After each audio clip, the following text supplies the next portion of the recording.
Hey guys, welcome back to Disco Elysium. Exciting day today. I'm looking forward to carrying the story on.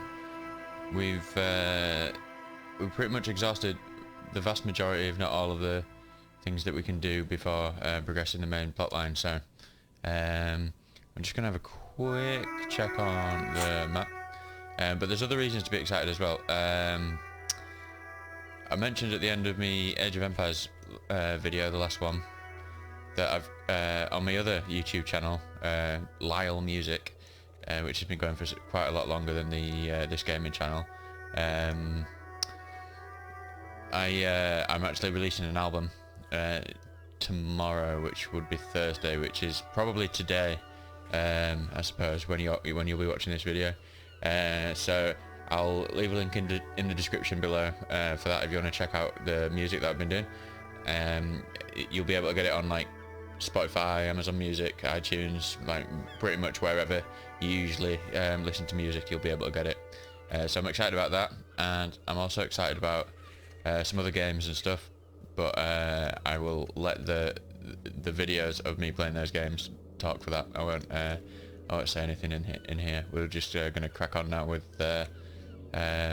Disco, because I'm so hyped for the rest of the story now. I'm super into I've been super into the story since the start, but it just keeps getting more interesting and better, and characters are amazing. So there's a load of stuff. What's this trash container one? I don't even know.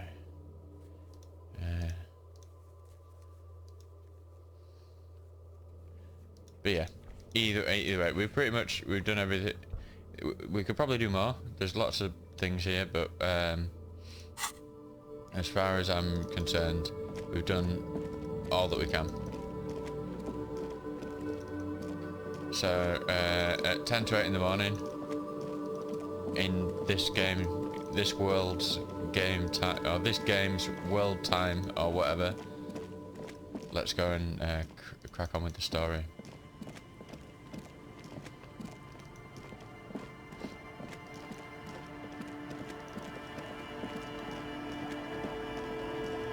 So like I said, I have experienced a little past this point myself that you guys haven't seen yet. I will upload that once we finish this playthrough, just so you can see what happened there. Unless it's exactly the same as what happens now, in which case there might not be any point in doing that. But yeah.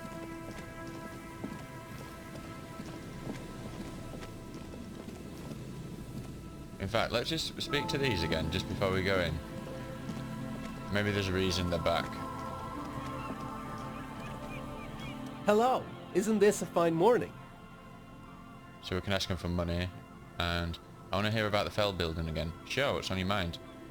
How do those tape computers work? Did they work like radio computers?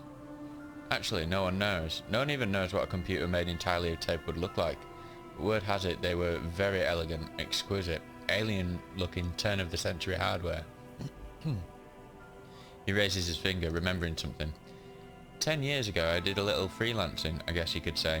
I was a special consultant for an exhibition at the Wompty Dumpty Dom Centre in Vredefort, Orange. It raised the same questions, and we had lengthy discussions with Paul Ockerman, who was head curator at the time. This was before the twins Keith and Guy Juice joined the team. Trying to wait, did he just say Wompty Dumpty Dom Centre? He did it. He said Wompty Dumpty Dom Centre like it's the most natural thing in the world. What the hell is a Wompty Dumpty Dom Centre? Yeah, what is one? And who the hell are Keith and Guy Juiced? Okay, the Wompty Dumpty Dom Centre, Paul Ockerman, Keith and Guy Juiced, what are you talking about? Okay, back to where were we? Tape computers, I think. Yes, tape computers and Feld Electrical. Okay. So there wasn't what much to be gained from that except a few lols.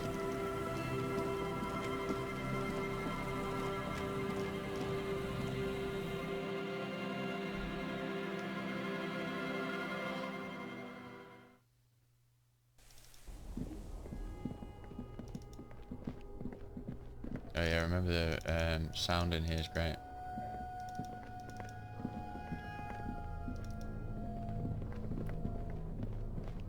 Have we seen anything on the left? Oh, we can't get around that side, okay.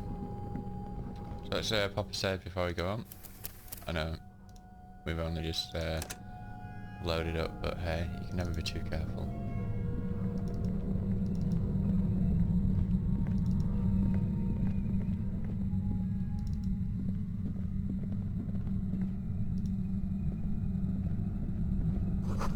Concrete pipe buried in sand and dust. +1 composure, +1 shivers. Let's check the old stats. Oh yeah, we bought them ridiculously expensive trainers, didn't we? +1 logic, -1 authority.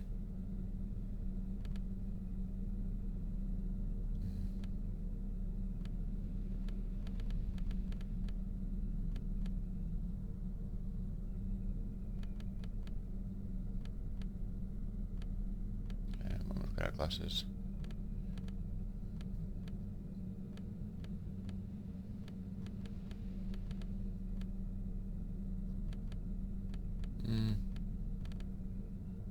-1 authority. Okay, whatever. Not going to level up, so we. No. Okay. What else we got? Some monies. Some more monies.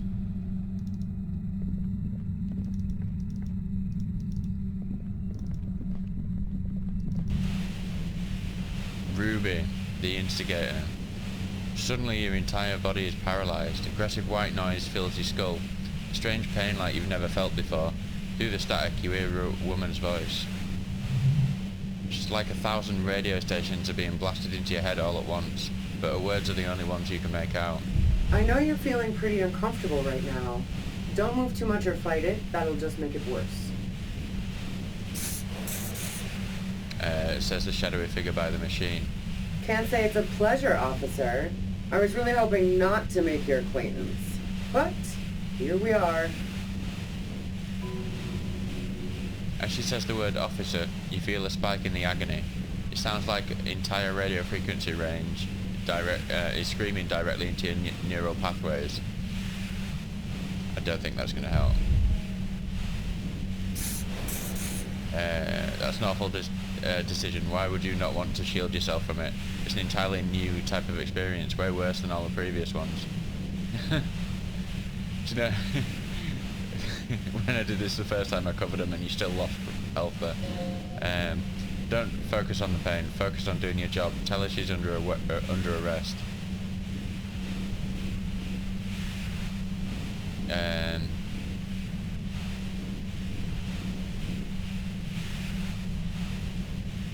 Are you gonna kill me too? No, I'm not gonna fucking kill you. That had been my plan, you'd be dead already. All things considered, I'm being pretty reasonable here. I'm using a pale latitude compressor. You and your partner have been caught in its field. The explosion of static you're hearing, it's the ULAN frequency. Blasted from that pale emitter Fat Angus mentioned.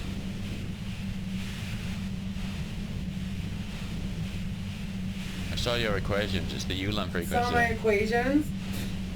You've been sniffing through my lorry, right? Well, I expected as much. Though I am a bit surprised you knew what you were looking at. Got some randomness and some numbers. The pale latitude compressor is used to sort of make the pale more manageable. With a lot of these, you can force a radio signal grid on the pale. Literally crunch the distance across it. Signals are relayed across a series of repeater stations fixed to buoys. Not a fun job manning those stations. All alone out there in the pale. People lose their minds in just a few years. So, what we are experiencing is a concentration of radio waves. He gestures towards something with great effort. Precisely. This is an industrial strength paraboloid. It's meant for forcing dimensions on something that doesn't have them. Needless to say, the frequencies used are out of this world. At the upper limit is the large prime number generator station. It's used specifically for pale latitude compression. That's why you might be hearing some numbers. But you might also hear, or think you're hearing, local radio chatter. She likes telling you about the machine. Keep her talking. Look for an opportunity to break loose.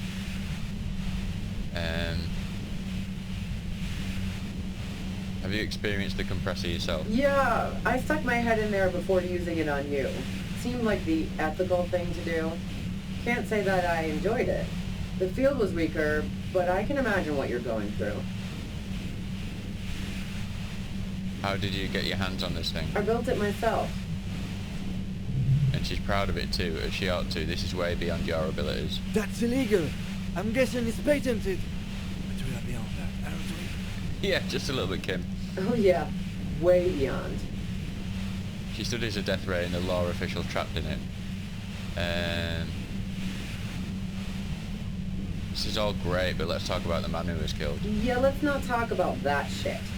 You were hunting me and fell into my trap instead. That's all there is to say about it. I disagree. So she thinks of you as hunters, not cops, and of herself merely as prey. Will I stay like this forever? No. Once I shut down the compressor, the pain will end. It may take a few minutes for you to steady yourself, though. It's a bit like walking out of a very confusing dream. So please, could you just turn it down so I can ask you something? If you've got something really important to say, you can do it through the white noise. Random. Damn this! Yeah, damn this. God damn it! She regards you and Kim with sudden sympathy. Fine. If you really want to talk, I can dial it down. I've also got a gun, by the way. She steps reluctantly out of the shadows. The pain lessens. She's carrying a 2-barreled front loader. Remain careful. Well, it doesn't feel much better, but you can form sentences now. Thinking doesn't seem to hurt as much. There's only 3 meters between you and the machine. If you keep her distracted long enough, maybe... Okay, so... How did you know we were coming? I heard you in the passages, and I've been preparing for quite a while. By hiding bullets under floorboards. So you found my shack, huh? I'm not surprised. She didn't rat you out, by the way, Isabel the washerwoman. So nice, she smiles a little smile. That's one knife I didn't want to find in my back. As opposed to the other knives she's finding there now, hard if it won. Why hide the bullet there? This could have turned out pretty bad for me if you hadn't walked right into 25 bands of ultra-high frequencies. That's her admitting the bullet was an emergency exit. Did you shoot Lily? No, I didn't do it. I only helped stage the lynching. Do I doubt that makes much of a difference to you? Who ratted me out, by the way? Was it Titus? No, she hesitates. He wouldn't have broken first.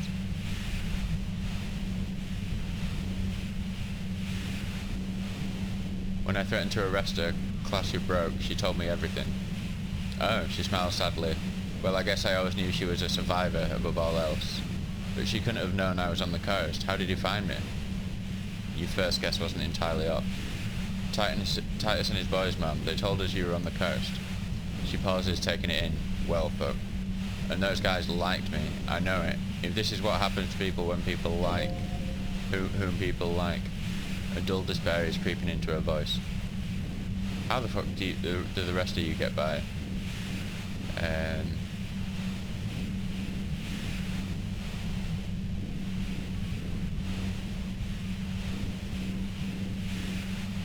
I do it by asking questions, and I have some for you. Like what? She adjusts the grip on her gun. I already told you I didn't do it. A strong moral compass. She still wants the opportunity to make a case for herself. Do you have an alibi for when Lily was shot? Man, I was with the boys the whole night. I hope they at least bothered to impress that upon you.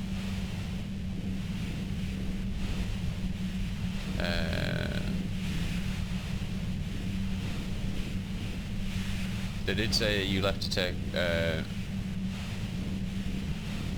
I can't remember how long they said. Half an hour missing.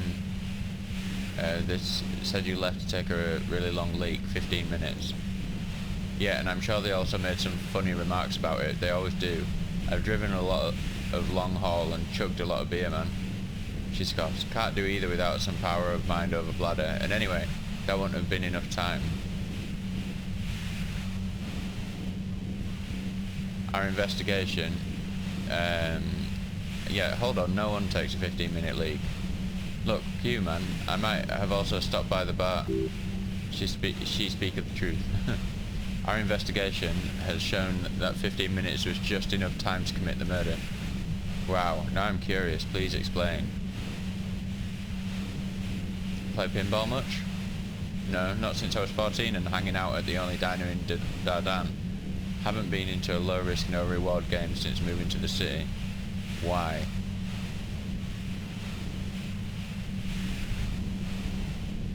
There are some mysterious pinball machines and pretty mysterious rooms in the whirling.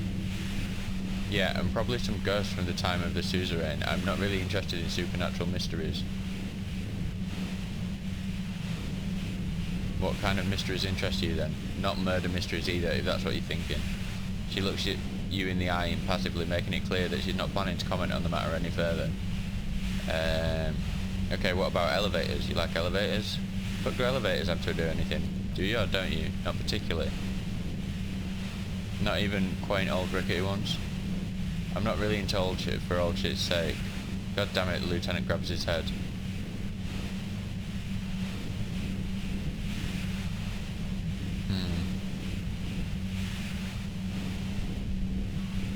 Look, there's a secret way from the ground.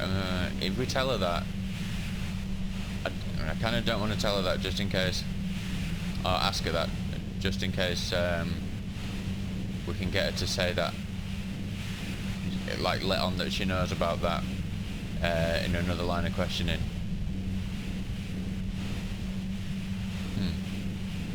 But then again, if... Yeah, okay, look, fuck... stuff it. So, look, the secret way from the ground floor of the whirling to the roof. Don't know it, but also she found studying your face, evaluating your competence as a police officer. That shot couldn't have come from the roof, or we would have all heard it downstairs. She has a point there. No one mentioned. The pain stops him from finishing the sentence. That didn't go super well. You got to lay something better on her.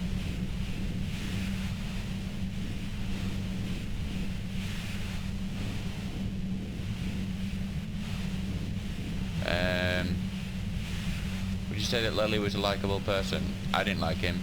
Hardened mercenaries aren't a particularly likeable type.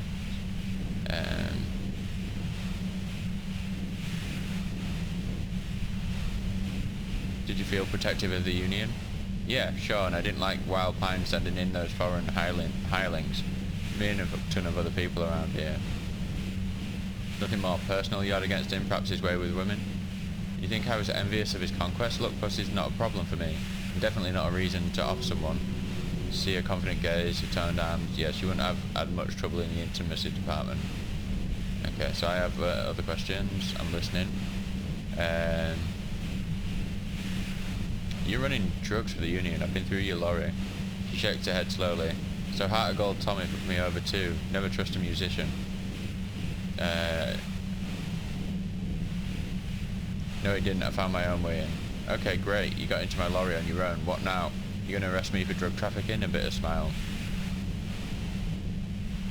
You had a financial incentive to kill the merc. Man, it's to get away from all that murderous shit that I left Jamrock, my previous employer, for the Union. Lieutenant is unable to articulate his question. She deliberately avoided naming the mob she worked for. You might be able to find this out later. She turns the knob down just a millimetre, then continues. I got lucky being a dispatcher. Never had to do any of the really dirty work myself. This gun, she glances at it, has only been used for self-defense against serious scum. Yeah, it's going to be easier to reach the machine now. But you're threatening us with it. Based on what I've heard about you, you are serious scum, she responds, holding your gaze. There's a sinister note in her voice. Even with the gun and the compressor, she's afraid of you.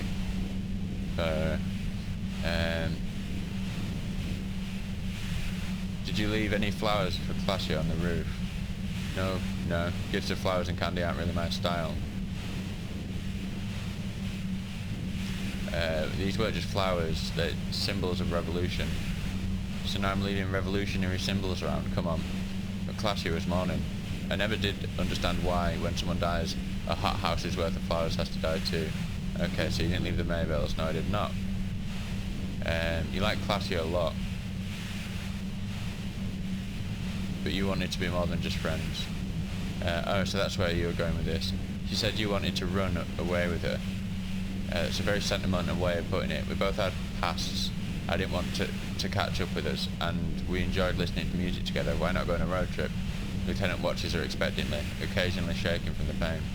Okay, fine, she rolls her eyes. I was into her. Claudia was into me too, for a time, I know it. We even fooled around once, and yeah. After that I thought maybe we could make a go of it. Claudia only said they maybe kissed. Someone is lying here. Wait, Claudia said you only kissed. She rolls her eyes again. If that's what she wants on the record, so be it. I'm not about to go into details for you to jerk off till later. Seriously, just move on.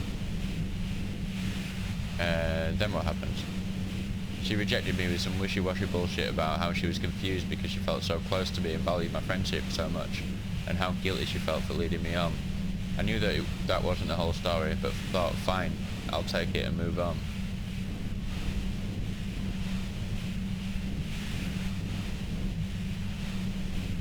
Plus, she said you got very angry when she started seeing Lily, threatened her. Yeah, at one time when we'd both been drinking, I said some heated things about how dangerous her patterns with men were. I was a little worried she'd blow it out of proportion in her head. All the drugs she was doing can make you feel like you're living in a DeLorean tragedy.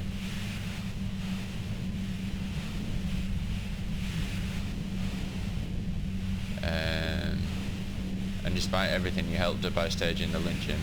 Yet the girl seemed terrified. The merc was beyond caring, and caring what happened to his mortal coil. It was a no-brainer. Is peeping one of your hobbies? Wow. It's in pinball and now peeping. I'm just not following your insinuations, detective. Just a hole in Clash's wall is pretty suspicious. Look, I'm not aware of any hole in Clash's wall, and if I had been, I would have told her to get it sealed. That's what friends do. So you haven't been watching Clash through a hole in the wall. No, look, she has an effect on people. That je ne sais quoi that makes it impossible not to look at her when she walks into the room. Very difficult to look away, but travel enough and you realise. For the same reason that she's everyone's type as an object of desire, she's not irreplaceable. There are other things I need to ask about. Two things. But keep on, this must be done. You have a gun. And? Where did you get it? A gun store? What gun store? Trigger Happy Jacks. That doesn't sound like the name of a real gun store. What do you think? That I'm going to squeal on my gun supplier? Sorry, I'm not that kind of girl. I can't quite tell what kind of gun is it. A Nakaway 80 front loader, 2 barrels, not really what you were looking for, I'm guessing. Do you have another gun somewhere? Sure don't. A breech loader? No. This is such a wipeout. There's other evidence I wanted to ask you about. Do you like to hang out on rooftops? Who doesn't? You probably mean Class's rooftop. Sure, I've hung out there. She's got this great antenna. What's so great about her antenna? It's very powerful. I used it to tune into the RCM frequencies. That's how I knew to be prepared for your arrival. Is that the only reason you hang out on the roof? The view's pretty bomb too, but you might say the antenna was the main attraction there. Yeah, along with flashing. So you're sure you didn't shoot the merc from the roof? Yes, I'm sure. And anyway, as I said before, the shot had to have come from afar. Okay, let's take a step back. Yeah, where?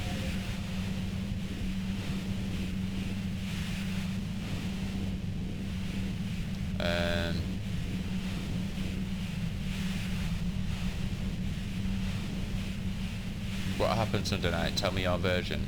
She eyes you warily, as though gauging your sincerity. It's okay, we just want to... He struggles to finish the sentence. Alright, don't kill yourself over it. I was shooting the shit with Hardy and the boys over a few beers, like always. Then Clashy comes in, all pale and shuddering. She sits down with a drink, trying to steady her nerves, so I grab a seat next to her. Clashy said you knew something was wrong immediately. No, I really didn't. She's not that easy to read. I just assumed she'd done too much blow. It wouldn't be the first time for her, but no such luck. She was in some deep shit. She asked me to come upstairs. The merc she'd been going with was lying on the bedroom floor, dead. I knew she couldn't get the authorities involved, so yeah. You made it look like he'd been hanged.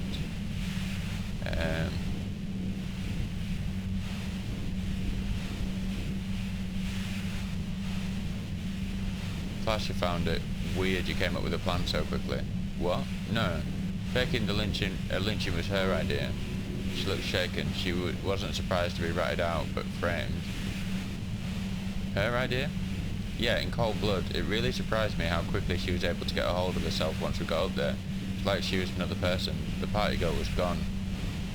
She asked me to help her drag him into the shower so she could wind the shower head around his neck to fake lividity. Then she dressed him while I went to get the Hardy Boys. Classy knew exactly what she was doing. You can't remain calm under pressure otherwise. She lied to you about that too.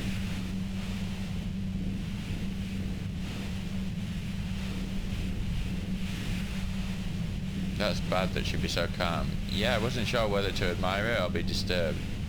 Do you think she killed Lily herself? As I keep telling you, cops, we didn't hear anything downstairs. No gunshot, nothing. But even if this is true, the lieutenant forces himself to finish the sentence. Weren't you worried this lynching might lead to war? She purses her lips.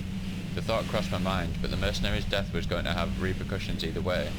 Although, the way things are going, she doesn't want to talk about this, not because she has something to hide. She doesn't want the guilt. She shrugs. Okay, I'm not responsible for these people after what they did to me. So who did kill Merc if it wasn't you?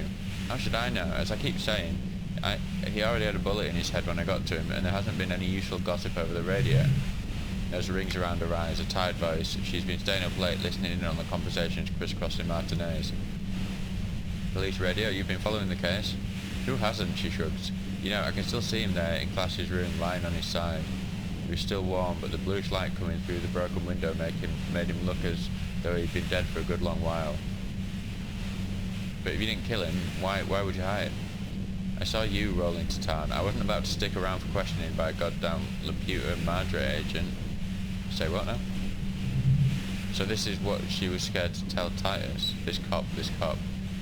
What do you mean, Laputa Madre agent? She looks at you quizzically. Yes, you. Everyone says you're his Peony, his human can opener. Through the sudden sharp pain in your head, you hear the lieutenant mumble something to himself. In hell and why me? You hear through the white noise. It's especially bad suddenly. It felt like a vein exploded.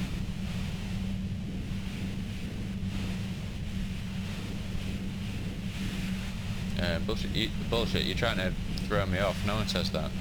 Oh yes they do. The cops, the criminals. Why do you think I'm holed up in here with a goddamn death ray waiting for you? If she knows that about you, she must know your real name too.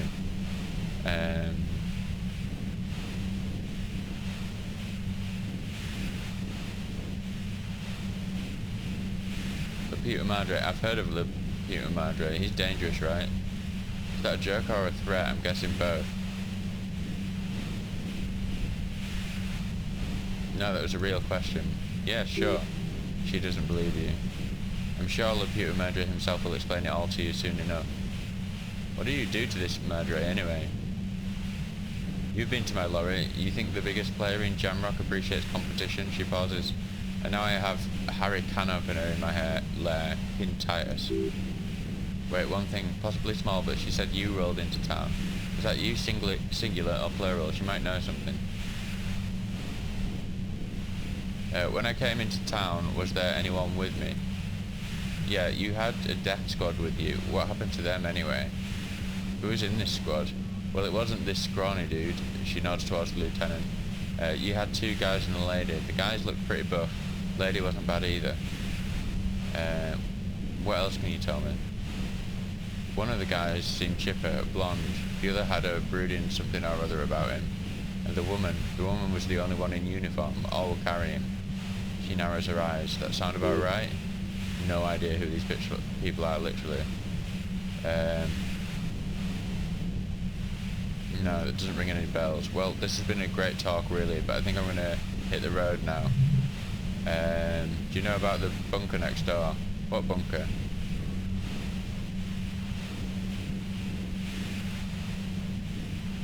Just the communist hideout back there.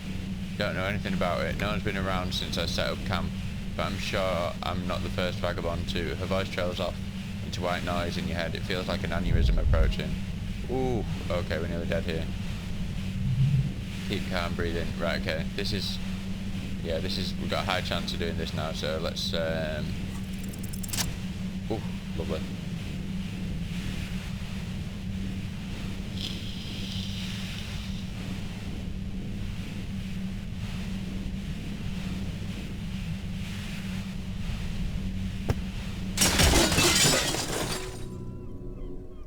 Only just by the looks of things of those dice.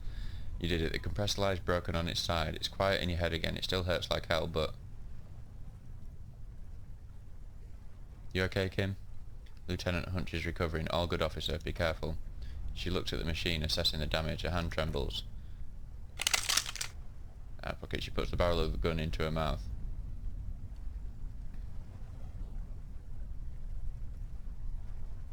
What are you doing?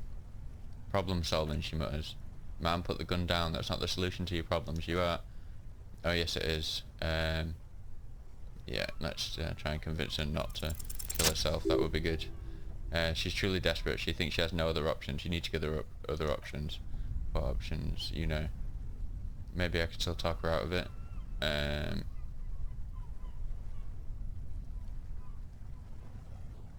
Please, put your hands up. I'll just walk away. She stares at you, frozen, the gun still in her mouth, eyes filled with dark intensity. Then something shifts in her. Her neck and shoulders relax, and her grip on the gun loosens. You don't have to do this. You're not cornered. I'm letting you go.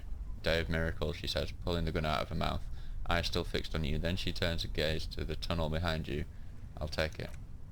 She runs past you, then past the lieutenant and disappears into the darkness of the tunnel. Whew. Good call. Lieutenant is still unsteady on his feet. Whenever Kim agrees with me, I feel like I've done well. Okay, so... are you sure? Yeah, I'm sure. He has to catch his breath. I would have done the same had I not been incapacitated.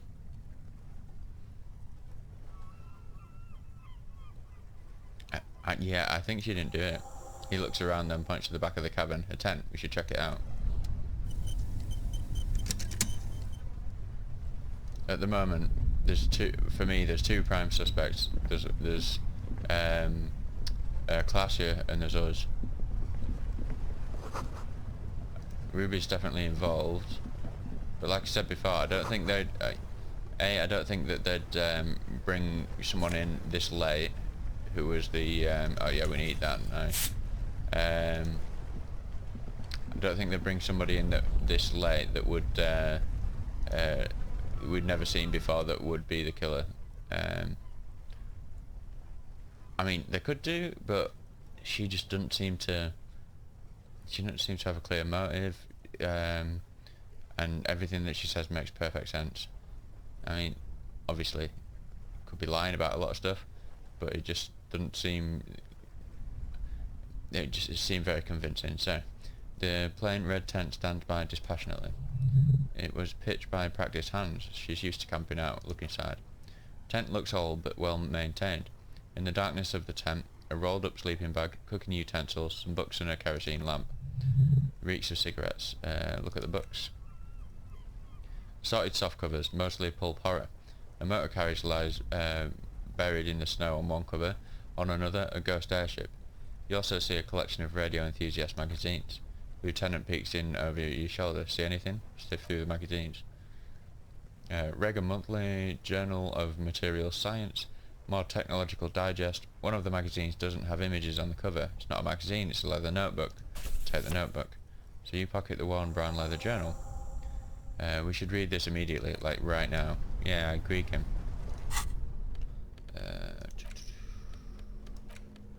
Notebook or journal. Thick journal. Cover is worn like someone used to carry it around in their back pocket. Examine the cover.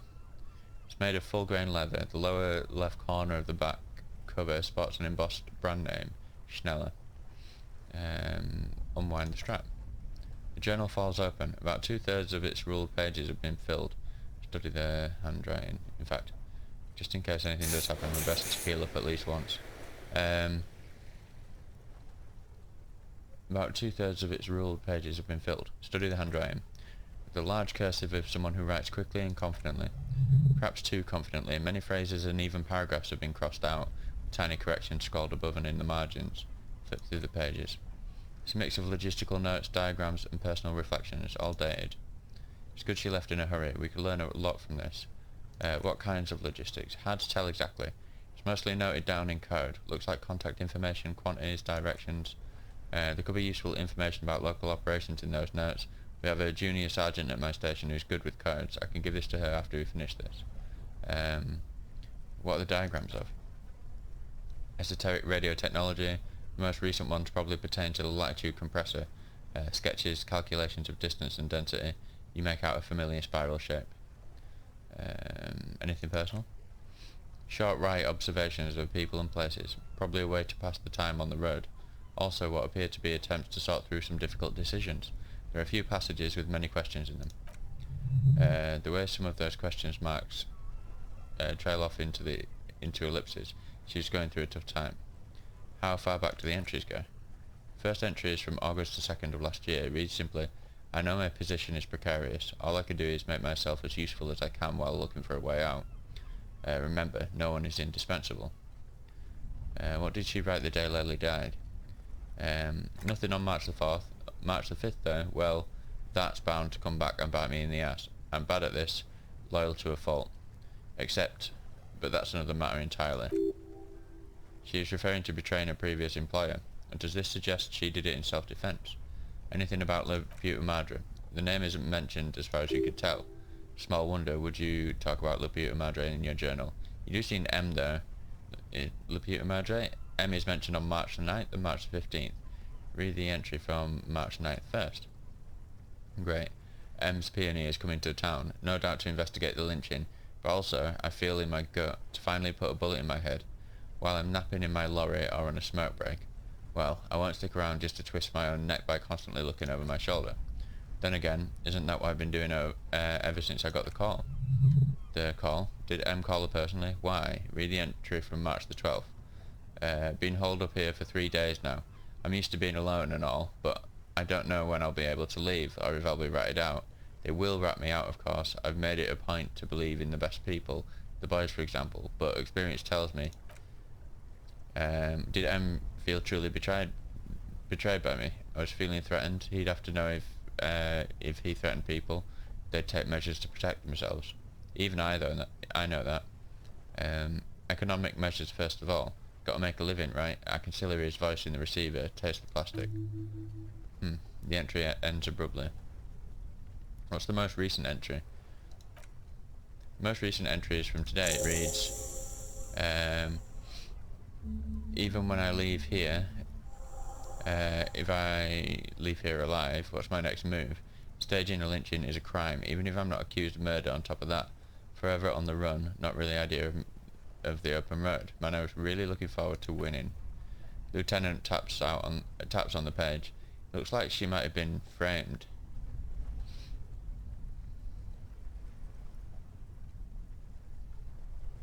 She didn't do it, then maybe it's good that we didn't catch her. I won't go as far as to say that. We have other reasons to arrest her. He frowns. Besides, I'm not sure her life as a fugitive is going to be much better than with us, especially if she has problems with the Madre. Kim, am I really a La Puta Madre agent? He looks you straight in the eye for a moment, then sighs. No, I don't think you are. Ask someone in your precinct if you want to be sure. He truly does not believe you are. Perhaps he shouldn't be so trusted. His trust is well placed. You aren't. You can feel it. Then who do you think killed the merc? Conclude. Classy was probably the one who pointed the finger at Ruby. Perhaps she was trying to steer us away from herself. Oh, he stops to think.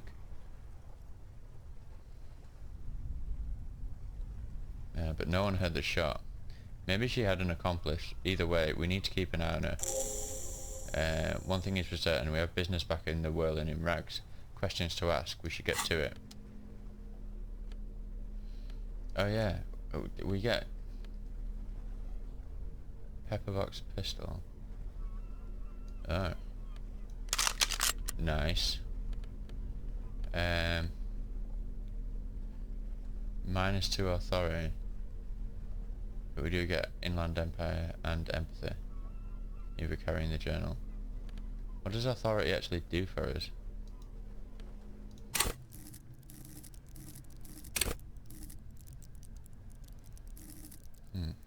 We do have a skill point.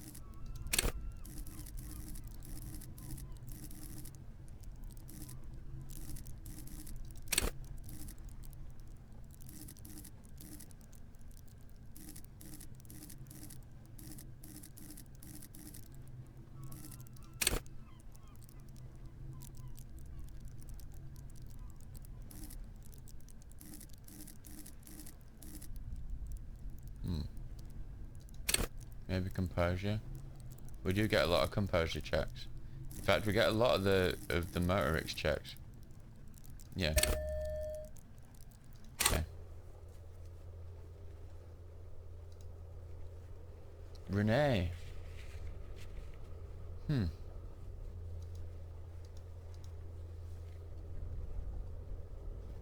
sure we haven't been able to do that. Composure. Oh, because we've just leveled up composure. Ah, yeah, no, that makes sense. Hand-eye coordination. Holding the gun feels natural and satisfying. It's like an extension of your arm. The polished wooden handle almost fuse into your palm. I think my hand recognises it. It reminds you the day you first held it, with fear and respect, hoping you don't have to use it in vain. The sun was out in Jamrock, it was so long ago. This is your gun. It's more a symbol than anything else, because there's always, always a rational, sensible, reasonable solution to every situation. Sheathe it and know you have the moral high ground.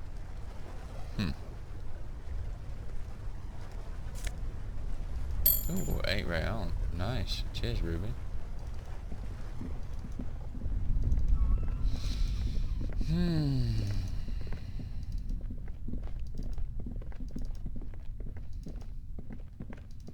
So just, if we were an agent, what would we have to gain by killing this mercenary?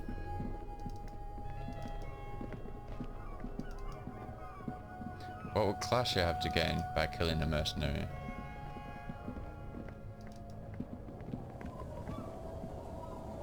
What would anyone have to gain? The people that have the most to gain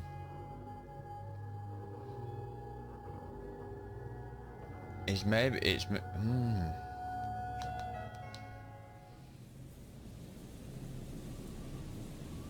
maybe someone high up within one of the two groups has the most to gain. It could be on either side for different reasons. Evrat definitely has a lot to gain by stirring things up, and the other company has a lot to gain by killing one of their own, which gives them an excuse to then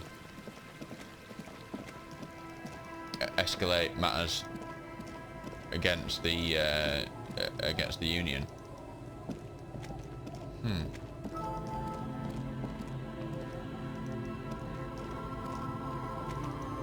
Okay, let's save.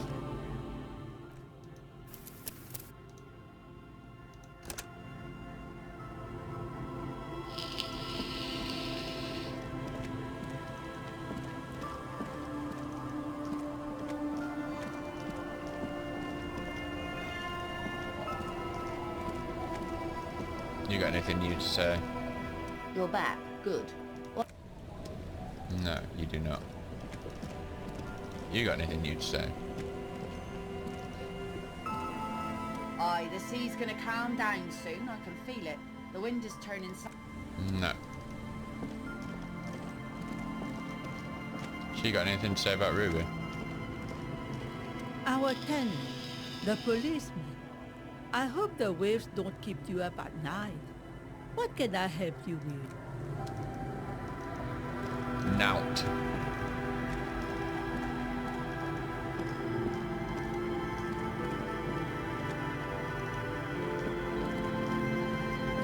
Oh, we can get down that way as well.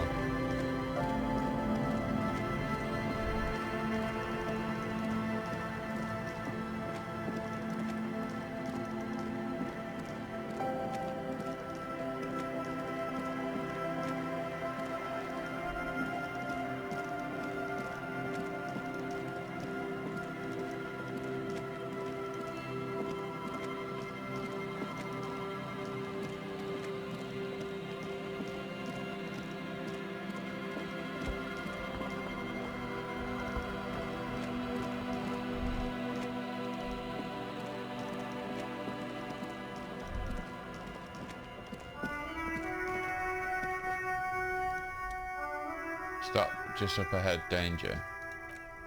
You are prepared. Don't put away your friend, your weapon. The barrels of your Villiers 9mm pistols shine threateningly in the cold spring light. Kim, there's danger up ahead. Yes, I hear commotion. He cups his ear. Let's go. I'm ready to do this. Good. Be ready to take damage. I'm all out of shits to give, Loincloth. Welcome to the fucking reckoning. Put your goddamn gun down. People are gonna get hurt. We need to talk this through, all right?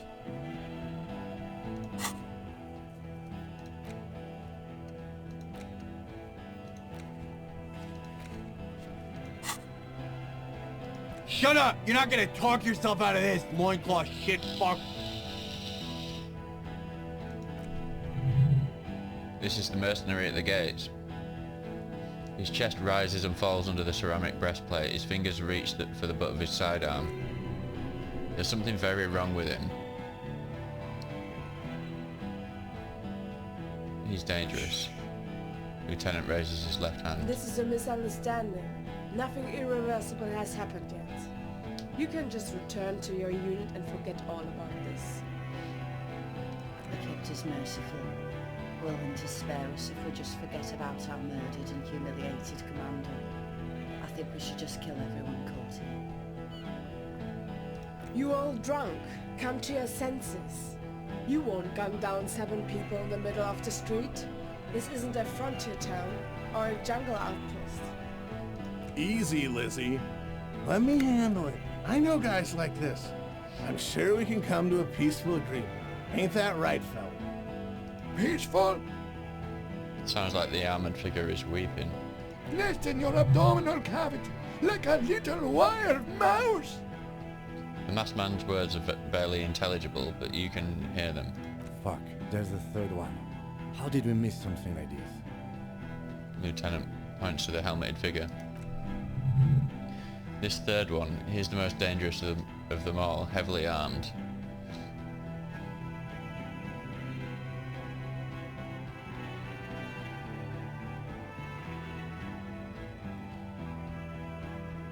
We're out of time. The mercenary tribunal.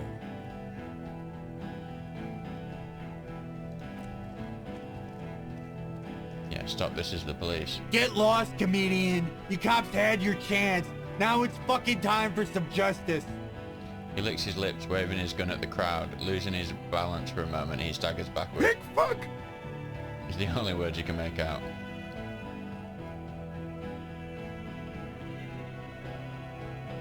Easy now, no one needs to die here today. Oh, people are gonna die today. We're not leaving it like this. These tribals hung him up for everyone to see. Oh, voice sounds familiar. Slightly scouse. No one is going to kill anyone. Let's just put the guns down and talk like civilized human beings.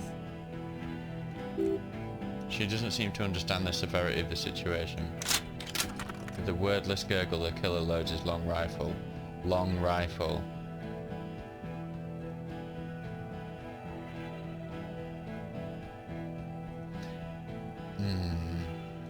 Okay. The leader gives a small nod to the helmeted man. Suddenly the grip of your sidearm feels comforting and warm in your hand. Feels like he's saying, do it. Shoot him in the mouth. Shoot him before he shoots you. No, wait, it's good that you have a gun. It really is. Just soften him up first. Present an argument. Okay, I'm barely keeping you together here. This is it, the big one. If you talk to him, he will rattle you, not the other way around. Thinking of an argument, 97%. Talk about the hanged man, 58%. Shoot him. Okay. So yeah, think of an argument. Alright, here we go. This is an illegal tribunal. Krenel would never sanction this. Who's your commanding officer? Take your pick. You only have time for one argument. Choose wisely. Just a question. Who's in charge of your unit? Krenel does not give you the right to conduct a tribunal. You were called Downwell once. What happened? Gulp and say nothing.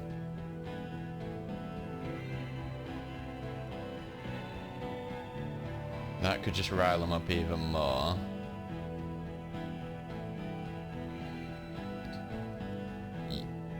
Let's try it. You were called down well once. What happened? What always happens when you get good at your job? The name meant night raids, fucking extra judicial funky time, burned villages, shit that sounds bad on the radio. The same thing happened when we were called whatever the fuck it was. Probably won't be called Krenel for much longer either. He looks around. Not after this shit. Okay, it's not much, but he's thinking about something else, and his hand is off the gun. This did something. He's now. Tell them these men didn't do it. There's a peaceful way out.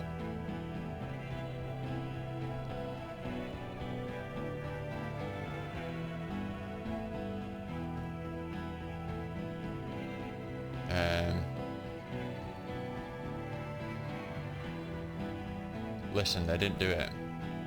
Yeah, who did it then? Just need a little time to figure this out.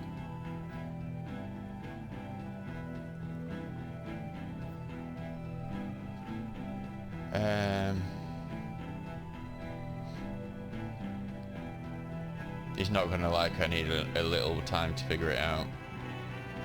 He's not gonna like it's someone else.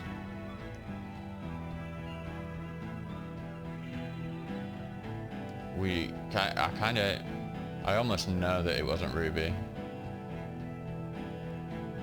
And I almost know that it wasn't Titus. Classier and us are the biggest subjects, but I don't have any concrete evidence on either, and I don't have motive for either.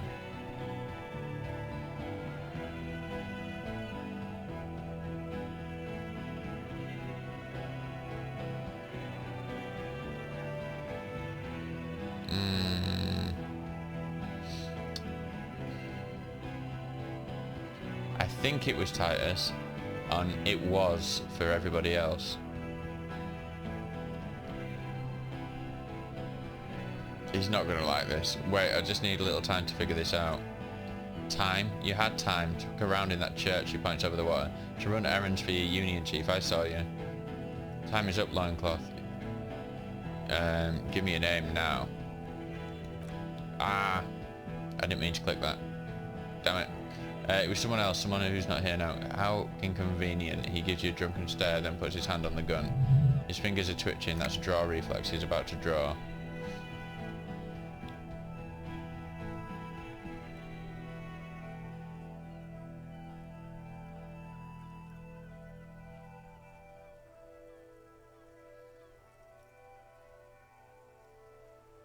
I mean, the only person that we've seen with a rifle that could do what we think happened is the guy here who's got this ridiculous rifle.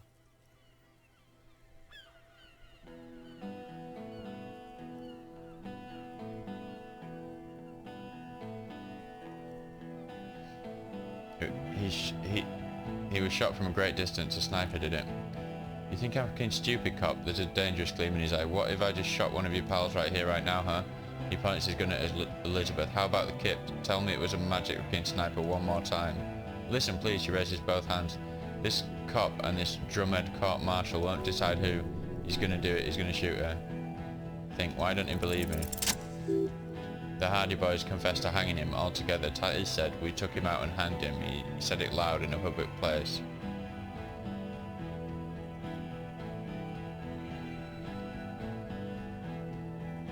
Wait, they didn't confess.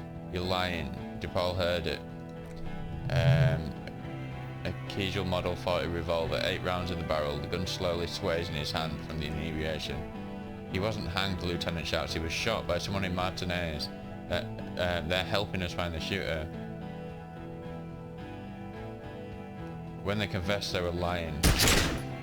Oh, okay. King lies. He pulls the trigger. A plume of smoke erupts from the muzzle of his gun. The shot rings in your ears. A low tinny ring. Then the Hardy Boys yell something. Young woman stands and looks behind her. The shot has flown over her head, crashing a small pane of glass window behind her. The man looks at his revolver and smiles. I missed. Not true. He purposefully over-aimed and shot the window. You had him second-guessing himself, only for a second. Do not assume he will miss the next time. I know what I heard, Corty. The radio operator looks at him. They said they killed him. They said it was a good way to end a Sunday night. doesn't sound good. You need to change the topic now or there will be another shot. Who is that? I didn't know you had a third guy. Rude? Rude is the killer. The armored woman smiles a vicious smile. Rude the killer, home clone. He doesn't talk much. Oh, you fucking inside out.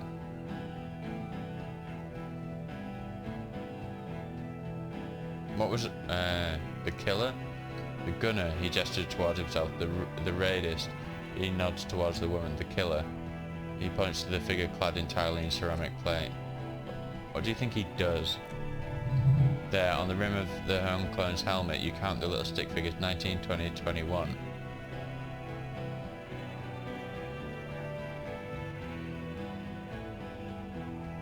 Count the figures.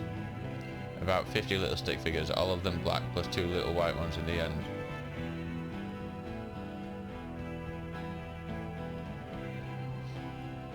Kills black people. That's right, he stares at you with watery eyes. Plenty of kips here in Revocol too. T, let's fucking do it. The man presses it through his teeth, his hands on his belt. Gene. Easy, easy now.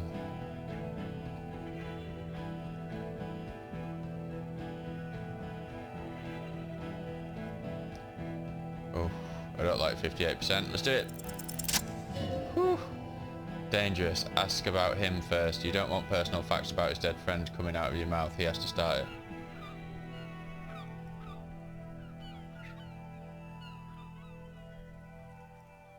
Who are you, Corty? Sergeant Major Raoul Courtenay, reporting in to burn this fucking mud hut to the ground. He points at the whirling in rags. As he moves, the interlocking pieces of his armour click softly. Click, click, click. The realisation comes to you, like a picture puzzle coming together. His real name is Raoul Courtenay. The dead man's name is Ellis Courtenay. He's brothers with the deceased. No, probably foster brothers. Ellis was put to a foster home, remember?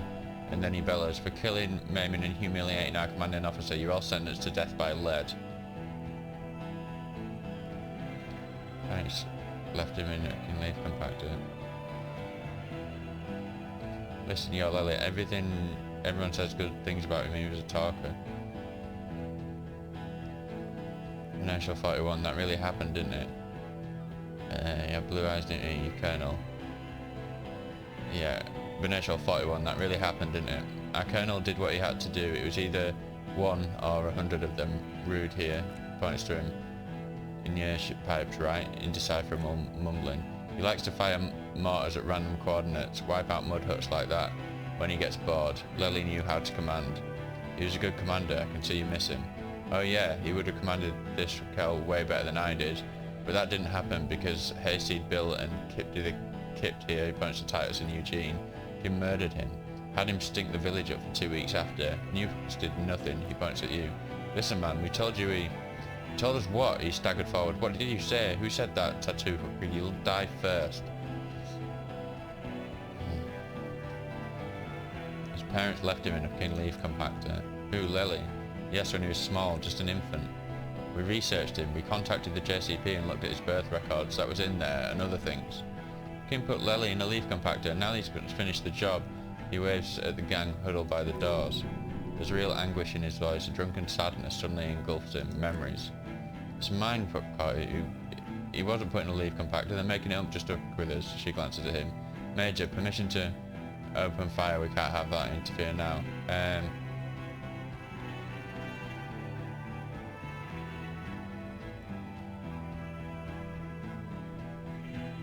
He had blue eyes, didn't he, your colonel?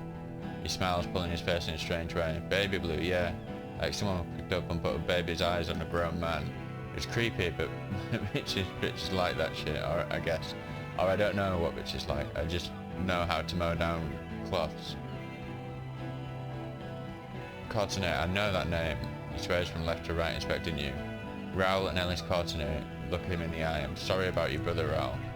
He wasn't my effing brother, we just grew up in the same farm and got beaten to place by the same... What? Beaten by a foster parent or by someone on the farm? And then went into the same military academy, in the same unit, and the same war.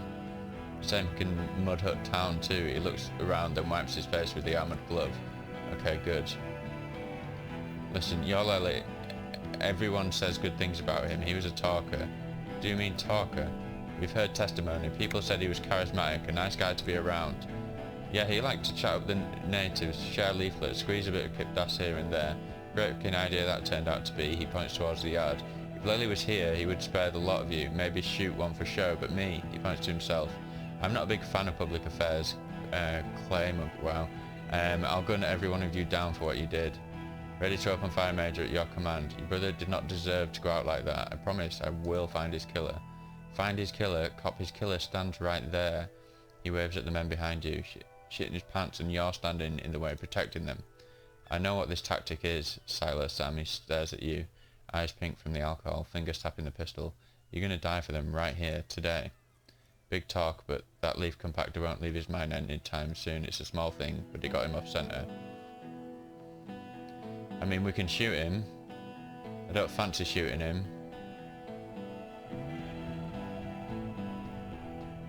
Where is Classy? She can explain it. Who the fuck is that? Classy, the woman upstairs, where is she? She left, the manager calls down from the balcony. Unarmed, hunched, keeping it together. What do you mean she left? She left. Her room's cleaned out, right before these assholes showed up. We should have arrested her, the lieutenant whispers, his eyes still on the armed mercenaries. Hey Bushman, the reins on the man's neck expand as he yells. You little... Is it going to help you out of this one? He's gone, forget about it, now concentrate on this. You're all drunk, look at yourselves, yes, so what? Your judgment is impaired, you'll regret this. Nah, he wipes the sweat from his brow. I'm clear as day, King Government ordained super soldier. Enough already, what is this? The woman's voice is furious. We didn't come here to chat. Interrupt me again and I will execute you on the spot, Lance Corporal. The outburst is accompanied by yellowish saliva around his mouth. We've got one thing left before we shoot him, I suppose. 97% though on the shoot him, that's pretty good. The Wild Pines rep does not approve of this. You think I care what that company thinks? He laughs, it's a hollow laughter.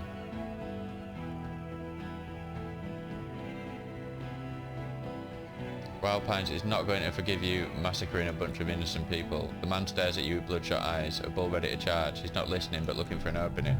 Now is not a good time to strike. He's looking right at your hands. Do something else, get him distracted. We're working together. She knew you were out of control, she told me. She's gone, you stupid... he points to the sea. Sailed off 5 minutes ago. She didn't give a shit about you, Silos. Stay cool, don't do anything stupid, Titus shouts to his men in the background. The company bitch is gone. Lely's is gone. Lely's gone. Who are we still doing in this shithole? He looks around, tired, suddenly, sad even. Guys, little guy breaks formation. I'm just getting in the way, I don't even have a gun. As he turns to run to the yard, Titus turns to his men. Hold your ground, any more of you run, I'll shoot you myself. We're doing this together. They're afraid, all of them. Trembling reeds in the wind. They'll run, scatter soon, one by one. Stand there quietly and hope nothing bad happens.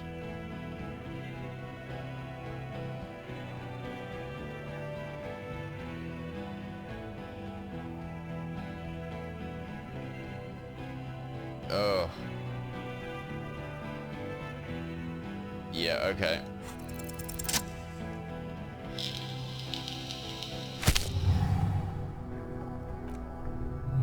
A plume of smoke and fire erupts from the gun, and your hand goes numb from the explosion. Look through the smoke rising from the barrel and look at Cortana. There's a hole in his cheek. Blood gushes out as he stumbles backward, eyes filled with rage and disbelief, gurgling, muttering something unintelligible. His lips moving, swollen with fear, trying to say shoot him, but he can't.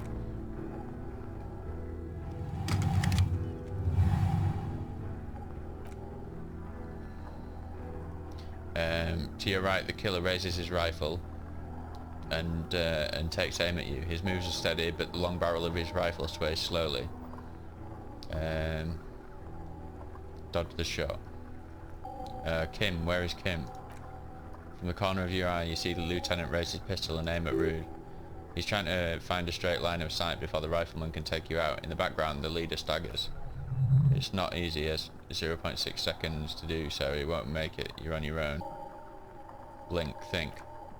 You stare down the barrel of the gun. You see Rude's mask behind it, his eye in the slit of the helmet, like a camera lens focusing on you. 0.4 seconds remain. There are 6 little black dots in the tip of the barrel, like a honeycomb. This is a knock cannon. It shoots 6 rounds in one pull of the trigger. Absolute destruction. Is there anything we could use to protect this frail body? That gun will tear us to pieces. He's drunk. Drunk fighters overcorrect. Move right, he aims further right. Get him to overshoot. Full suit of armor, can't be too agile. You can shift direction faster than he can. Okay, 92%. We're doing good on the percentages here. Dodge the shot.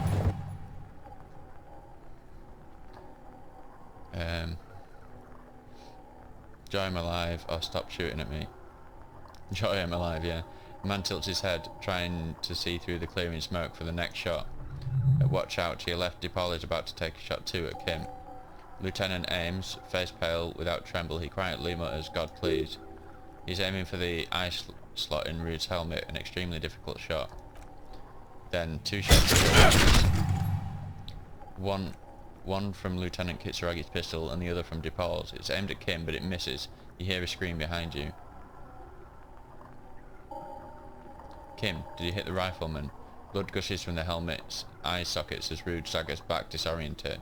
The sound's coming from his helmet, not human. An unbelievable shot from the lieutenant, who screamed. Glenn, dying in a puddle of blood behind you. His mangled torso has 2 gunshot wounds. Blood gushes out of them like red geezers. Guys, you see 2 crazed eyes stare at you through all the smoke and the panic. With blood gushing from his face, the man raises a pistol at you, then squeezes the trigger. Okay.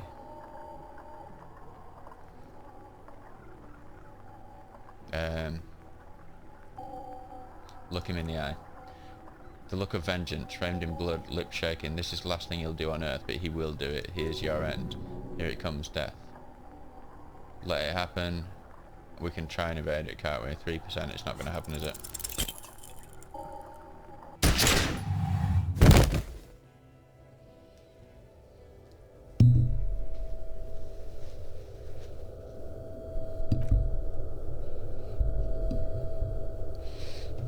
Here it comes, death. You can't, there is no time. Something inside your pelvis explodes, your entire lower body is on fire, and your legs can't support you. You fall down like a rag doll. The pain is too immense to scream. It pushes the air out of your lungs. Everything goes dark, a distant blur as you recede into it. Try to open your eyes, what do I see? Nothing. Persistent darkness. Dancing lights of pain, distant shadows cast by them, like a hellish play. Out of it, a silhouette appears, crouching over you. You hear a familiar voice filled with urgency and fear. You're bleeding out.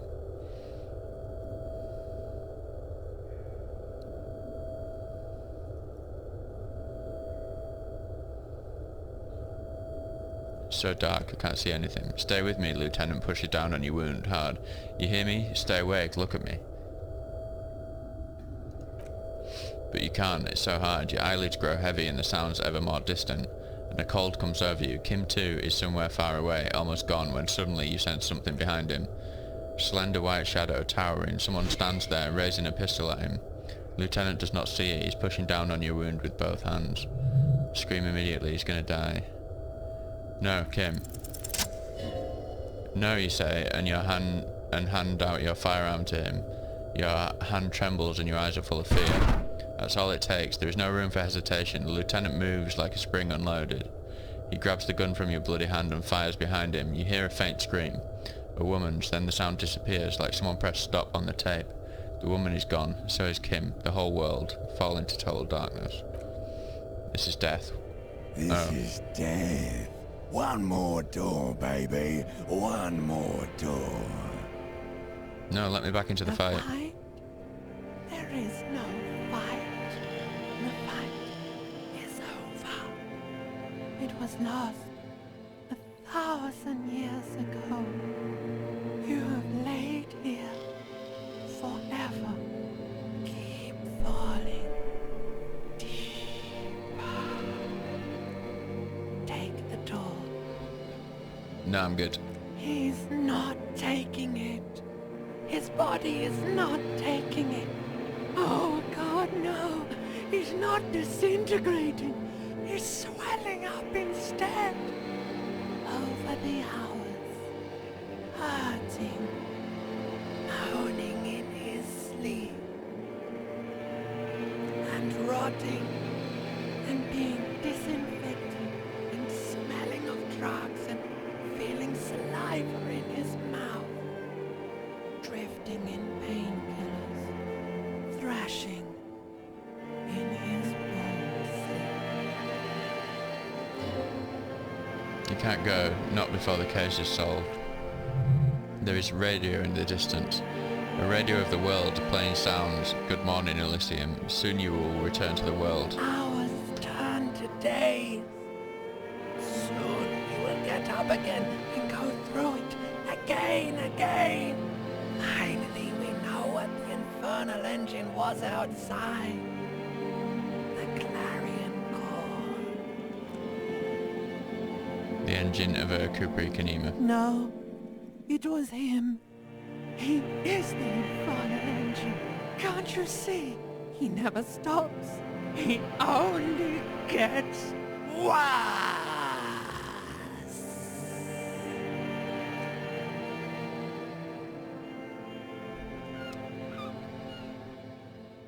Well, wow. Okay.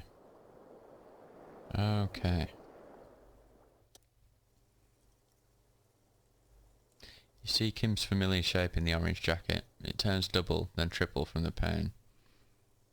Kim. Sunrise, Parabellum, the lieutenant says.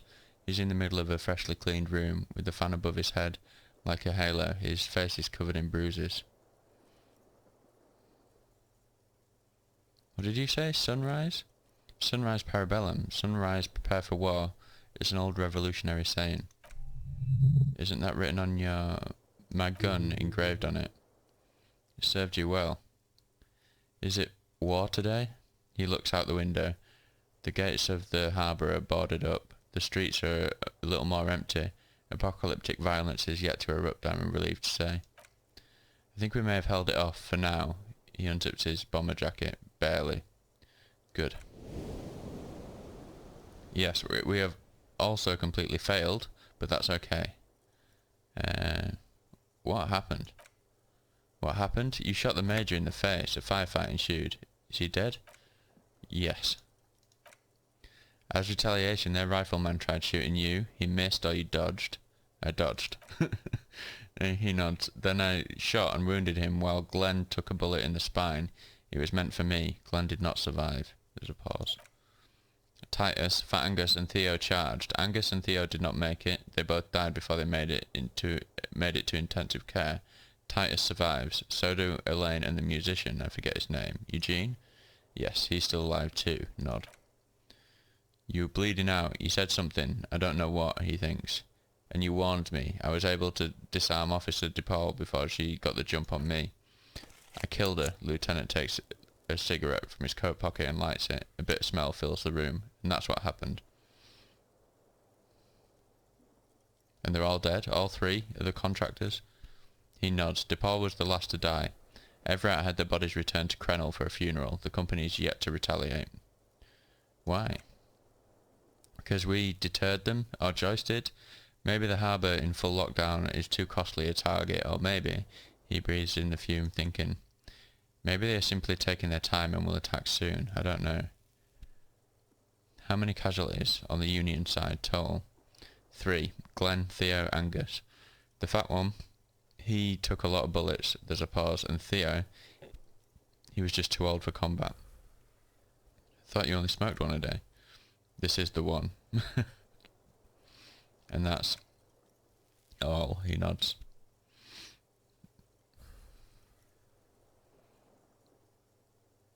It's a total shit show, Kim. Yes, officer, he says calmly. 6 people are dead. It's not a success. But what's done is done. The violence is cordoned off. The Hornets did not get into the beehive. He rubs his swollen chin. The worst scenario has not materialized yet. And, he smiles, we are still alive, both of us. He did not expect you both to survive once you step between those two armies. His smoking, his hunchback, you have it worse. But he took a real beating. That cigarette has medicinal purposes. The room, it's clean.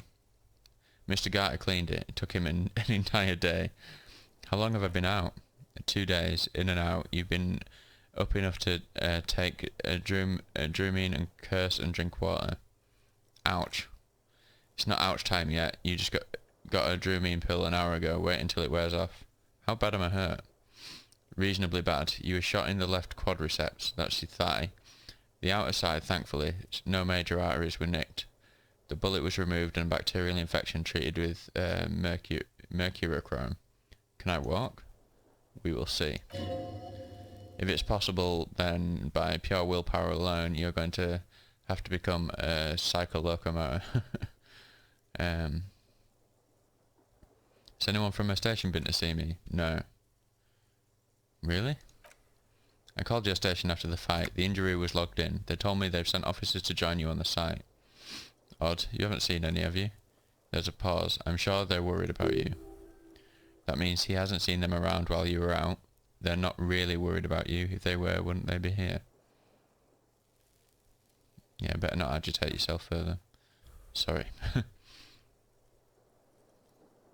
If not my station, then who treated me? I did. Thank you. No need. Are you hurt? Not very, he rubs his chin. I have a concussion from that woman beating me with the butt of a gun. I try not to move too much.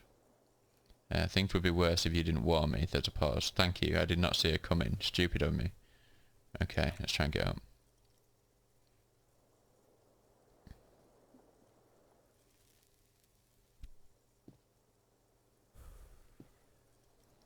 Easy now. Lieutenant turns double again before your eyes, and an orange hue of pain.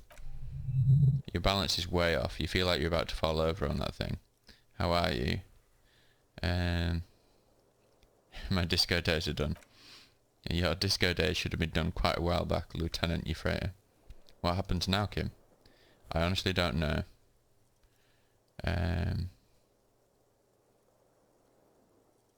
But I don't know either. We can't talk to Everett. The harbour is in lockdown. Everyone in there is outside our grasp now, and Joyce has left too. Joyce is gone? Yes, she left yesterday morning to meet the Board of Wild Pines. Oh, that's what I've heard. There's a pin somewhere in the machine that keeps the Krenel from sending in a death squad. He looks out the window. Maybe it's her. Maybe she kept her end. Either way, Ruby's gone, and Claudia too. We really should have arrested her, you know.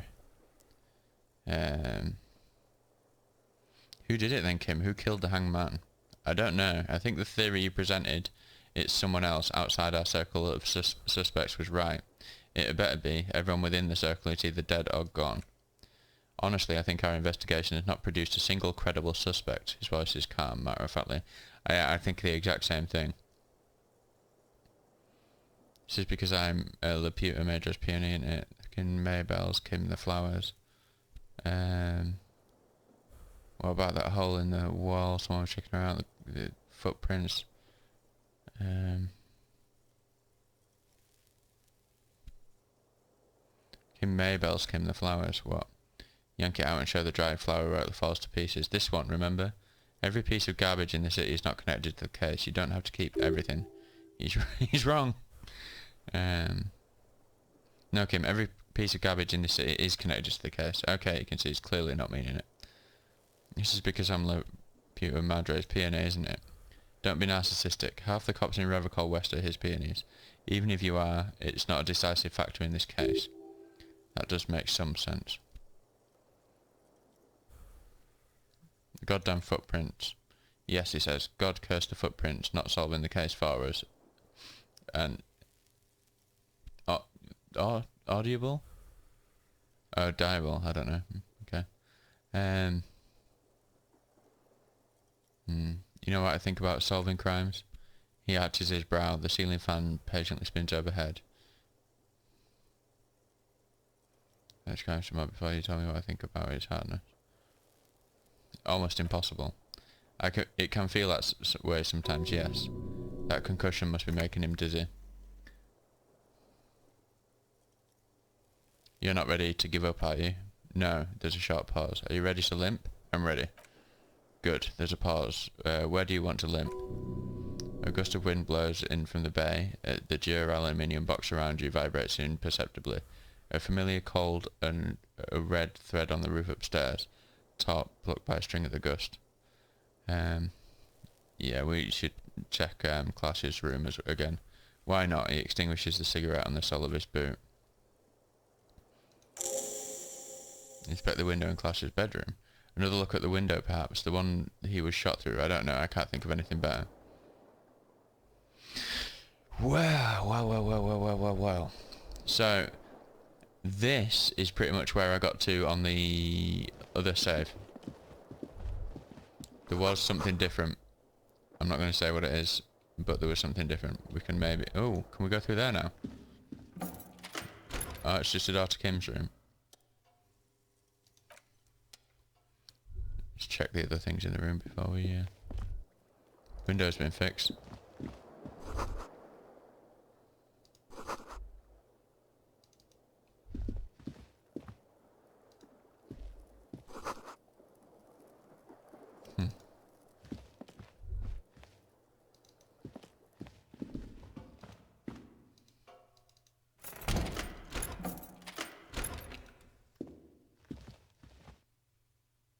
Nice, Kim's room. The alarm is set for 6:50 AM. Medicinal supplies on the cupboard. Mercurochrome, a scalpel, antibiotics. 6:50 AM. We're never up at that time, are we? These papers bear the stamp of the RCM. They appear to be fragments of the lieutenant's paperwork, half finished. You make out notes on this and other recent cases. Gatto opened the door to your room. He closes the notes. You were running a low bacterial fever the first night. Thank you for keeping this thing alive a little bit longer.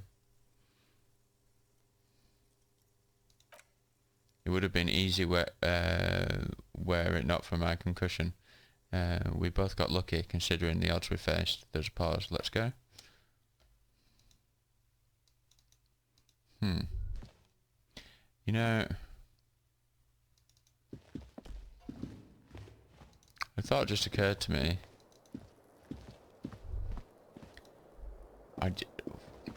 A very unconvincing thought that I really have nothing to back up. Oh, ouch! That leg hurts. Maybe if you don't run, it'll be okay. Okay, so we're walking now. That's cool. Yeah. So the thought that I thought was,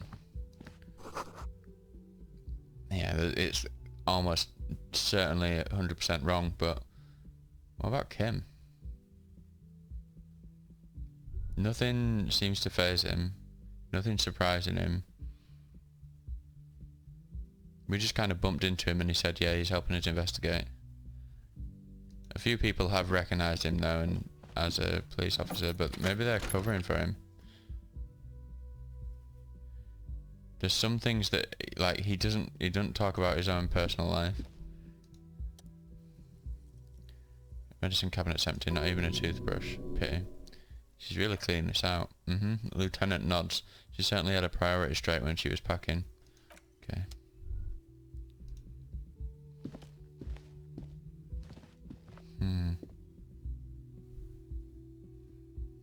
I mean, evidence-wise, it's as likely to be him as it is anybody else that we've met.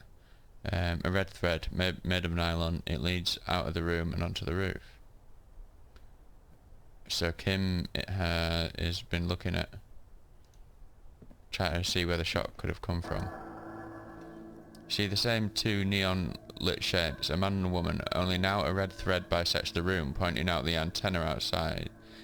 the antenna outside to the cupboard on the wall. This is ballistic. She's left a trajectory for us. Lieutenant tests the thread with his finger. Drawn taut, it rebounds instantly. A ray of backward motion explodes from his mouth to the roof outside. A prime, then to widen the radius of the location to Martinez B prime, B double prime, and B triple prime. Where does the thread lead? It suggests the bullet came from the extreme upper quadrant of possible angles, from a point between the roof B. Okay. The island in the bay. She tried to tell us the shot came from the island. He nods. Useless unless she thinks the perpetrator was standing on the ring antenna. That is where the thread seems to point. There are ruins on that islet, a sunken sea fort. I saw it through a coin-operated viewer. I remember he looks out the window and onto the bay. How did she know how to do this? If she was there that night, she would have known precisely where the bullet hole was in the glass. She had a long time to think about it after standing on that roof staring at the glass. It also looks like there may be more to her skill set than we know. The question is, should we trust her? Of course we don't trust her.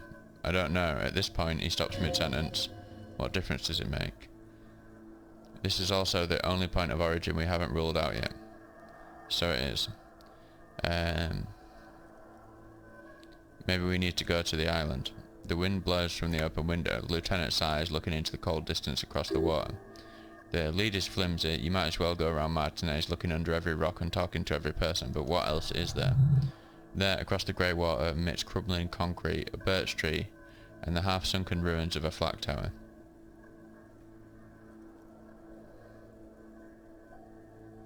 What else is there? Not a lot, no. I remember an anti-aircraft gun on the ruins of one on the island from the coin-operated viewer. Could be the makings of a sniper's nest, he nods. Why not? Military fortifications are made for that kind of thing. Kim, let's go to the fucking island. Okay, let's go to the fucking island. He takes a second to gather himself, then says, how do we get there? Jess Messier had a sloop, but she's gone. Lilen, the net picker, she's tiring a boat. Ah yes, of course, the village, let's go. Okay.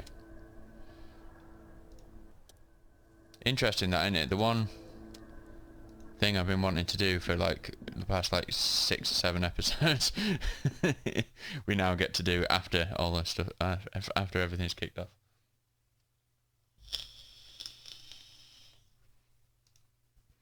Okay. Do we actually have to walk?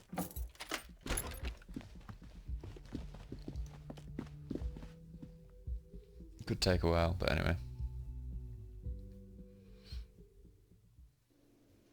Something that I've been thinking about as well is when we spoke to Ruby and she said that we came in, when we arrived, there were two other guys and a girl with us.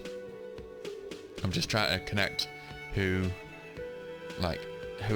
where have we seen two guys and a girl and a pizza place? No, just I'm not sure. Oh, you're up. It's good to see you back on your feet. Did you like your room? I cleaned it for you. I did, thank you. Big improvement. You're welcome. I thought it would be nice for you to wake up in a clean place after you, let's be fair, defended this establishment and its clientele from gunfire. I give credit where credit is due, and that, sir, was a nice shot. I was watching until you hit him, crawled inside then. Bullet started flying anyway. He clears his throat. I wish you a quick recovery. Also, he raises his finger. You and your partner are staying here free now. This establishment supports cops. The stay is free, the drinks are not, he adds. Just felt I needed to specify that. Where did everyone go? Oh, you know, he looks around at the empty place. People don't tend to stick around after shootouts. Turns out they're not good for business.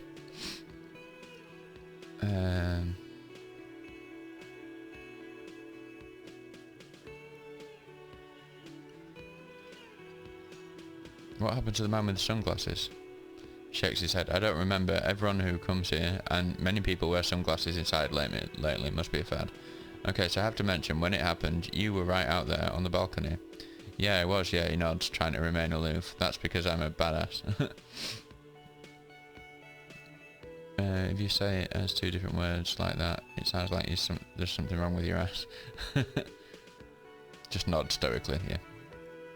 He nods back at you, even more stoically.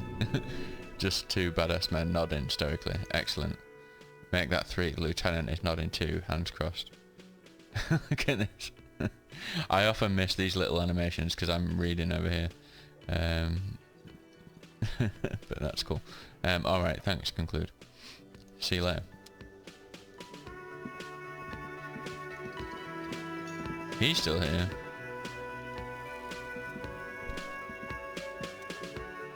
Hi again. Bye again.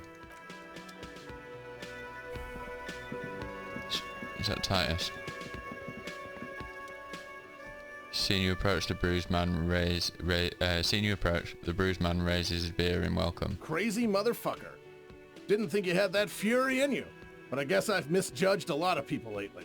That was one hell of a shot. Hell of a shot. The fucks did not expect that. He looks at you with unmistakable respect. I guess what I'm trying to say here is thank you for intervening, fellas. That was mighty brave of you.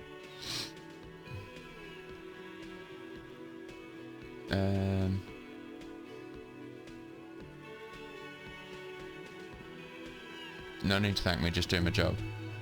Well, cheers anyway, copper. He raises his whiskey bottle in salute. I'm sorry about the people you lost. His bruised face stiffens. Theo was old. I think he'd be pretty happy with the way he went. Never could imagine him withering away on a sickbed.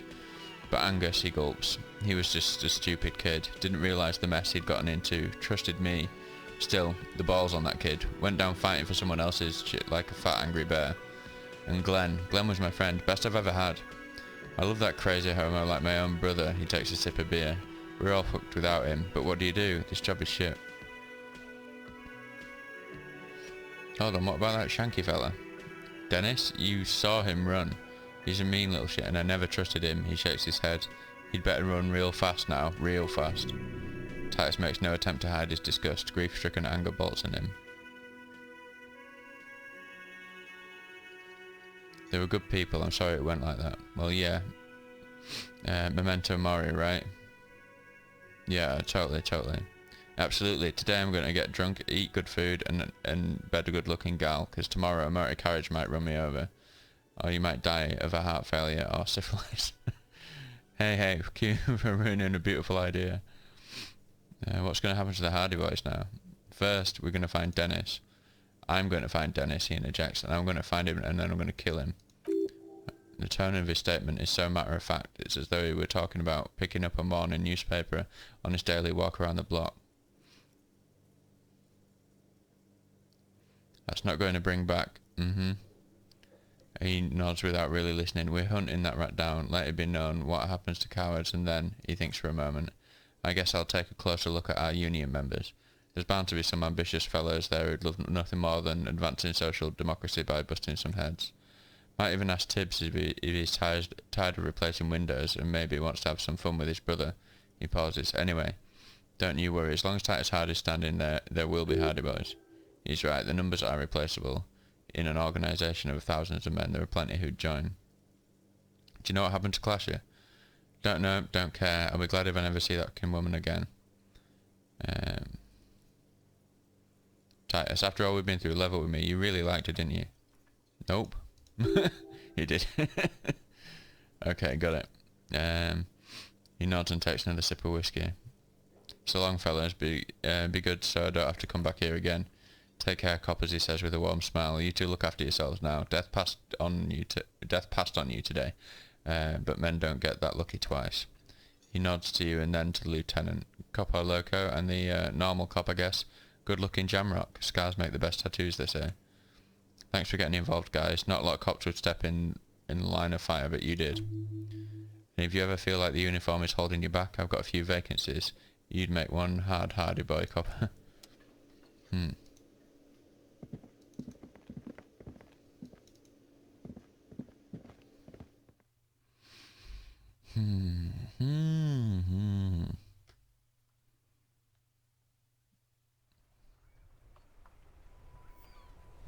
Oh, hello.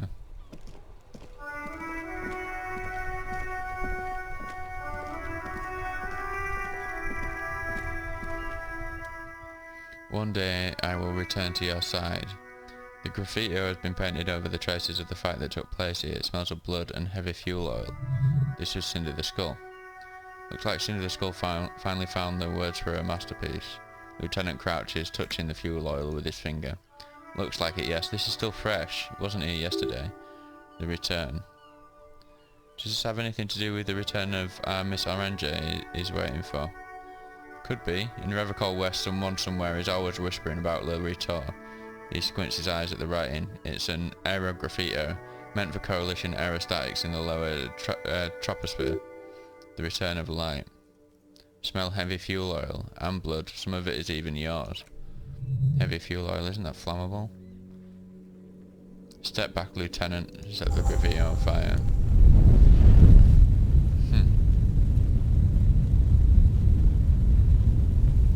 Disco Elysium. Lieutenant has taken a small step back.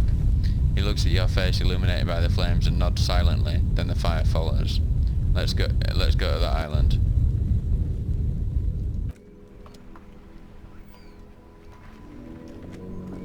Who's that? Oh, is that what's his name? One of the old guys. Officer, care to play a game with a lonely old man? Actually, never mind. It wouldn't be the same. Where's Rene? The prick is gone, he replies, trying to smile. I can barely believe it, but he's really gone. He's trying to return to his jolly facade, but the underlying sadness casts a deep shadow over his wrinkled face. Gone where?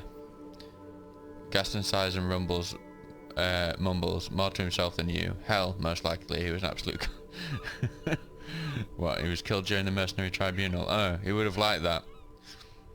The old man slowly shakes his head. Violent lives ending violently, that's how he wanted to go. Sadly, that was not the case. For my condolences. Yes, Lieutenant nods, we are both very sorry for your loss. It is what it is, part of life really, he mumbles, only half listening to you, but to know someone for 79 years, then one day they're just gone. I just don't know anymore about anything really. He slowly shakes his head, then remembers your presence, but you must need something. Too bad Rene's gone, I was hoping to ask him about Maybells. The old man stares at the flower, then sighs and says, Rene wasn't really what you'd call a botanist, officer, and believe me, he didn't like Insulindian lilies. Wait, Insulindian lilies? He replies with a slight nod. That's their old name, dating back to the time of kings and crests and all that other stuff he loved so much. Why didn't he like them? There were many reasons, but it was mostly the communards. They called them the bells of the revolution. A sad smile passes his face. I guess in the end the old Insulindian lilies were just another piece of old Insulinda. The royalists had to surrender the Mazovian insurgents. Doesn't really matter anymore. Okay. Revolution flowers, And who do we know who's got some revolution things about them? Kim? If it ends up being Kim, I'm gonna be maybe, well, yeah. I mean, certain aspects of it do fit, but then the vast overwhelming of everything else seems to point elsewhere.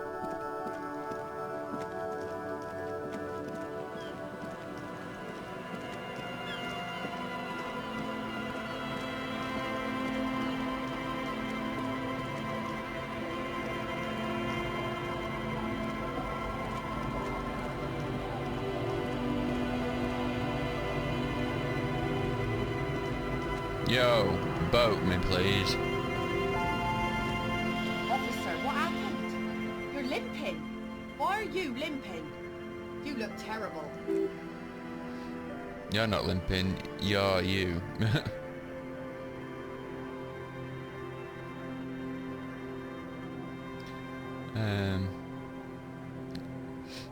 Got shot in the foot, it was pretty badass, you would have liked it. Is this from the shooting in town? Weird gunshots. Not that we don't hear gunshots all the time, but they were closer than usual. There was an exchange of fire on the Rue de Saint-Guylaine. It's nothing to be worried about. You didn't only get shot.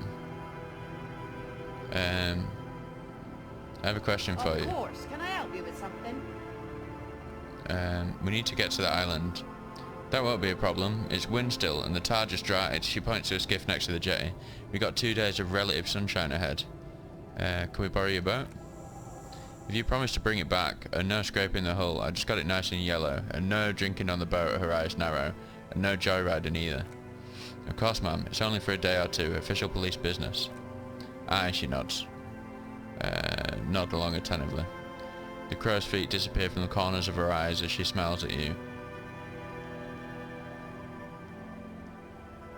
What's on that island? I saw some kind of ruins through the binoculars.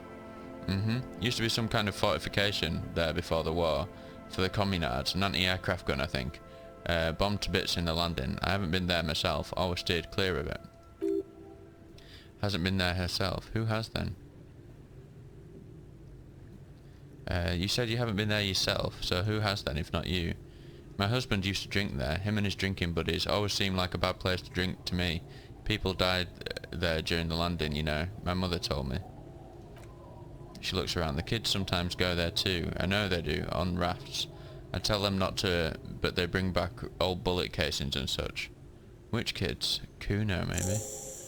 The twins. Oh, she points to the two kids playing on the concrete yard. God forbid they bring the girl along some rickety barge.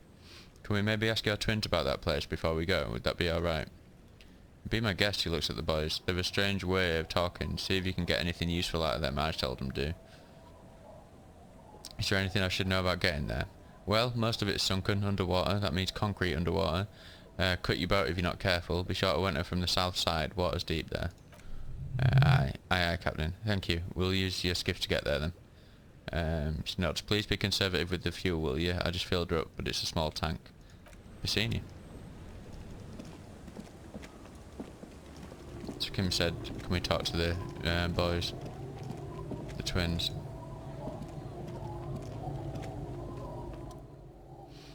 Okay, kids, you've been to that island, right? On the island? The one who's busy kicking his stone punch to the bay? Yes, that one. I need to know what's there. That's, nothing. The boy pauses to think with his finger in his mouth. It's just a sea fort and some plants. You can take a raft there, it's great. And, the other one butts in, we make a fire. We make a fire.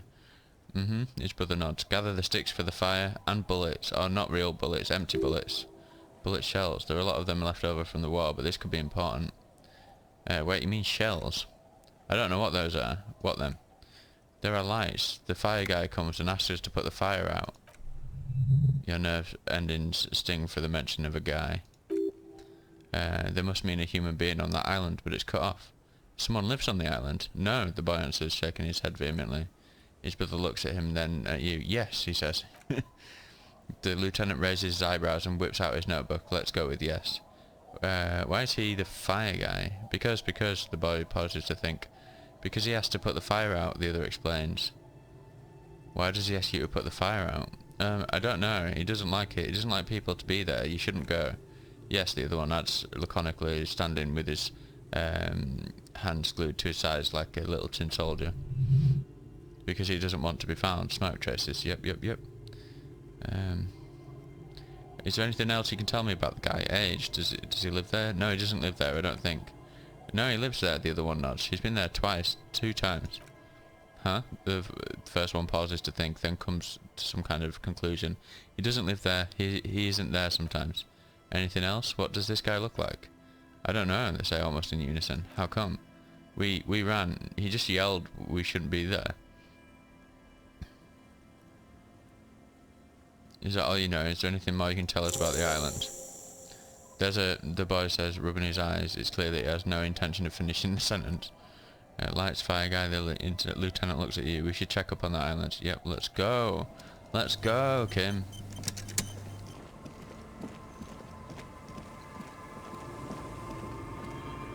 Is that not the boat? Is it the one under the... I thought that was the boat.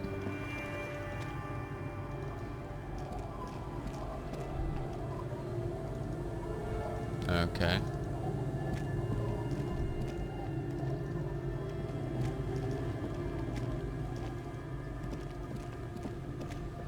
But it's just on the pier, is it? Yeah, there it is. Nice.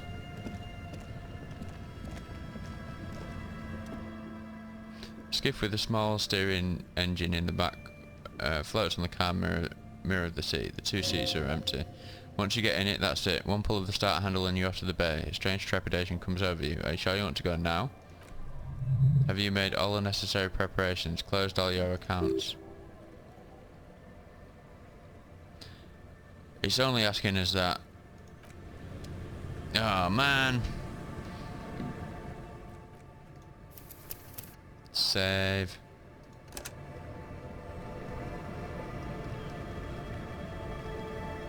Let's just take a look at the map.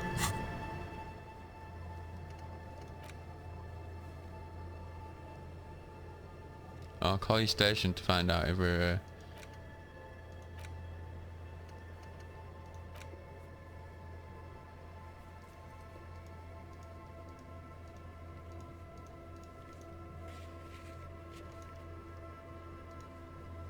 Thing is, we did clean up a load of stuff before we went and did that, before we did the last thing, so I think we're pretty much good to go.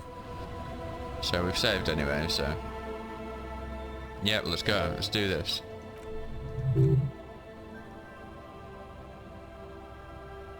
You take the engine, Kim, I'll hold the boombox. What? What? How else do we blast Sad FM on the way to the island?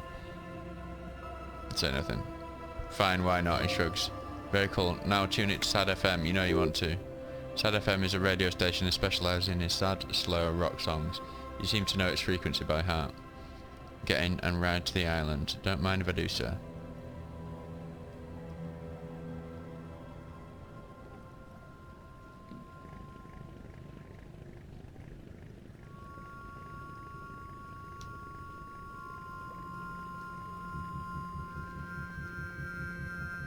Want to be free.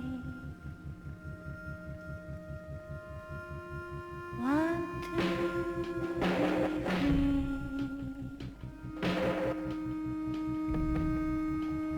It will last forever.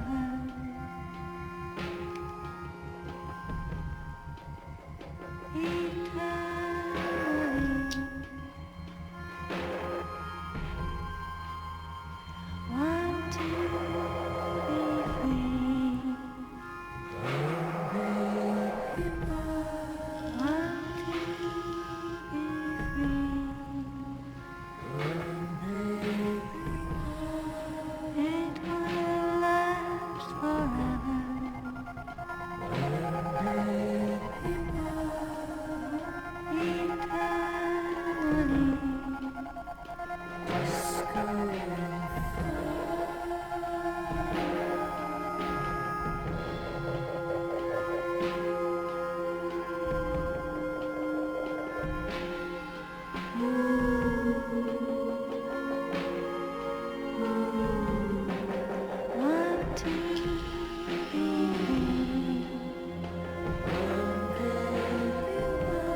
Want to be free.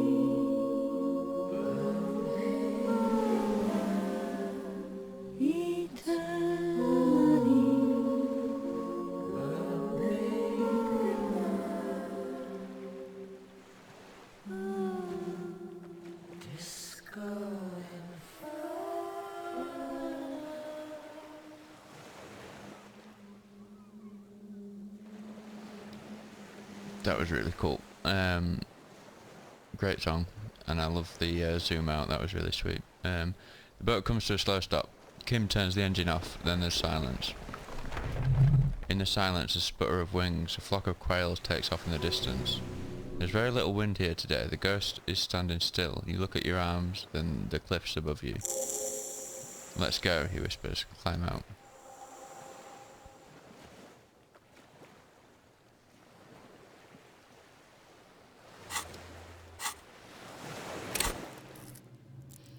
I'll level up. Have we not got some thoughts that are going to complete at some point? This one's still Remaining 13 hours 2 minutes. I don't think we're gonna get. We might not even get that done.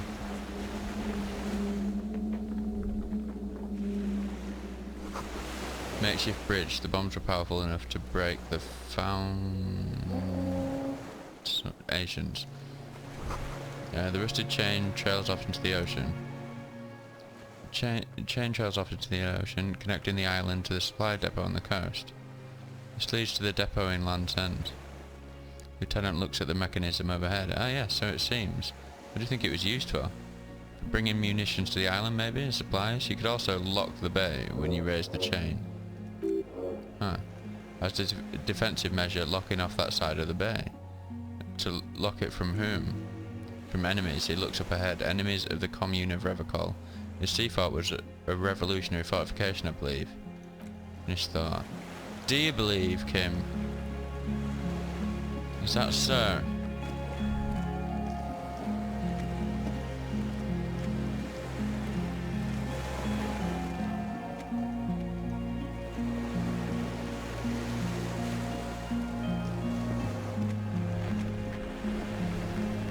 Yes?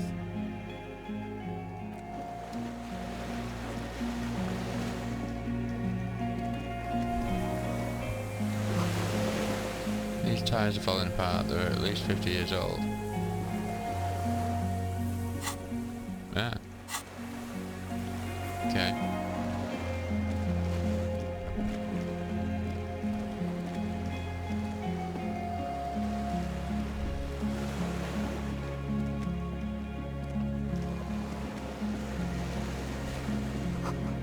Tension inflammable. Some fuel has leaked out of the barrel, black, viscous. There's a lingering trace of mazut in the air. I feel like we've heard that before somewhere.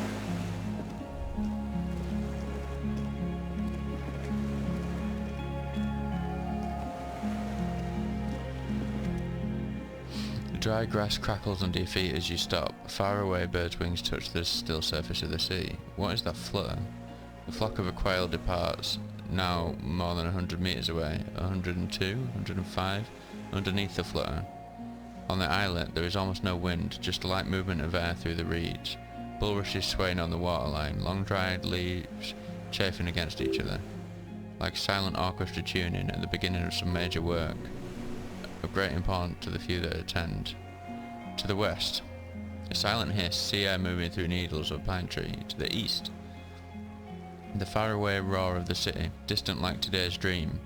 Before it, the sound of sand, low tide filtered through its grains, a bird tending to its feathers. Ahead, a low hum. The air slowly moves through a concrete box, through its ancient slits and cracks, resonating, hollow, a big building. Beyond that, further north. Air flows out of a pillbox window. There is very little there. The air cossets flowers on a meadow, absolute silence. Reeds motionless, bulrushes motionless. Beyond the silence. Another level up, nice. Called the Marmot Aqua.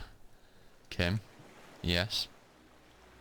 Have you noticed how quiet it is? I have. Is that why we're stopping? Wait, I have to listen to one more thing. The lieutenant nods in silence. Open your eyes, stop listening.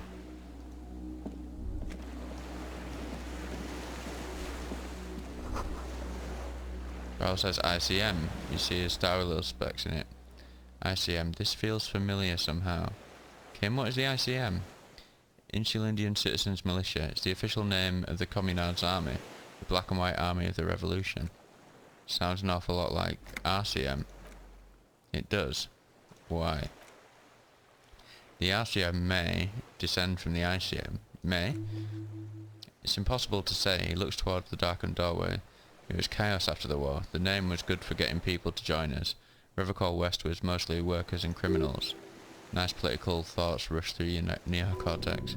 It's going to be hard to say them. Carrying around all that weight on a busted crutch is making you pant.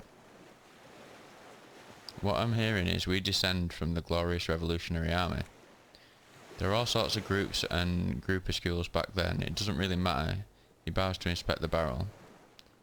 A white star, point to the star on the label. He looks at it. No, he looks at it. An upside down star. With its horns in the sky, the symbol of the commune. Are those speck stars too? No, that's the uninhabited archipelago. A DeLorean-era symbol of Insulinde, known as the face in the sea. Looks old, what's it still doing here? After, he thinks, 44 years? It's not nearly enough to hide what happened here, Lieutenant Euphraya. One of these barrels was still leaking fuel as you saw. The city is full of things like this, old bullets, guns, fuel. Finished thought.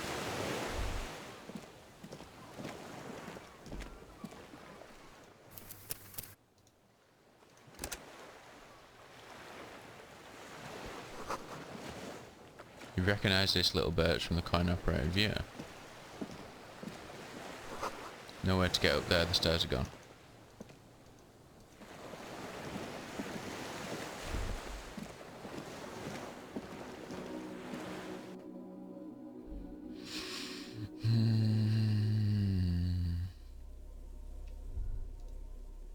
Just feeling awfully endgame-like. This was once an armament rest. Twin cannons were attached here, medium distance, large caliber. Careful, these stairs have collapsed.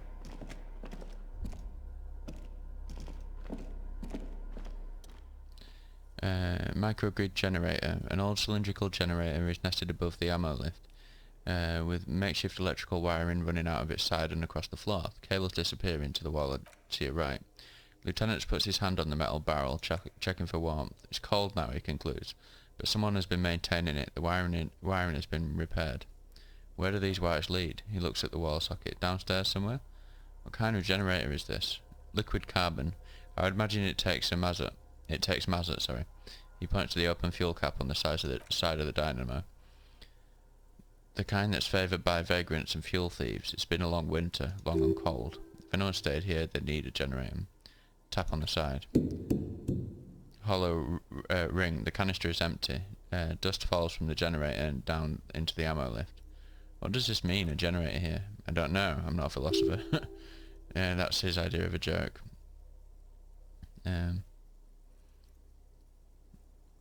Say nothing.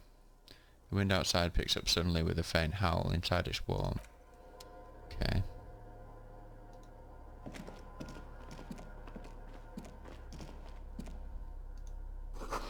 Books, mostly fantastic and historical fiction.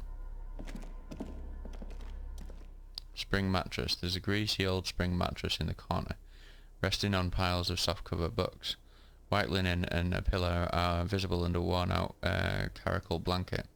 Someone has been squatting here. The lieutenant inspects the bed. The linen is fresh, recently washed. How recently? You force the rest of the sentence out through pain, thick as molasses, no longer able to hear yourself speak. You know, officer, he looks at you with a touch of concern. You can rest here if you're feeling tired. I'll keep watch. You could use some rest for what's ahead.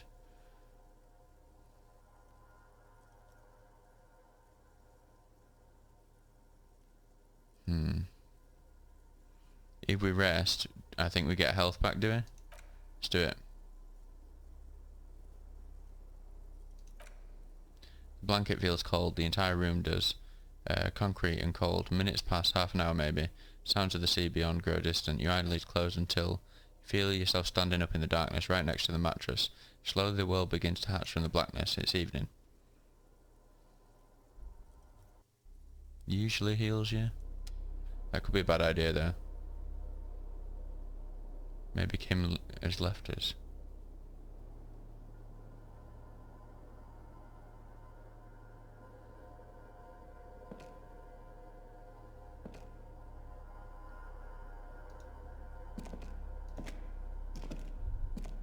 We don't seem to have... Lieutenant is no longer here. Go outside to the beach. Yeah, I don't like this. We don't seem to have any...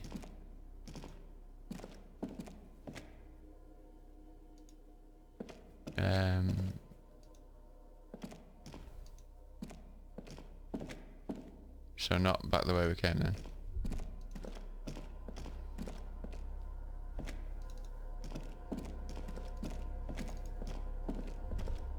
Can't inspect anything. We don't have like a health bar.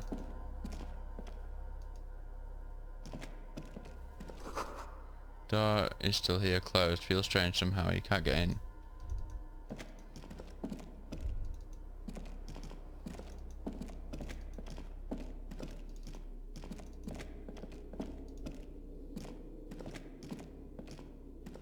Yeah, maybe this was a bad idea. Going to sleep.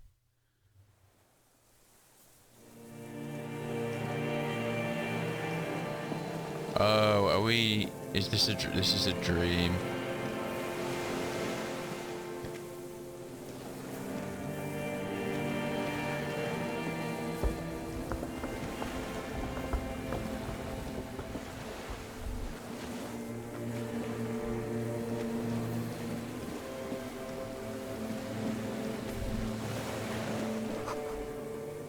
Go down to the chain, there's something there.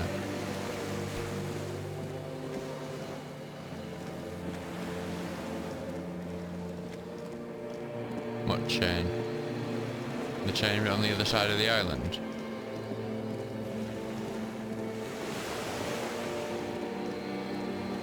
Oh, here. Walk into the water now. Yeah, this is a fucking dream, it has to be. You see her footprints on the water.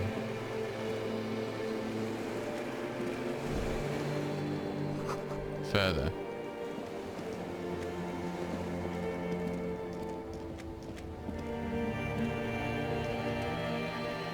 Dolores Day.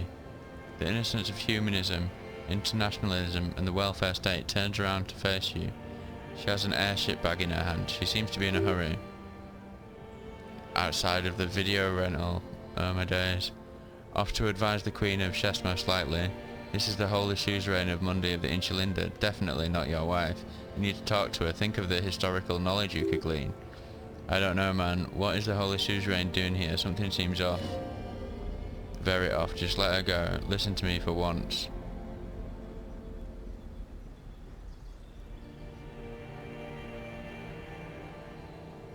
We need to have one more massive epic showdown. What's in the bag? Where are you going? Something is off. Listen to me for once.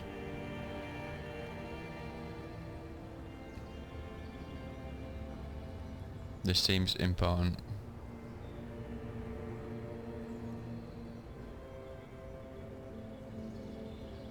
Oh, I'm so curious, but I do want to listen to the volition.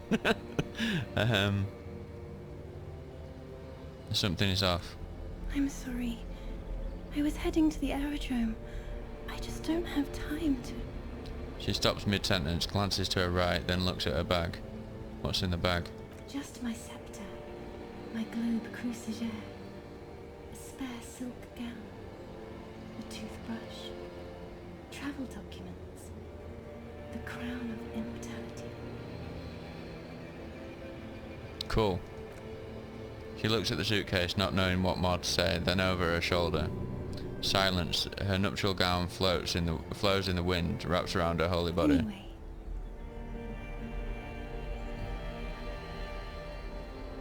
Where are you going? I'm going to Morova, to live there, in Grad. It's 1 million kilometers away, Harry. Might as well be another lifetime.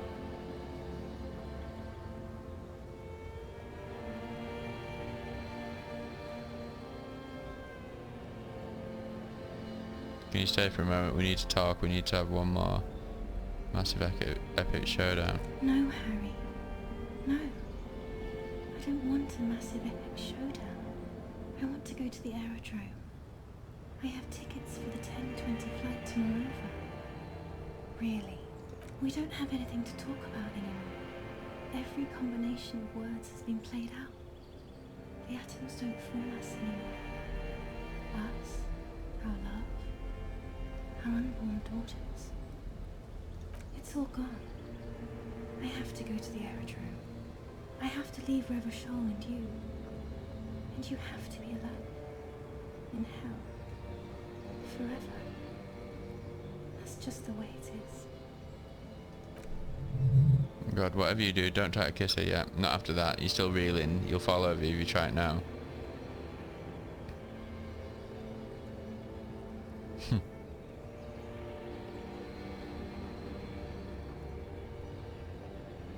Bought you this figurine of a headless Fallen Rider. I don't want it. He doesn't take it. It looks expensive. I don't want it. Okay. Please don't give me any gifts. I get the feeling you're not really Dolores Day.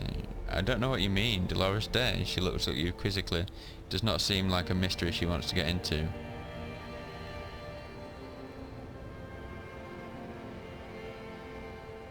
On second thought, you're Dolores Day. Yes, Harry, I am. Things have gotten much better for me now that I am the ruler of the known world. She pulls up the silvery sleeve of her gown to check the time. Oh god, it's already so late. I have to go, Harry. A tiny golden watch with red straps around a bony little wrist.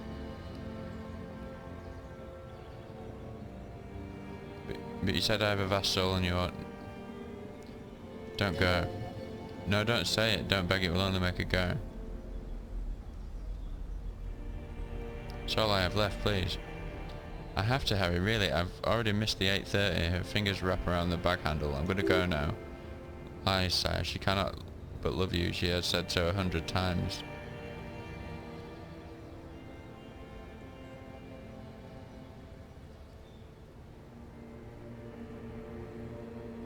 Okay, I understand. No, you don't. You're just being a martyr, and I'm really going now. The time is up. I must be on the 10:20 flight. She turns. Will we ever see again? I won't see you, but you will see me. How can that be? Oh, Harry, this is a dream, can't you see? I'm already in Morova by now. Who knows how long ago this happened? She looks around you. A year? 2? 5 years ago? How will I see you again, then? Right here, tomorrow night. Once this dream starts happening, it keeps happening. 3 times a week at least. And Harry, it really looks like it started happening again. There's the video rental. I'm suffocatingly beautiful and young, and I smell of tutti frutti chewing gum, like I did that time when I asked you for forgiveness, after leaving you the first time so long ago. This is intolerably bad. Oh yes, this is real darkness. It's not death or war or child molestation. Real darkness has love for a face. The first death is in the heart, Harry. See you tomorrow.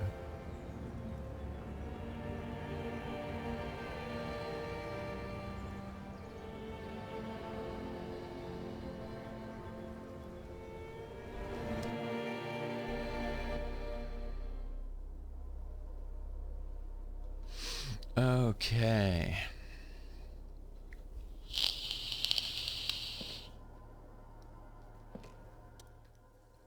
You're up quick. How was your sleep? Let's solve the fucking case. Are you sure you're okay? You thrashed around, then you bolted up, half covered in blood from your wound.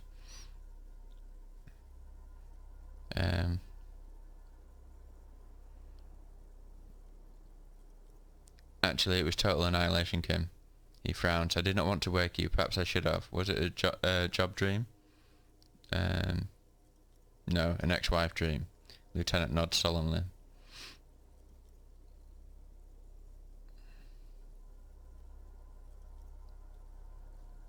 Where's, like, just continue? Let's comb the entire island centimetre by centimetre. That's the next step in the task chain. Okay, he replies simply. See candles planted on a broken rangefinder.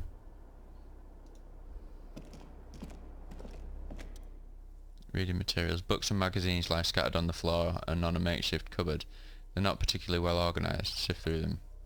Most are soft covers, serialised fantastic and detective stories from the 20s and 30s. This disparate digest includes the classic Animal Adventures. Among what is mostly commercial fiction and serialised stories, you find a magazine cathodic for electrical engineering. Then it's back to pulp, light erotica, and international thriller about circuit benders. Someone's made themselves a home. A lieutenant inspects a softcover. Conceptualisation. Let's see if we've got some stuff for conceptualisation. I think we might do. Ah, there's one.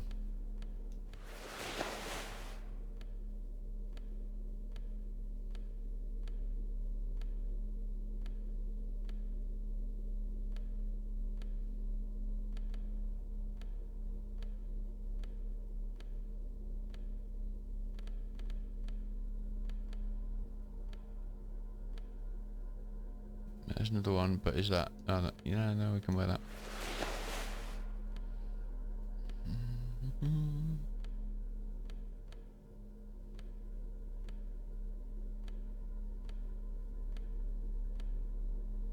Okay. It's still going to be a bit of a Oh, 72 is not bad. Nice. Oh yes, under the bed there is a rather extensive collection of critical theory, that is, life non-affirming left-wing literature, published by a small imprint such as Abattoir Firm and Uiza. It's not exactly like reading.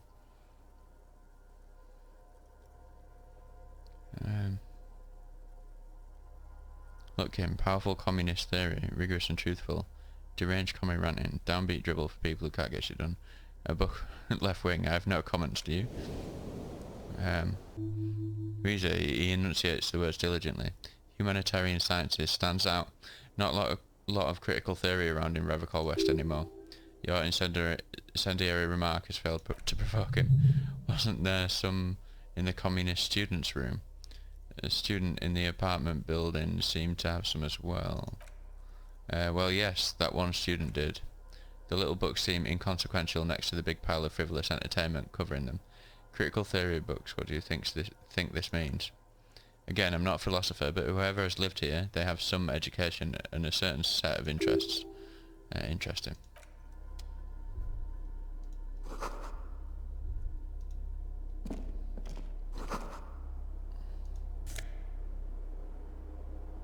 Hand-eye coordination, Fallon shirt. And we got 2 levels up.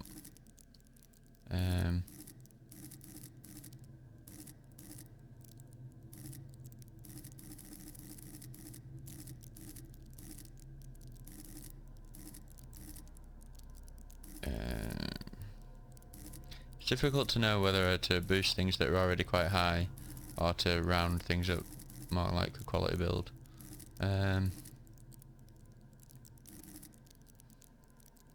Maybe pop another point into endurance. And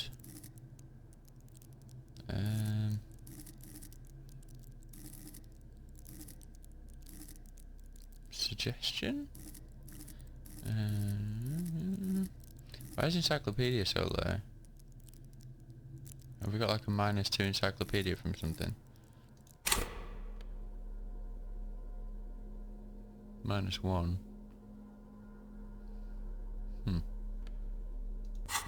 Maybe from one of the thoughts or something.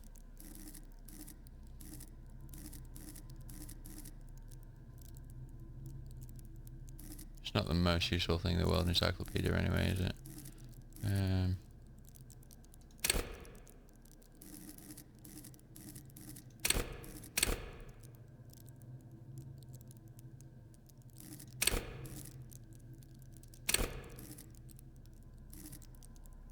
Let's do pain threshold as well. Okay. We haven't leveled any of that stuff up in a while. Okay.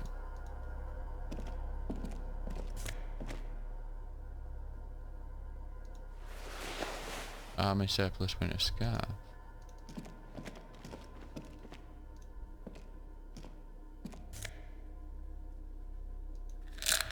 Nice.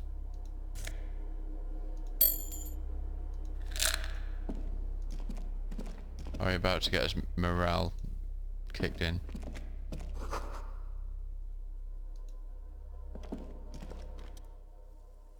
Small blast door. It's on the other side. Another part of the island probably. The lieutenant looks in into the keyhole. The lock looks like it could still be usable. How do we open it? Then that's it's bigger than the lock. Maybe this is one of the doors we don't open. He's right, it would be better to open its big brother. A powerful engine hangs under the ceiling. It must control the blast door. You're right, we open the big one. Do you see the controls anywhere? I think there's a console just southeast. Shuffles his feet to stay warm. Let's look around. Getting the blast door open seems like the best plan. Okay, so that was the door we came in through. So I guess, well, there's a console here, but we'll need to power the generator.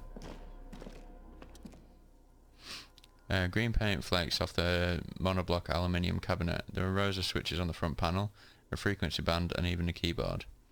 Run your fingers across the keyboard. The keys rattle like teeth. This keyboard hasn't been functional in decades. What's this then? The console of an antique computation device. The lieutenant points to the wires running into the machine. The generator upstairs with wires coming out. They terminate here. Could this be the blast door? Possibly. He inspects the dials. Urgence over Aluma radio diffuse. Sounds like this device was used to control the electronics here. Maybe it still does. The device was used to control the electronics in the room. It could open doors, control lights, function as a radio computer. Turn emergency open. Nothing happens. We need to restore power before using this, officer. The generator. He looks upstairs. It didn't look like there was fuel in it, so we need fuel. And then he looks into the dim light to his right. We should look around outside. There are barrels all over. Maybe one of them still has something in it. The boat engine.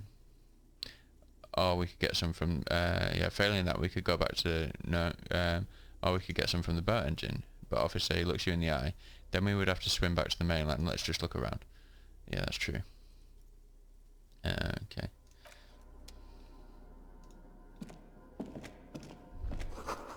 Hatch is jammed shut.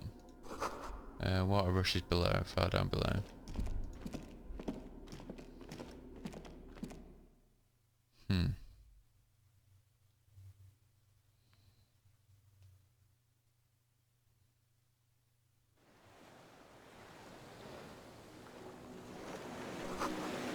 Firing slit, you can't see inside.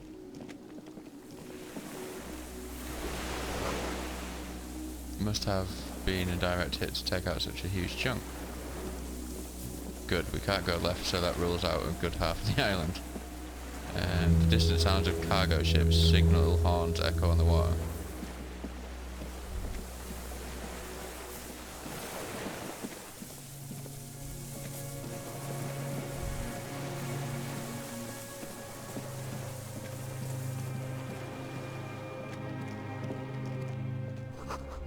Nice cracks under your feet, be careful not to fall through.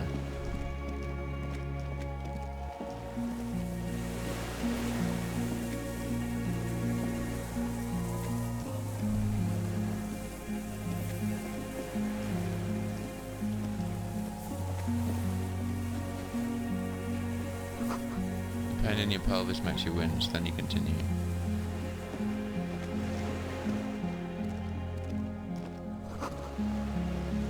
Inside of the fortress, you make out the console and the blast door. I feel like maybe we go down before we go up.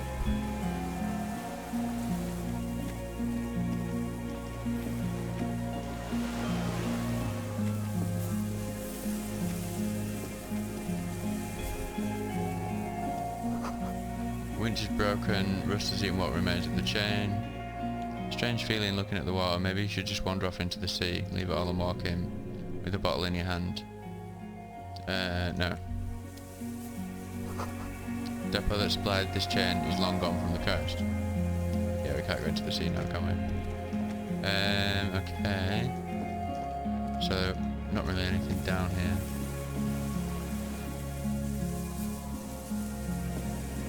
Up it is.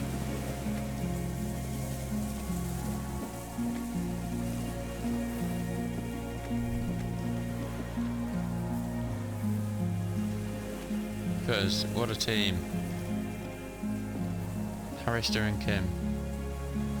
That's what it's all about.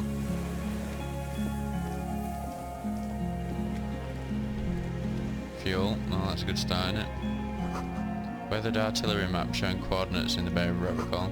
An old medicine cabinet. Dramamine, nice. We need that. Oh, and I think leveling up gave us an extra charge of health as well, that's good. Money.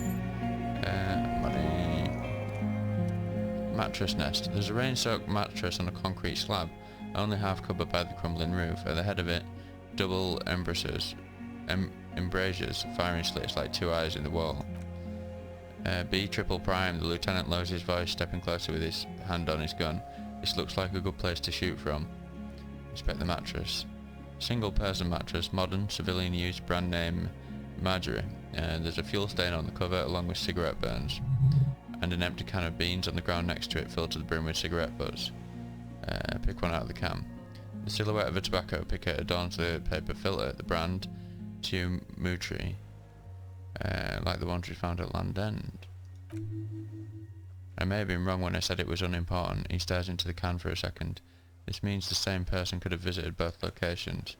I didn't see any signs of smoking inside though. If people live there, they keep it tidy. This here may also be a smoking spot. So that probably means there's more than one person.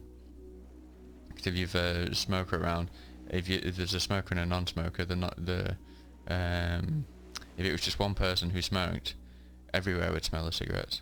But if it was a non-smoker and a smoker, the smoker would come outside, which so that where the non-smoker was sleeping wouldn't smell of cigarettes. That makes sense.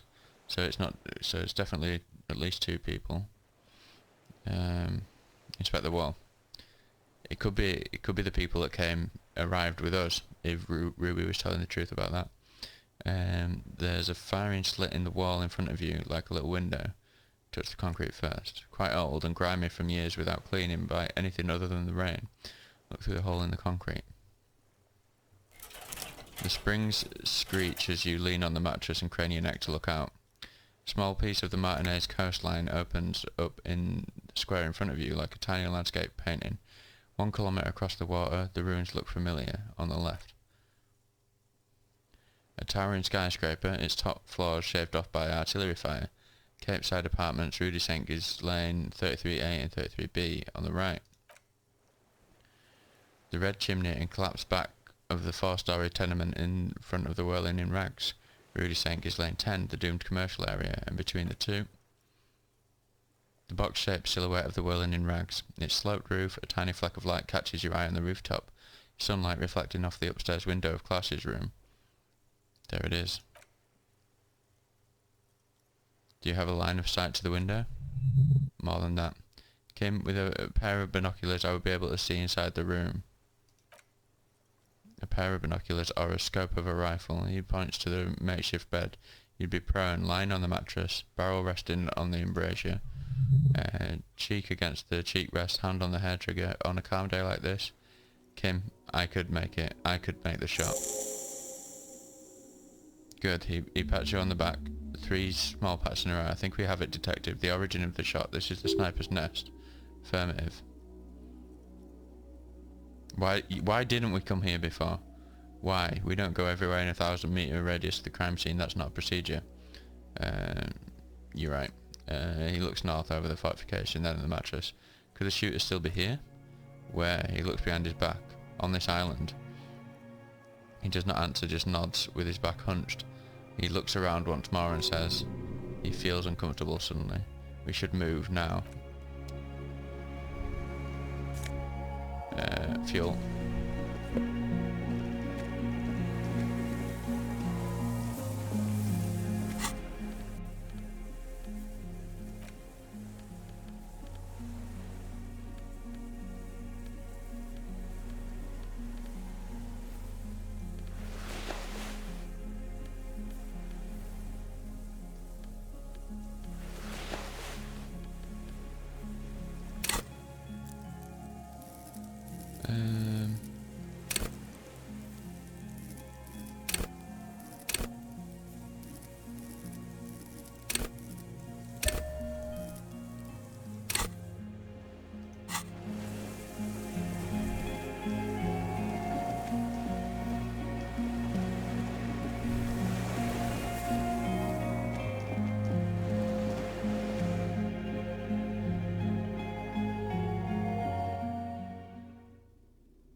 Pour fuel into the tank. Lieutenant assists you holding the canister up to the fuel tank as you tilt. Dark brown viscous fluid pours out and the room fills with a chemical smell. There's a red starter switch on the side of the cylinder and start rope on the other side. Lieutenant flicks the switch, pull the rope. Recoil start wakes the old generator up. The machine sputters like an old war horse before settling down to a rattle. Should do it. Okay.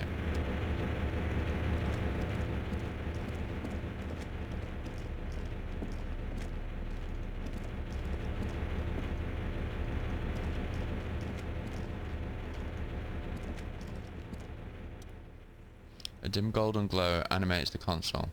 Faint like a ghost light, urgent over it reads one dial key, illuminate reads another. It's on, he smiles, turn emergency open. Glass door opens with a series of clicks. A shaft of light appears, then widens as light shines in.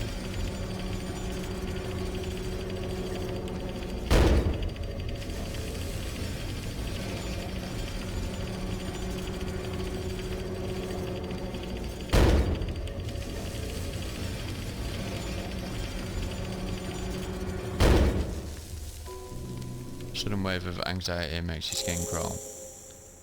After you, Lieutenant gestures at the opening. Let's go.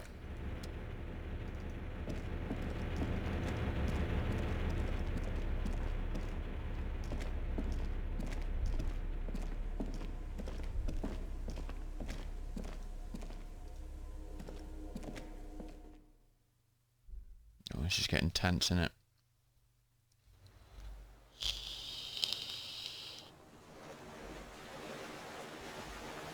Oh, we've got a bit of comb filtering with the water.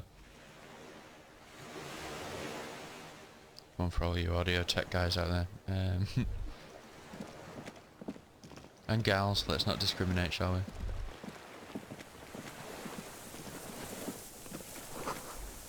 Small white flowers blossom all around you.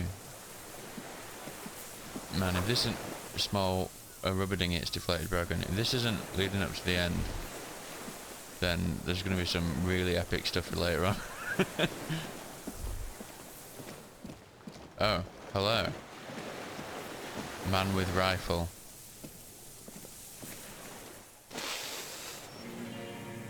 Old man wearing a tracksuit trousers leans on the frame stock of his rifle. He gathers a big ball of spit in his mouth, then spits it out into the extinguished fire before him. He raises his black eyes, hooded by creased eyelids, to meet yours. Unclouded by cataracts, his eyesight is sharp. Nice gun you got there. It's not nice, it's a piece of shit. Gets the job done. Is that a Bell Margaret? It's a Dragon 446. A Samaran rifle? How did you get hold of one? It was sent to us by our brothers in the Xinyao commune. Military aid. That's the rifle. It is, you stay true to him. You can still make it sing.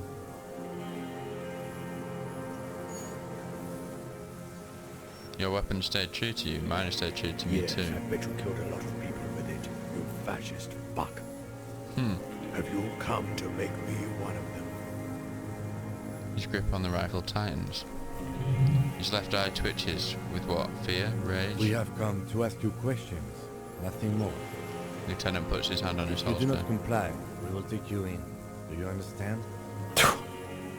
Another spitball lands in the ashes. That's all the answer he gives. The danger levels here are hard to read. One moment he's a fire, the next a fire gone out. Did you close the blast door? I did.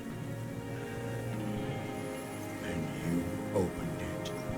How?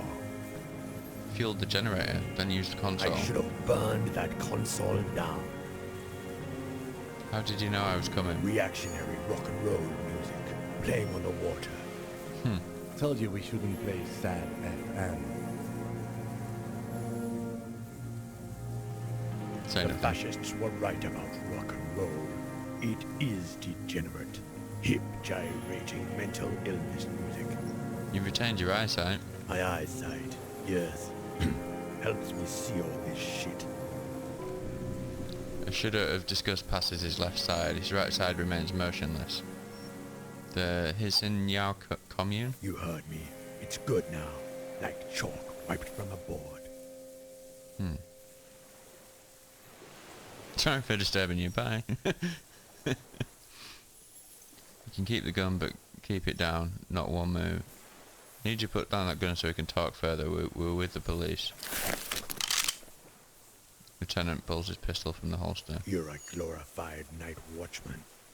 This is a service rifle. I can only lay it down before an enemy commander of corresponding rank. His elbows rest on the frame stock calmly for now, but he may still get it in his hands. Looks like he knows the weapon. Kim? Lieutenant aims his pistol square at the man's forehead. Put it down now, sir. Or you're going to blow my brains out before you question me. To hell with it. It's a walking stick anyway. It's out of bullets. The old man lays the rifle down carelessly, then looks at it lying there, like an amputated limb in the sand. He stares on, his wrinkled mouth moving without a sound, a strange sadness like a sound.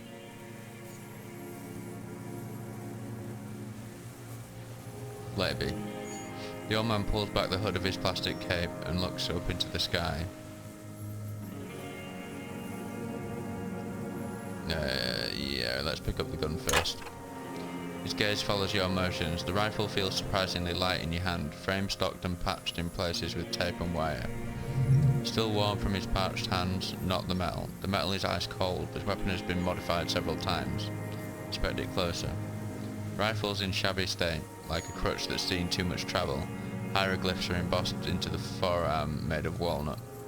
On the butt you see Vespertine writing, burnt into the wood. Trigon 4.46mm, made in Sinyao. She uses jacketed ammunition, 4.46. Jacketed military-grade ammunition, stable in flight, good for hitting something that's very, very far away, says mostly to the old man. The rifle has been patched and modified several times. I wonder how old it is. The old man does not answer, he just stares in front of him. Stow the gun. The old man keeps following your motions with his gaze. His left arm twitches suddenly. Some kind of involuntary response. Something is slightly off with his motorics. This looked very much like the murder weapon. It can be used against him to get a confession in time. Who are you? My name, he looks across the water, then back at you, is Isif Lilianovich Dross, political commissar of the 114th Anti-Aircraft Division of the 4th Army of the Commune of Revachol. I'm a deserter, a partisan, and a prisoner of war. This is my termless surrender. His eyes turn to the reeds again, dead and dull. The Commune of Revachol, the lieutenant forgets to close his mouth. Do you mean the ICM? You're a holdover from the Insulindian Citizens Militia, the Army of the Revolution. I was recruited in Jamrock in 07, trained in the École de Contrôle Aérien and consigned to emergency defence duties in 08. I left my unit on the eve of the landing. When I returned here on May 14th, the Commune had fallen. Still armed and ideologically trained, I wrote a criticism of myself and resumed partisan duties. 51 minus 843. Been on this island for 43 years? No, he looks into the fire. A wisp of smoke rises from somewhere between the charred logs. I've been on other islands too. I was on Resurrection until they turned it into a spa in 18. Then I was on E48 and nameless sound until the sea washed over it. Then I came back here. That was, he thinks, 22 years ago. Again, you've been hiding here for 43 years. 43 years and 10 months. That's the length of my entire life. It's too long. It's not how a human being should live. He grimaces, clearly in pain. But I couldn't just forget what I saw. You just couldn't. You couldn't give up. He nods. But he can now. What have you been doing during all this time? Hiding, fishing, waiting. He looks across the water. Where the afternoon grows late on Rue de Saint Ghislaine, people walk home. Streetlights will soon be lit.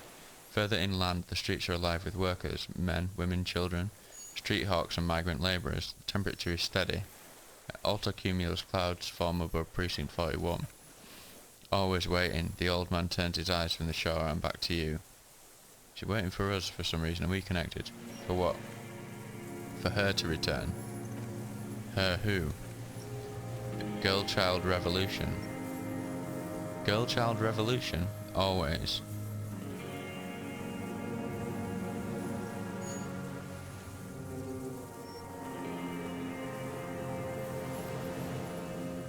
Nothing in history is guaranteed, but revolution is still a possibility. No, he blinks his black eyes. The material base for an uprising has eroded. The working class has betrayed mankind and themselves. The historic opportunity for a revolution has passed. It will not come back anymore. However hard I try, whatever I do. So that's why he's the deserter. Don't say it. What can I do? The old man suddenly looks around, suddenly confused.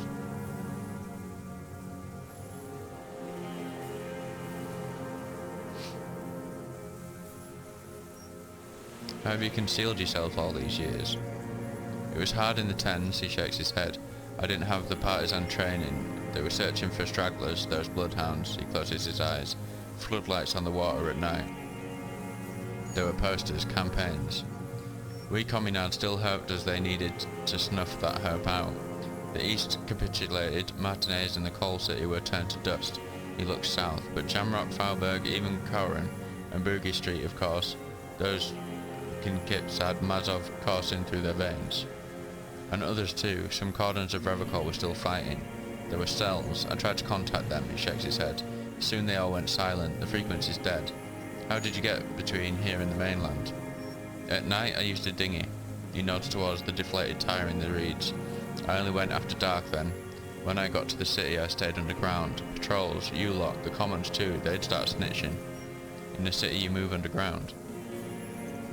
From bunker to bunker, he nods. Not anymore, no one cares now. I don't even have to hide. They think I'm another antisocial vagrant. I could walk straight into that town if I wanted, He falls silent, his gaze fixed on the shacks huddled together across the water.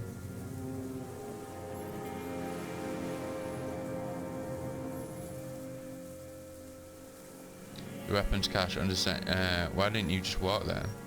I don't want to. They're all traitors, pigs, rabbits and dogs. Men without ideals are only animals. The weapons cache under St. Giz Lane 22, in the basement. Have you been there?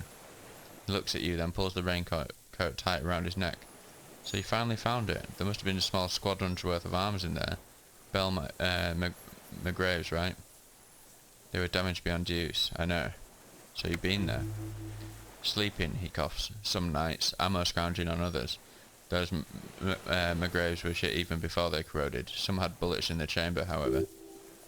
You feel the dots connecting like little dots on the map he's walked across. There's a small building under the Feld. There's a small bunker under the Feld building. Have you stayed there? The propaganda bunker? He coughs. I used to, but not anymore. Propaganda bunker.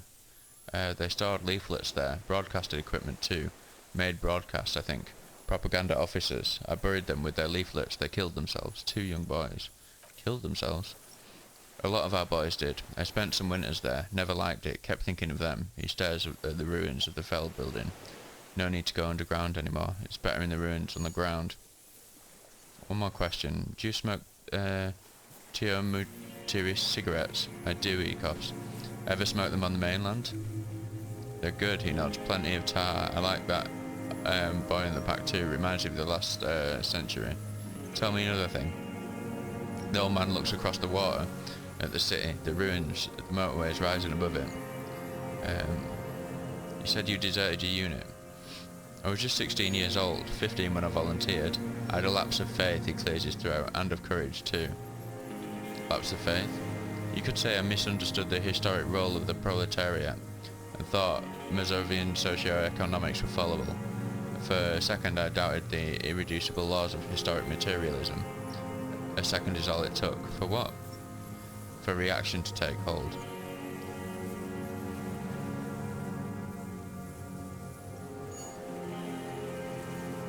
What's reaction?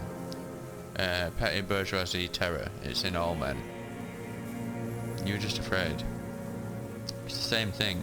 You haven't seen it. Not really. Not naked. It's impossible not to be afraid. It remains unclear what it is. He makes leaps he doesn't expect you to follow. And this was when? The lieutenant instinctively looks to his notebook, but does not take it out. May the 13th, 08, 44 years ago. He looks north. The horizon was black with coalition airships. Their petroleum rose to the sky, and it looked like it formed the clouds, storm clouds. When they started shelling it was dark magic. That's enough. Another thing. It's not enough, he hisses. The total combined power of international capital, all their fear and terror, tore into Revocol. Streets rose from the ground, houses turned to ghosts. He gestures erratically, then falls silent. So what is this place, the island?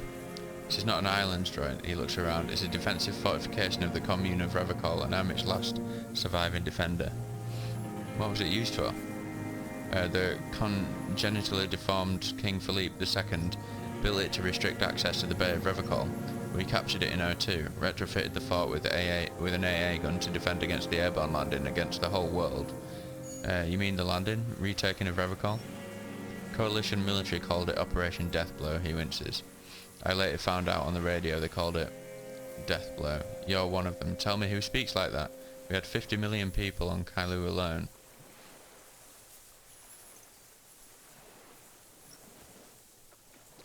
First, I'm not one of them. Sure you are. You're RCM. Answer me.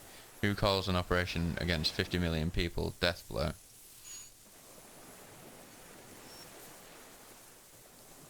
Coalition military. He shakes his head and says, Iblis. Iblis? The black-eyed angel, he nods.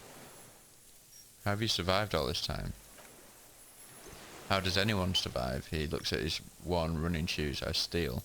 What do you steal? Supplies, vegetables, he winces. I collect rainwater. It's the life of a dog, not a human being. He coughs once more, then puts his hand on his belly. How is your health, Mr. Dross?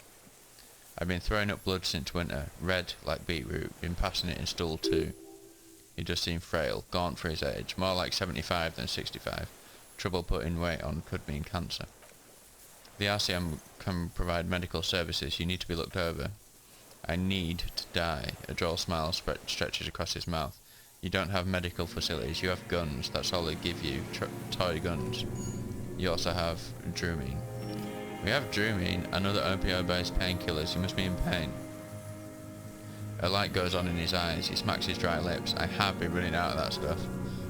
There's no way he could manage the pain without them. It's safe to say he's addicted to painkillers by now. This is a serious situation. You need to be looked over and we can do it. There's nothing to look over. The triage is in and it's black. Administer morphine, moribund. Thank you for clearing that up. He looks at you, his face parted from the sun and wind. There's the wince of pain in there somewhere.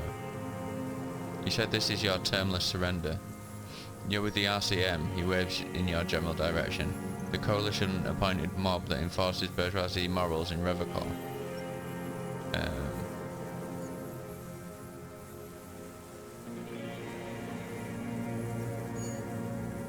Yeah, we're with the RCM, let's leave it at that. Let's, he looks at you in the eye. You represent the Moralist International, the enemies of humanity who took this city. I represent their adversary, the Parti Communiste Disinulinde.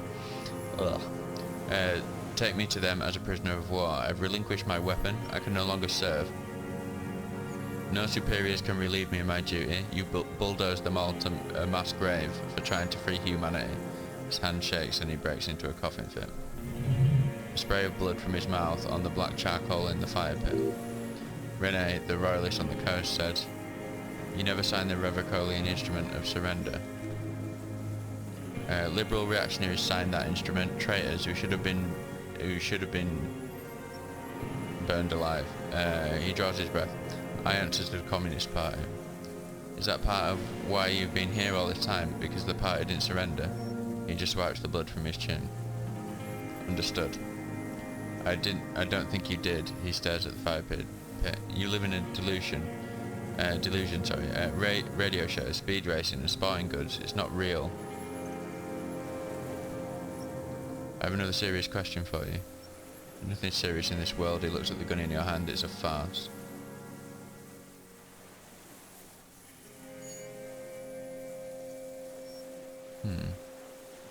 Those words the future teaches you. Real music, real prolet cult. He nods. That's Le Revacolier, not your rock and roll misanthropy. Canson Dissolda of the black and whites. Understood. You don't understand anything. The old man squints at you. You see two black beads gleaming. What have you been using this gun for? I've used it for killing people. Here we go, a trail of blood. Lieutenant smells it too. Killing people. It's a gun, that's what they're for. You want a moralist euphemism? Defending your family and your property? I haven't done that. I've used it to kill people. Interesting, the lieutenant nods. During or after the war? There is no after the war. He shakes his head and smiles, his teeth rotten black. Class war is never over. So it's continued killing after hostilities ending. Okay. This is it, you can feel it like battery acid on the tip of your tongue. Something you haven't felt in a while, but what? This is what you live for, this is the shit. The great serotonin jackpot. The solution. Going straight, no euphemisms, he doesn't like those. No, be careful now, slow and steady does it, make him repeat it first. Don't mess this up, remember he wants to tell you, get personal.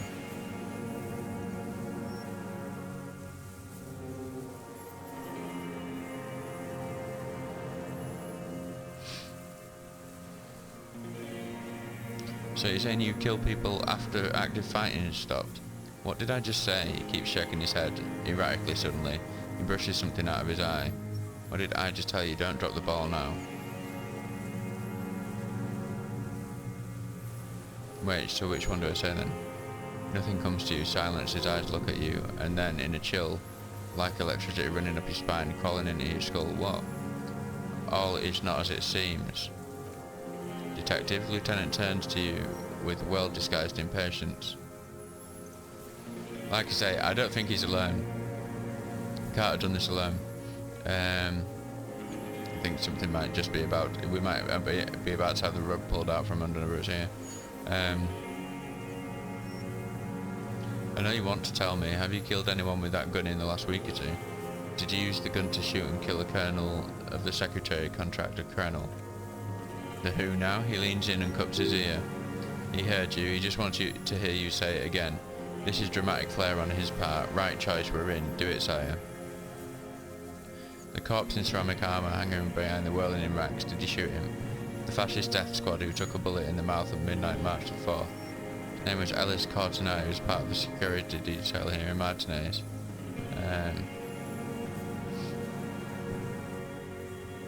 Yeah. Oh yes, that one. He looks up the sky and clacks his tongue. Ugly piece of work, that boy. Did you kill him? The lieutenant takes a sudden step towards him.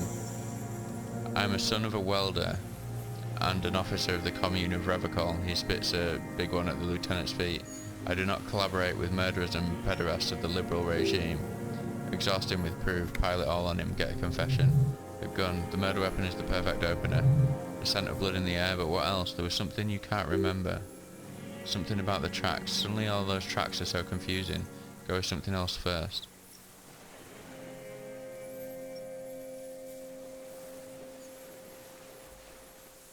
Come on, what am I forgetting? Hit yourself on the side of the head. Wait, here it comes. The goddamn Maybells, the dried Maybells on Class's roof. Yep. There were Maybells in the grass when you got here. They're revolutionary symbols from the war. Nowhere else, nowhere in all of Martinez have you seen them this spring. Wait, don't forget the footprints, the diagonal footprints in the dust in the secret space behind Class's bedroom. Now they're going to come up. Of course, thank you, Head, thank you. You got it, remember the boot prints were like no modern soul. Maybe don't beat yourself anymore though, you're not immoral.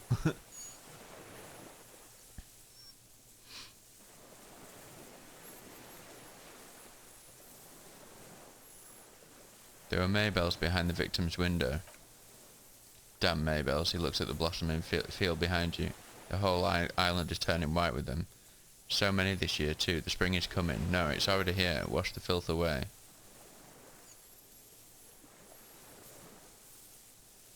I haven't seen these flowers anywhere else in Martinez, only here. They blossom on the islets before. We fertilise them with our own blood. He looks into the water. Resurrection was snow white in May before they ruined it.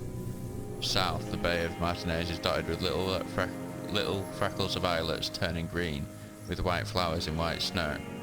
The coast too, before they piled the containers on top of it, filled with broken, useless trash for fat-fingered bourgeoisie children to play with. You must get around a lot to stay undetected all these years. The lieutenant's voice is soft, friendly. Do you know any secret paths, pinball workshops? I may. Curious tremor passes his face. A young woman called Claudia. Ring any bells? These dried flowers were behind a window. Claudia. He knows about it, hadn't heard the name. Yes, Claudia, you hadn't heard her name, had you? My ears don't reach the city. You know her, right? She had the intimate relations with the victim, the mercenary. With the victim, he turns his sight from the whitening field of flowers and falls silent. Then muscles in his jaw twitch, a spasm. There is a small tremble, looks like a smile. A crooked smile, yet isn't quite voluntary. He's about to burst. I wonder what brand of boots you're wearing. Everything is brands with you individualists. Who cares what brand any shoes are? Sansa, he looks at the running shoes covered in mud. Some shit. Show me the soles, please, Mr. Dress. An imbecile. The old man stretches out his leg. A black and white spiral pattern covers the sole of the worn-out old running shoes on his feet. The maker of is called Sansarique, and the size is 42.44. These are not the unusual horizontal pattern soles you saw in the dust on the floor in the hidden room. They do, however, seem to be about the same size.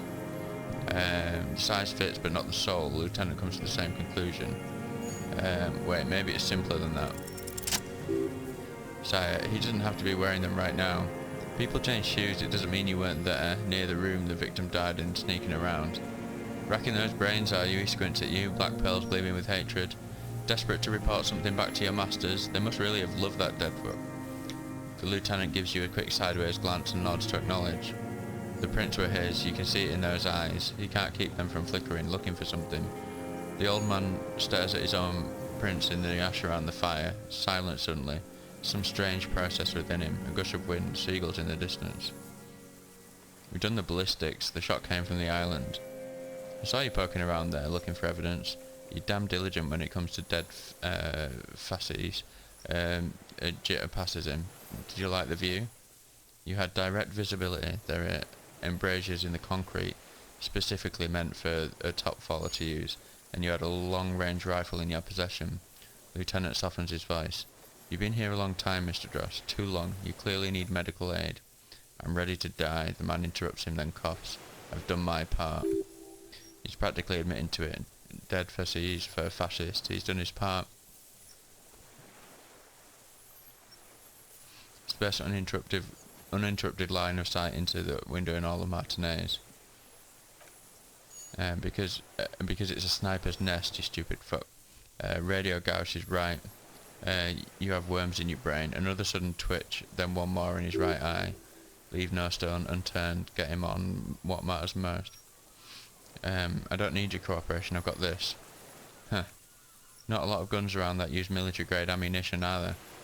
It's a real gun. He points to your sidearm, not like your little musketeer pistol. Seen you prance around with that, jumping hoops for the liberals. You look like imbeciles. Why don't you ask them to give you a real weapon, he chortles. Going against automatic rifles with those toy guns. Of course you got those boys killed. Damn, he saw you. He watched it happen. He would have a good view of the tribunal from here. It's not just empty boasting. So saw you. Okay, so what? Don't let it divert you. Stop changing the subject. We have the murder weapon. You know what? The lieutenant looks at the weapon demonstratively. You're right. I'm convinced this made the shot. Should we call it?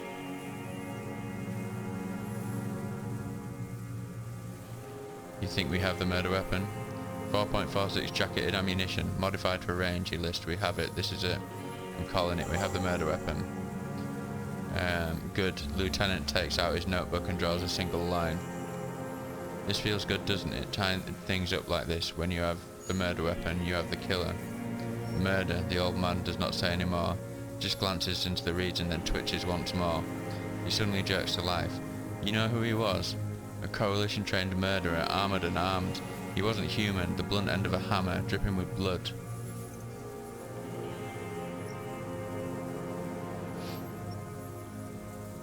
He was a soldier too, he was a man. Beating us to the ground, moaning with joy, he breathes in with strange animation. You hounds get so thorough when a company-trained killer dies. I haven't seen you on the coast for 40 years, you know, maybe I should have killed one sooner. Got your attention? He looks you dead in the eye, pupils shaking. Now, you stop beating druggies and prostitutes in your basement.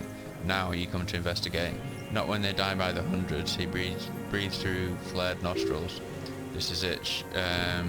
Shot him. Say shot him, not killed him. So you shot him. Oh, the inhumanity. He closes his black eyes. One paramilitary less in Revocol. You can almost see him squeeze a tear out of his eye. His fists begin to tremble from the anger. Lieutenant raises his right arm to hush you, while the lieutenant listens, holding his breath. Just nod. I had them in my sights, both of them, him and the whore. I was breathing with them, in phase, and I pulled the trigger and flew on the air until I landed in his mouth. He begins to smile. I didn't think I had a shot like that in me anymore. I did. I saw him kneel there with his mouth full of death, and that stupid look on his face. The smile quivers, and his dick still in her. Then what? Nothing. I went to sleep. Next morning there were Maybells everywhere. The world was white, or what was left of it anyway. My last spring here, I knew the fascists would come to avenge their own. And so they did. Lieutenant just looks at him for 1, maybe 2 seconds, then breaks the silence. Mr. Dross, are you aware that you're confessing to murder? Yes, a single word is all he gives. Lieutenant takes out his notebook slowly, very slowly, and you were looking at them. The victim and a young woman having sex through the scope of your rifle that night before you shot him. The old man nods. Why? Because that's what they were doing, he shrugs, then smacks his lips. The motive, this is where the motive is going to come from. I don't understand, he turns to you. Do you, detective? I don't understand this part. Why were you looking at them like that night? I'm always looking, he cocks his head to the side, then turns his eyes to the city. Another tremor passes his left side, lowering intensity. Are you always looking through the scope of a rifle, he explains? I'm just trying to understand. A rifle scope has the best magnification. Helps him see all the shit. And if you don't like it, click. If it's part of the shit you see, then you pull the trigger. Yes, he looks at the lieutenant in the eye. Think of it as a form of critique. He will not stop now. These dialectical materialist types never do. Exploit it. You got him going. Connect every little piece now. Wrap this up like a gift. What specifically did you not like about what you saw the night of the murder? Then fucking he looked at the charred wood. I didn't like that. So you were jealous? Jealousy is a reactionary concept. I didn't like the Reaver enjoying himself, drugged out, soothed in the arms of a young woman. I wanted him to die so he could not enjoy life anymore. And I wanted her to see his head explode, he nods. That too, she should know better than to hold a child murderer between her thighs. I knew he'd be there for 1 more second, writhing. That's all it takes for the bullet to reach his head, he squints. Now that I think of it, I wasn't aiming for his mouth. I wanted his brain to spill out on her, but he shrugs. You can't have everything. This man has seen past her like you did. The caliber of the bullet he used does not do that kind of damage. Okay. How long had you been watching her? Since she came to Martinez. I saw her sneaking in the reeds early in the morning behind the Feld building. It was dark, still winter. She didn't have her skimpy outfit on then, just a spot in the night, moving. Past the Feld building, on the coast. What was she doing there? Hiding something in the water. She had a fag after she'd done it. I was up in the ruins there. She couldn't see me, but I could see her, smoking. She was nervous, but not scared. And what do you think she hid there? Her passport and tickets to villas, he coughs. And from there to Casabroom. This is the hidden boy she told us about. You looked into it. He nods. After she was gone. Did you keep what was in it? When we found the submersible, it was empty. No, why would I do that? I don't need tickets to villas. I'd put them back. If you wanted to extort someone, I'd do better. This implies that he's thought about extorting her. Also, a little inconsistency here. He was surprised to hear her name Clasher before. Would he not have seen it on the documents? Are you sure? We checked the submersible, there was nothing there. He looks to the reeds, confused. Why would I need that trash? I'm not going to villas. A strange confusion comes over him from time to time. Some kind of aberration of the nervous system. You saw her name on the passport, but before when I said her name is Clasher, you didn't seem to recognise it. I didn't say Clasher in there. It didn't say Clasher in there, he shakes his head. What did it say her name was in the passport? It was something, he stutters. I don't remember. It was dark that morning. I only remember her face on the photo. Moving on, did you continue watching her after this? I did. He almost smiles. She had a face like an archipelago, with those birthmarks, and a body hard and lean and bruised all over, black and yellow. I could see she'd taken a beating. I could see who she was too, he nods. A spook, on the run. Whoever calls the cloaker of a capital now. All the bagmen and arms dealers end up here to do drugs and have sex like animals. You could tell she was a spook from the documents. She had a different coloured hair on the photo and glasses, forged. Some sordid bourgeoisie affair. I've heard about this kind of thing on the radio. He's setting it up for you. The bruises, you can't make that out in a scope. And you could see her bruises through the scope of a rifle. You can't see bruises a scope, it's just a blur. He shakes his silver grey head. How does he know? It quickly comes to you. The bruises on her body, any chance you see them through a hole in the wall? Oh yes, he smacks his lips, cutting those drugs of hers into little lines with a knife, masturbating. Everything in him fills with impossible longing all at once. Did you make that hole? With a clip point knife. Good for listening in too, for hearing the moaning and the snorts. Ever see her through a window on a roof? Like that too, yes, he nods, bending like a bow against the glass. You've been through the secret route behind the dwelling in rags. Those were your footprints there, you just changed your shoes. I've been through all of Martinez, every nook and cranny, and that too. Yes, that too, he shakes his head almost in awe. The things they did in that little room, what she'd do to feel good, he explains. Funny the way light works. You turn it on inside and it gets so dark out you can't see a man looking in. I learned that in the 20s when they were still hunting me. I've seen people do some shit, but he keeps shaking his head. Those two took the cake. You hear the familiar scribble of the lieutenant's pen. Quick glance at you, then at the man. How did you get in there? The hidden pinball workshop. I can just walk in there now after a good wash. I told you they think I'm an antisocial. Closing hour is a good time. The kitchen's empty. You had to open the steel door in the kitchen. How? I got that open a long time ago. Some bourgeoisie game merchant lived there. I don't know how, 15 years ago. He left spare keys all over and I took one. Then I saw her turn the light on one night in my scope. He points toward the whirling in rags. And he found use for it. A spare key like the one hanging behind the union box window. Yep. Did you have feelings for that woman? He sighs. There's nothing to hold on to, only this. It's not enough. The coals of his eyes glisten suddenly like stones dripping with water. Is he crying? Man needs to feel something else. In this fight, it helps if you have your eye on something here. He looks to the city. It's weakness, I know. There have been others. Yes, over the years. Not unproletarian to feel something. Was that why you left the dried flowers behind a window? No. He starts to shake his head again. A sunflower on a withered stalk. Why then? I don't really know. I was there one night and she was crying, like a child in the corner of the room on the floor, like she does sometimes. When was this? The day after I killed him. And you brought her Maybells? Yes, he looks at the charred logs. I don't know why I do the things I do anymore. Say nothing. Neither does he. He lowers his head like a sunflower on a withered stalk. In the silence, the lieutenant draws a line in his notes, then nods at you once more. So in conclusion, it wasn't about him, it was about her. Her, he repeats, staring at the ashes, then the reeds. There's a twitch in the corner of his eye. The lieutenant nods at you, in acknowledgement. The old man looks at you suddenly, remembering something. Where is she, that Clashy? I haven't seen her there for days.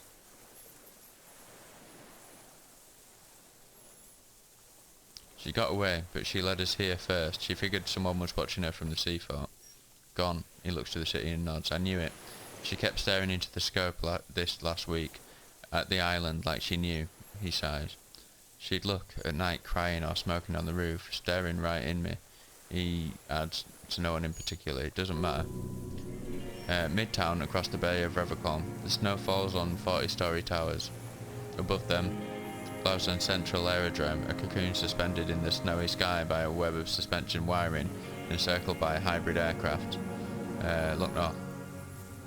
On the platform, a young woman is withdrawing from amphetamines, barbiturates and alcohol, yet still she smiles among the crowd, among the great ghost of the city she's leaving for another, far south, smaller, distant, hidden, not like the great chandelier she sees sparkling in the spring air below her. Streets and towers, tenements and water, and across it a dark strip of ruins barely visible, if she didn't squint her eyes. He knew she knows. She was looking at the island, figuring it out day by day, cigarette by cigarette. We could get more. The lieutenant uses the opportunity to tell you in a lowered voice. We've got him talking. Who knows what he's seen and done over the years. Been looking at anything else you haven't liked? A tragic comedy, he shakes his to life. Druggies, prostitutes and rentiers. A strange little engine seems to fire up in him again. It straightens his back. The familiar put of hatred, more specifically. Specifically, the whole city is a charnel house, stripped clean and draped in neon, but Martinez, he shakes his head in grave disgust. Martinez is the worst. How come? Because of the racist. Everyone is racist in Martinez. It's their favourite thing to do in the whole world. Listening to race-themed radio shows in the ruins of their lorries he punts inland. Pumped full of steroids and Radio Revocol 92, race this, race that, it's all sanctioned by that Social Democratic Union and the farce of a Social Democrat who runs it, Mr. Clare. Yes, the fly larva in his container. He lets some nihilistic advertising yuppies erect a statue of Felipe III, a syphilitic murderer, on the town square to spit on the working class. Let him finish. Not since the serfs of ancient Pericanasis has history produced a more inert social class than the Martinez proletariat. The rest of Revocol at least pretends to rebuild. These people still live in ruins. In tents like animals. He points to the church. Like those boom morons on the ice. A pity they didn't drown in that tent of theirs. He keeps shaking his head with the sorrow for the sight that he missed. That all? The worst of them is that blood-drenched Sucrian on her yacht, licking her lips. The old pa's gone now. Her gun-toting porcelain men are dead, so actually no. The worst is that old cock parading around in his uniform, throwing balls all day. It's not enough that the racists and liberals are dancing on our graves. The old loyalist schools still parade the ruins too. Every morning he's there, while the parasites he fought to protect are off in Ozon or Croyant Moraine or some other island they've built their palaces on, feeding on drugs and having sex with their own children. Say nothing. That's all the rich really want, sex with their own children. Throughout history, even the royal bloodline of the suzerain, it's all just an excuse for them to have sordid sex. At least that old Frizzle is now dead. Now I have some questions about this. We did good when we pushed him under the horse car, until in the 30s those disco whores he breathed in, his breath heavy with hatred. You cannot make out a single word. The disco whores are too much. Hatred shuts down his brain's language centre, leaving only nonsensical sputter. There was something about a statue and nihilistic advertising agency people might be worth investigating. Syphilis is a disease. Philip II contracted in a whorehouse. He fires quickly. The statue is an abomination. Good, now that's settled. You mentioned the Union is a social democratic and Mr. Clare a farce of a social democrat. Another hideous disappointment. He pokes at the ash. Unions are the real enemy, the true enemy of the proletariat, placating the masses. Disappointment, so personally, displays a familiarity with the union's top brass. Who's a disappointment? Everard Clare? That deformed toad? I wouldn't expect him to wipe his own ass. I mean, the brains of the operation, the smart one. Edgar. You mean Edgar? Edgar, Everard's brother. The old man chortles with a nod. He talks a big game about uprising and social base. They must have sent the smart one to some university in Le Jardin, where it's alienation this and hegemony that. You've talked to Edgar. First against the wall with him. He stopped his poking at the ash now, just shakes his head. The Clares wouldn't miss a man hidden in their own backyard. Not all this time. Nothing happens in Martinez without them knowing. Of course, maybe the Clares asked him to.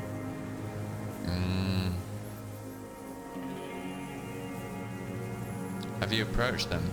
I haven't approached anyone. I've hid. It was Edgar who came to me. And how did he know you were here? He didn't just stumble in like an oaf. He nods to you. He figured it out. Some kids told him about a monster on the island. I told you he has brains. He points to the path leading to the tower. Stepped right off the boat and walked down where you came. I even kept the door open for him. Thought he was a man of the left. Wouldn't rat me out. He shrugs. I was right about one of those things. When was this? 20 years ago. Neither of them could walk now, could they? They were less fat then. That's around the time the Clares came to power. What did he talk about? Edgar did the talking. Paid his respects like I were a fossil in uniform. Offered platitudes about the struggle, flaunted his pink degree, even quoted Mazov.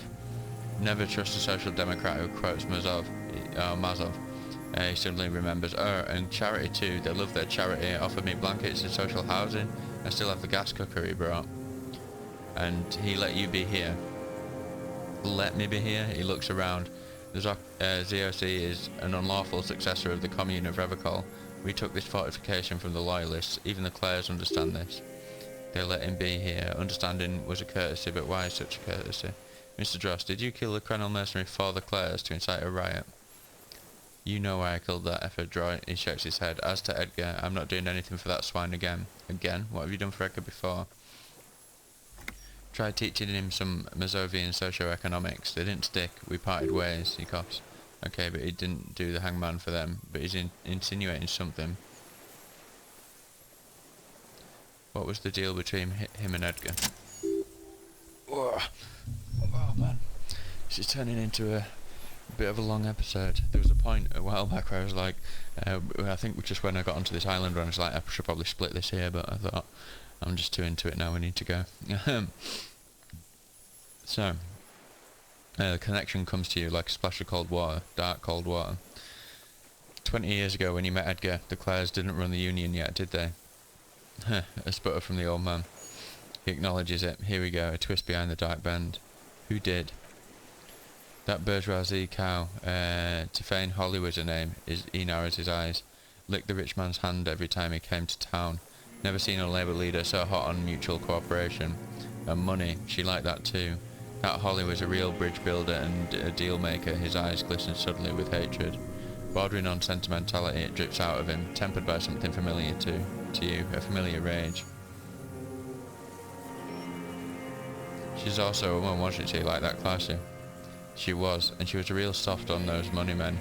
Had a Barbara Muscova bag over her shoulder that she liked to bring to work, and then she just disappeared. Called in, they say, on the eve of battle, ran away, vanished like a piss stain. He squints and smiles at the black logs. No, that's not quite it, is it? Did she? The lieutenant feels it too in his black gaze. They say her daughter called in, not her personally, but that wasn't really her daughter, was it? No, I guess it was not. You could swear you see the embers glow again, under his eyes on the dust. Edgar had someone make the call. Why is that, Mr. Dress? She couldn't make the call herself. Here it is, the bend in the river. Why? Because she was dead. Just say nothing. The cow caught a bullet in her right lung, fell into the canal, grasping it, hurt it, and drowned. Or bled, hard to say. It was a sloppy job and a moving target. She was going home, waddling, dressed in yellow, drunk like Shoffin was. The ruins were black around her, and she had a yellow leather bag under her arm. She tried to cross the canal. Heading home to Grand Coran or Betancourt, someplace like that, where they build those new battlements for people who flourish in the hell around her and the ruins. You shot her. Someone shot her, he shrugs. His eyes grow cold suddenly. Or maybe the cow just fell. My memory's full of holes. All I know is another big spike of rage, different from the one he has for her. Nothing changed. Not in the material base, not in the hegemony. There was no uprising, just words. The Union fizzled, sogged. Nothing came of it, nothing. Edgar didn't keep his part of the deal. I sputter again, nothing more. If you were to testify to this, give the RCM something on Edgar. You could walk, the lieutenant says in a voice even calmer, as if it were nothing at all. We would strike everything you'd done and process you as a prisoner of war. You were in a war, you were on assignment. We could even extradite you to the Samaran People's Republic. A degenerate worker state? Goat no thank you, I'm Revacholian, he spits. My days are short, I will to rot away here, in a moral intern cell. I will not testify to anything, he coughs. But you did do it. I saw it happen and I liked it, that's all I have to say. I didn't live and for 40 years to end up as a collaborationist. I've heard it on Channel 8, 40 AM, Radio Revachol, late night. Everyone is a blobber in this world. Everyone betrays everyone. They're all already locked up for betrayal. The best ones with heart were slaughtered, trampled. He looks to the city.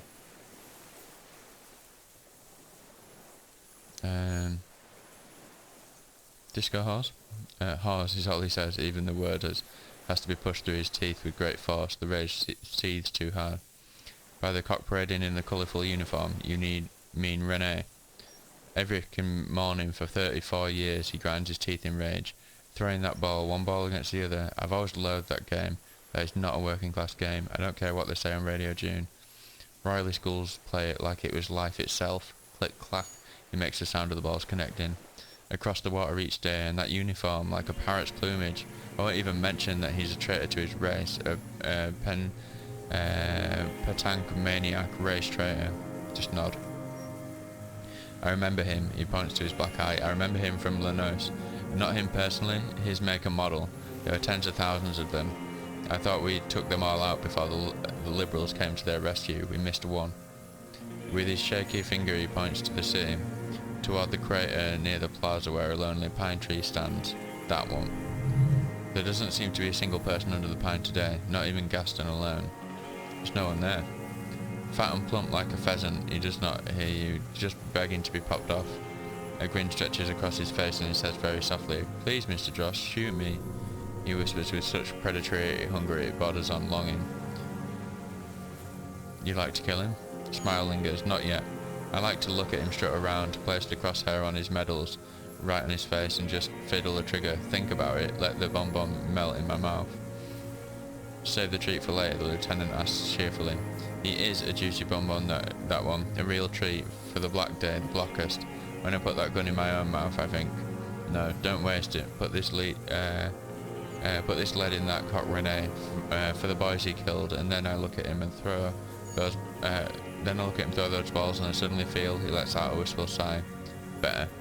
I even hid one bullet, so I'd always have one for him. The lines on his face straighten as he looks inland. I haven't seen him around lately, strutting around. Must be down with arthritis. I hope it hurts like hell. I hope he sweats blood. Renee is dead. He died of old age a couple of days ago. No. Yes. The old communist looks at you, his blackberry eyes shaking in disbelief.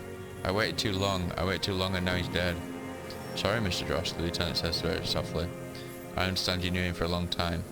They're all dead now, he just shakes his head from Kip. If he really wanted to kill him so bad, he would have done. There must have been 1,000 black days on these islands. His health ailing.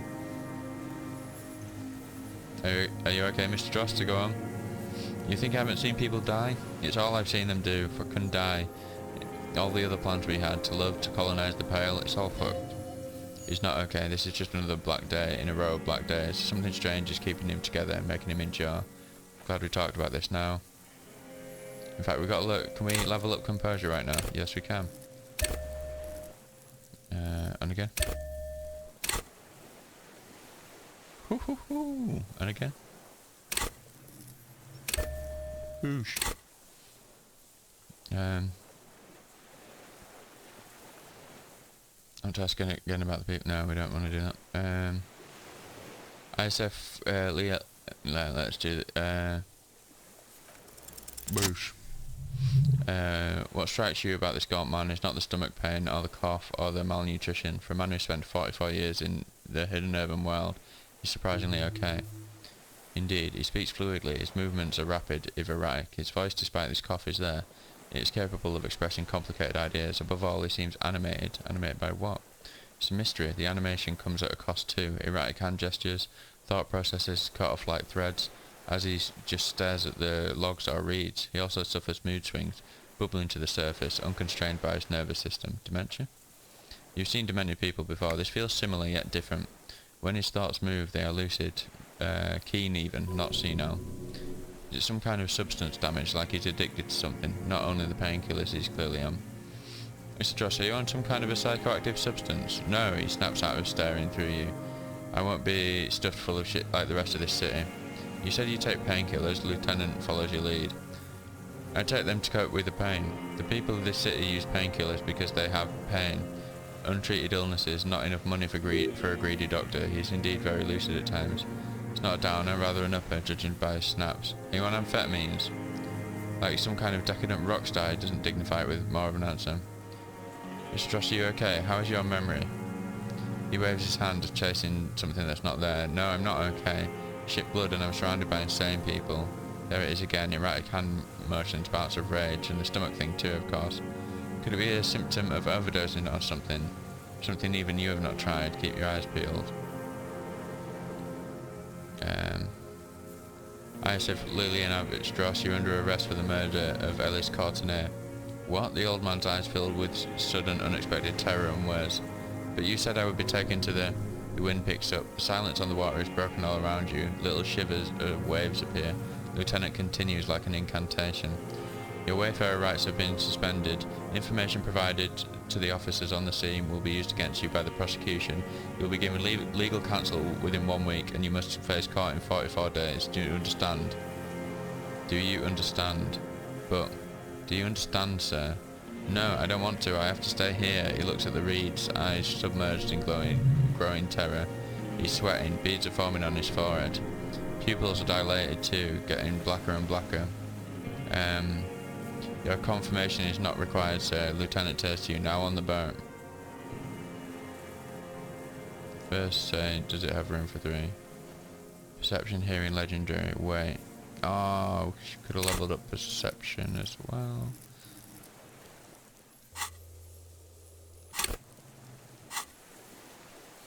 Yeah, we've got to try it, haven't we? Hey! There it is again to your north, as it has been since you came to the coast. The reeds whisper, stalks rubbing against each other, but then in the middle of it, what?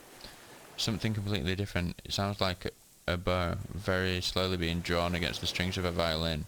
A very small violin made of reeds and rushes. And then it's gone, drowned out by the lieutenant's voice. Maybe there's room for 3 on the boat. Shush, Kim, do you hear that? What? What are you talking about? Is this... The old man... is this the old man's voice drowns in a sudden gust of wind? Really us? Your skin crawls.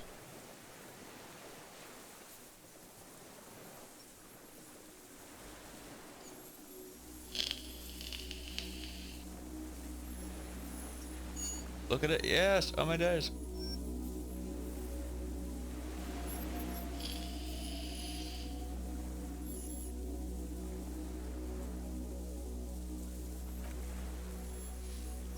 A delicate tangle of arms and legs unfolds from the reeds, limb by limb, to then just stand there, moving its side like arms in ghostly silence.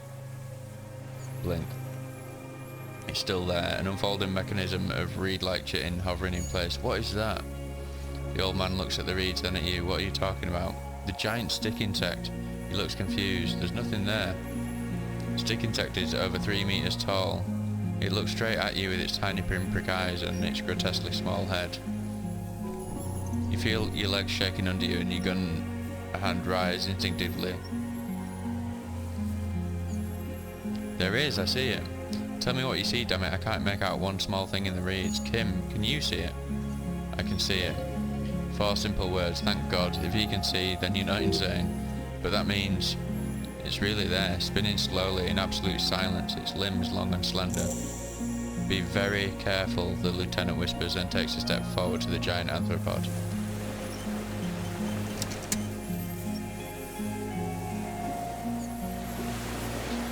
Whoa now. Whoa. Okay.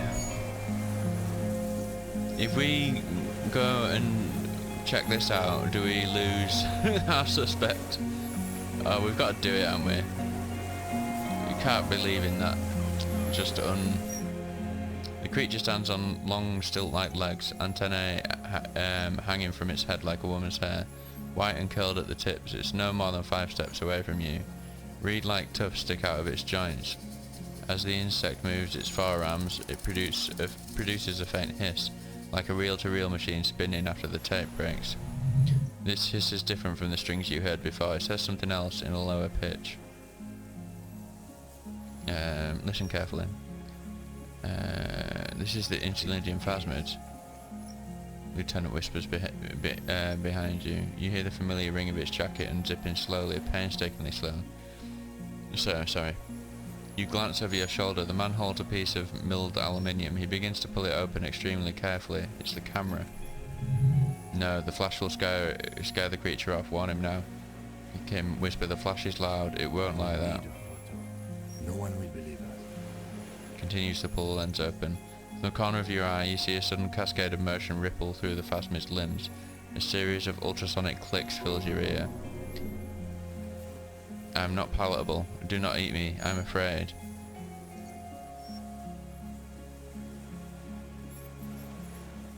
It's afraid. Stop now. Those fools who didn't take a picture. He has stopped fiddling with the camera, but he does not put it down. You see the phasmid turn to him, its mandible antennae reaching out. The motions are quick, sudden.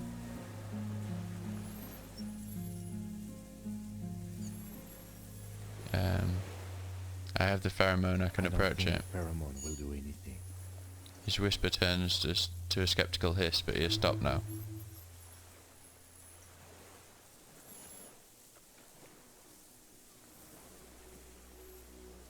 What was that plus the learner's childhood experience? Say something to it quietly, something like, well, we'll do this first.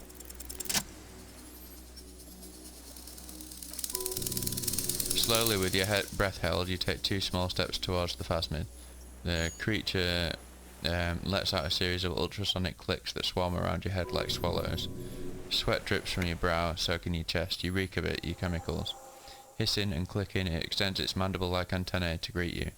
You're right below it now, looking up at the colossal chitin of its white limbs. The head of the creature is crowned by reeds, and its eyes are like small droplets of water. Raise your hand slowly. The insect stops its stridulation, seeming to observe you. Below its crown of reeds, the little pinprick eyes detect motion glittering. The world stands still around you. Suddenly there is silence. No, stop, be afraid.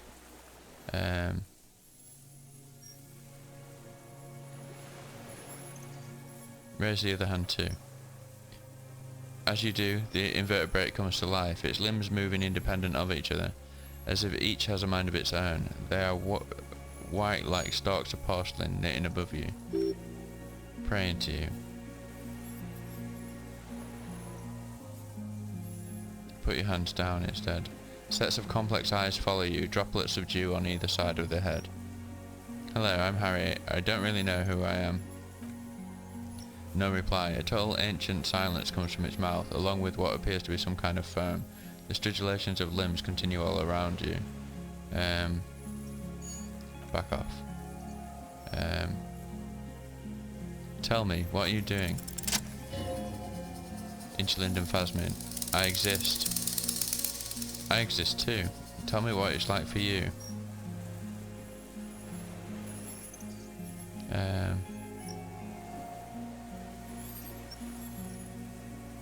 Fire, burning. Fire, where? Inside. I do not have fire inside me. Inside me there is not even blood, but lymph, like sap from a wine palm. Now I will tell you what it's like for me. For me it's a series of half-lit images, a kind of darkness being intruded upon, transient, dim, moist. Intruded upon by what? Shapes of plants and animals and internal sensations, a swarm of sounds, tiny vibrations on the inside of my forearms.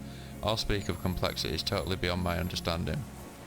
I am at the end of a narrow funnel, weightless, so light it only feels like something to be me. In truth, perhaps I'm nothing. I certainly do not have a soul, and if I did, it would never burn. I'm glad to be me, an incredibly sensitive instrument. Few of us can begin to imagine the horror of you, with all of creation reflected in your forebrain. It must be like the highest of hells, a kaleidoscope of fire and writhing glass, eternal damnation. Even when you're sleeping, and when you wake, you carry it around on your neck, with eyes open that cannot help but swallow more behind the mirror. I feel great, mute empathy for you. It was very disorienting at first, but I'm keeping my shit together. That must be incredibly hard. The anthropods are in silent and meaningless awe of you.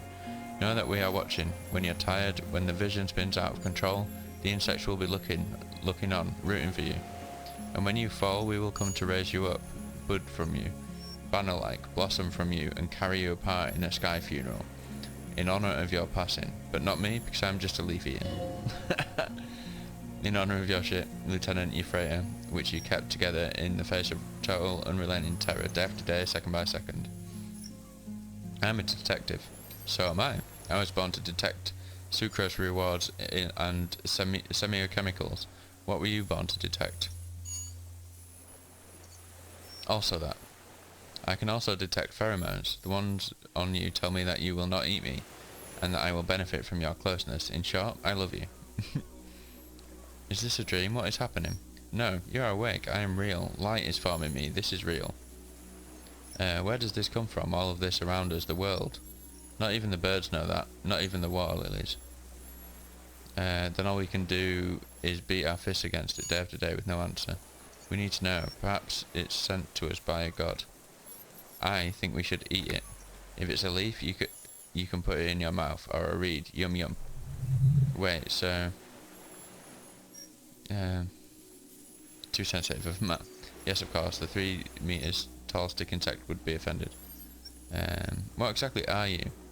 I'm an unknown species of the order of Phantasmadeia, endemic to the insular Indian Isla.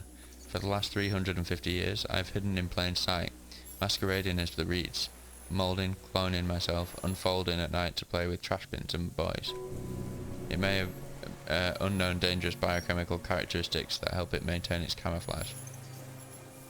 I went unnoticed by the first settlers and the land of surveyors of the suzerain, also by the soldiers of the revolution and the officials of the occupation.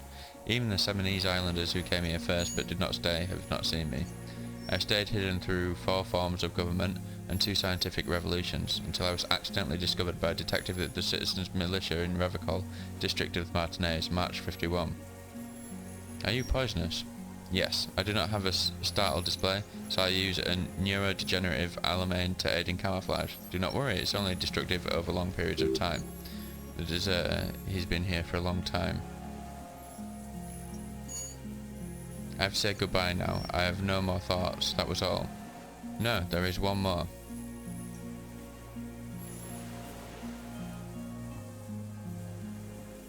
Of all the creatures I've met, you are the kindest. Thank you. I also have one final thing to say to you. That woman, turn from the ruin, turn and go forward. What woman?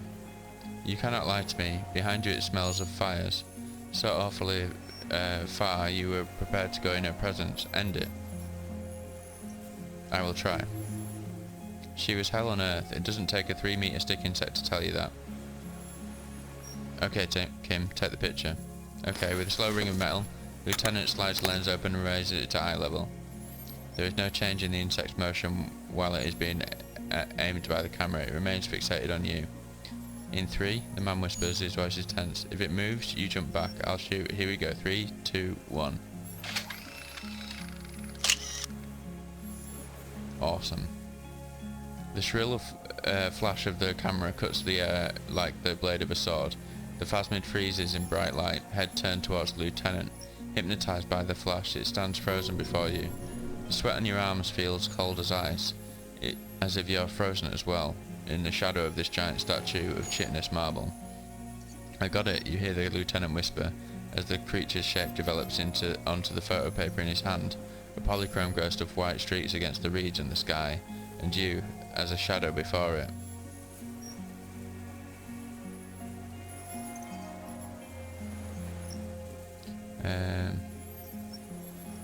Slowly reach out and touch the creature's whisker. The antennae hang from a great height. With your hand shaking, you can barely touch the tip of the left whisker. On contact, the chitin curls into a spiral, like the tip of a poison ivy. Its touch on your fingertip feels cold, ticklish. The sensation is electrifying, resounding through your body. It's surprisingly delicate. The curly end of the whisker, like a young vine, it's even a bit wet. Be careful, detective, it's moving. Look at your finger. You are right, it glistens with some kind of moisture. The creature in front of you stays frozen. Carefully pet its side, lick your finger, gone. Tastes like sugar, very faint. The anthropod towers above you, tufts of reeds pointing away from limb and head alike. Odorless, mostly comprised of water. Carefully pet its side-like forearm. The limb before you is incredibly light, like eggshell. It's much lighter than a reed. You feel a soft push could tip the creature over, its hollow exoskeleton collapsing. Warning.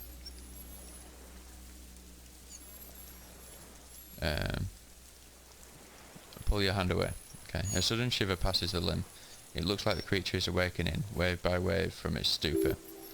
Some sort of countdown process is happening. That's all you have time to think. We got it. Back off. Another shudder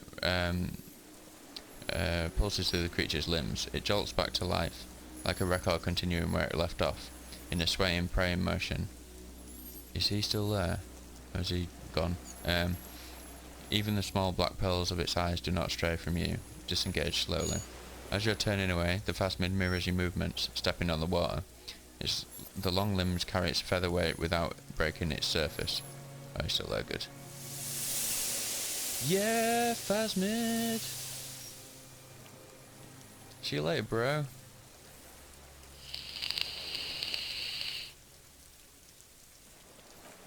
What a legend. And just like that, it's gone, skating away across the sea's calm, mirror like a skipping stone, leaving nothing but circles on the water.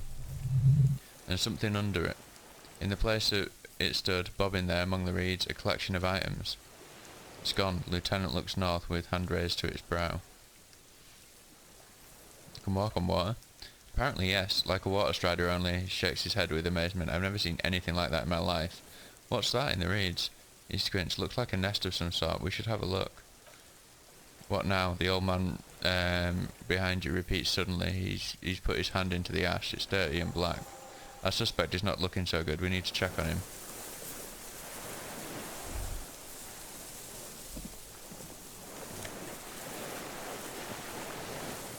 Oh, the helmet.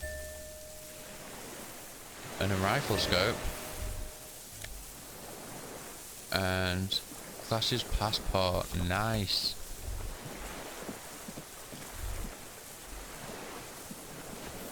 What is it? What do you want from me? I can't go. Something is very wrong with him now. Sir, how could you not see the phasmid? The phasmid's defense mechanism. It'll be the that, and that's also why he's jittery. See, he stares at the reeds and falls silent. Mr. Dross? The man does not respond. He keeps staring, black eyes glazed over and bulging from their sockets, his gap-toothed mouth shaking. Like an addict of some terrible substance, like the substance produced by the phasmid. After all this long time of exposure, that's what's possibly the thing that's killing him. Snap your fingers under his nose. A light shiver passes him, followed by nothing. His hands are trembling and he breathes slowly. He's gone into some kind of psychomotor immobility. The lieutenant inspects him gently. The good news is, this solves our transportation problem, doesn't it, Mr. Dross? The trembling mouth appears to sigh. Between this and the broken tyre, he's used for a boat. I think it's safe to leave him here while we go and get help. It will need to be medical first, I'm afraid.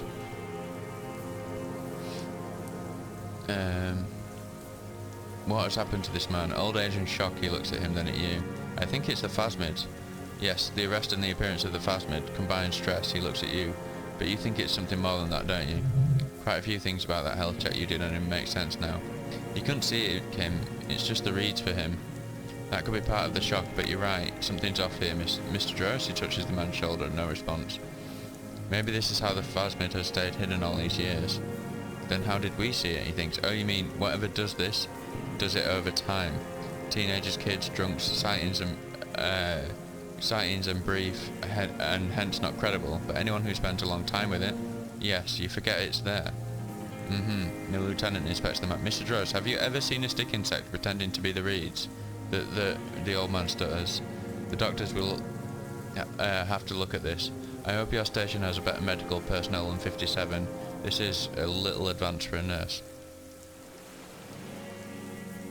I think he's addicted to that thing, like a drug. He has displayed addict behaviour and not just painkillers. His pupils appear to be dilated. They still are. He examines the catatonic man's eyes. It's definitely toxic. The phasmid, it told me it is. Told you? Yes, good. During your long staring match, I understand. He looks at the man, then you. He's been here for a long time. Who knows how much of it is in its company. He did seem distressed when it finally came to arresting him, like he didn't want to leave this place. And the insect, maybe. He looks at his notebook. I've absolutely forgotten to take notes. I hope I remember all this. He shakes his head in disbelief. This will be one hell of a report. Thank God we have the photo. No one would believe you without it. We found something in the phasmid's nest, Mr. Dross. He stares into the reeds. Your words don't stir anything in him. Perhaps you should. Show him the helmet. Nothing. Last embers have gone out. If Kuno kicked it into the sea as he said he did, the ebb would pull it back here. This makes sense. Mr. Dross could have picked it up, or the phasmid even. If it did, this is incredible. Show him the orange Asia passport. No reaction. This is an old man at last. No longer a tin soldier, but the broken down remains of a man. Let's have a closer look at that after. I think it'll be more useful than him. He nods towards the old man. showing the detached scope. He turns his eyes to it. You lost it, Mr. Dross. He turns his eyes to the reeds again, as he's done so many times, beige and white stripes. He lost the scope, then it somehow made its way over there. With the help of a magpie phasmid, Lieutenant observes lens sparkle in your hand. This sight is a T9, Mr. Dross. Was it attached to the rifle when you made the shot? Silence, not even a sigh. I'm going to let you rest now, Mr. Dross. The plastic cape flies around his face in a gust of wind. His back is slouched and his mouth open. The blacks of his eyes are receding, his pupils are returning to normal. The strength has all gone out of him. Just a frail old bones in a sack of tracksuit, trousers and a windbreaker. Hang tight. We should think about getting back to the mainland to get help. He'll be safe here if we don't take too long.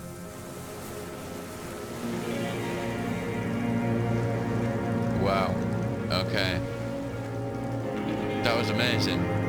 The phasmid, the whole interaction with him. Oh. I was saying before, I don't think the person that would have killed him, that they would introduce them this late into the story. Usually it doesn't work very well. But as much as I think it's a really wise decision, because like I say, a lot of the tropes of like murder mysteries and stuff like that and detective stories are the like surprise, it's this person kind of a thing. And although that can be done in a really satisfying way, it's quite nice actually that it's someone just completely different, but who's also let's return to the mainland. Let's be done here, he says. But by sacrificing that kind of drama, they're able to also have someone who fits absolutely, brings everything together in such a way that they wouldn't have been able to do otherwise. There is someone inland waiting for you. You reach the jetty and climb out of the skiff. You reach the... yeah, okay.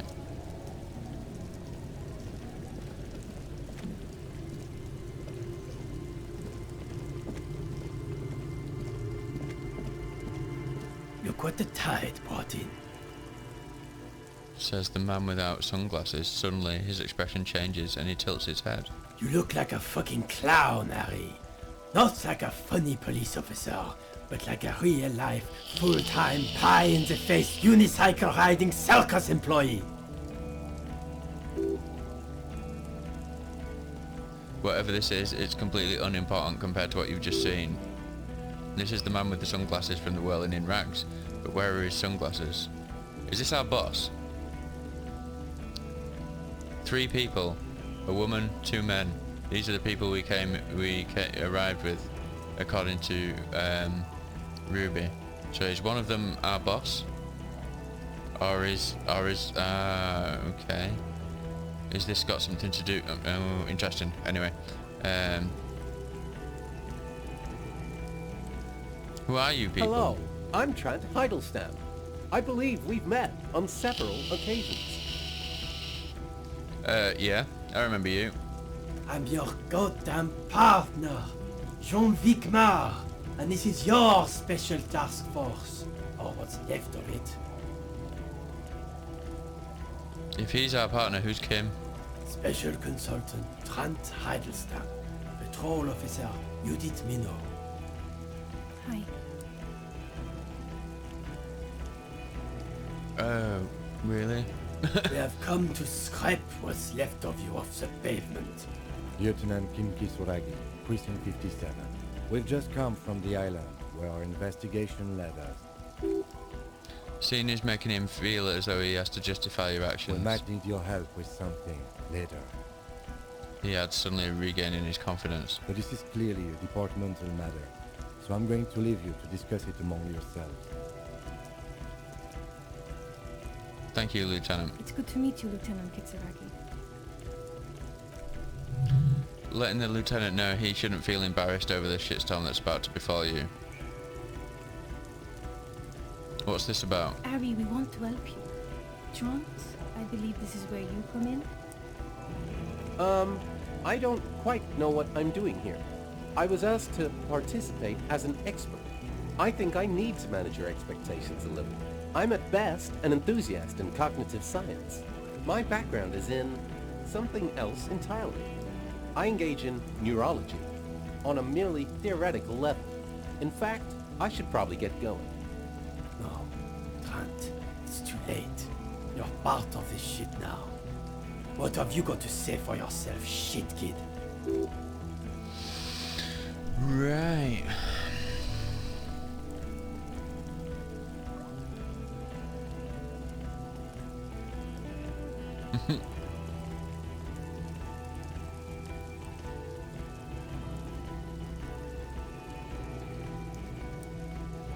Where have you been all this time? Where have we been? We've been fucking off as far as I remember. He crosses his arms. You told us to fuck off. You said we're cramping your style. You're detective god. Cough everything. All will burn. Detect or die. Why didn't you detect or die then? Why would you leave a literal police god? I said all those things. I'm not like that anymore. Are you sure? He squints at you. So you haven't been telling everyone what a boring cop you are and that you should kill yourself. People say you've been out of your mind. I asked around.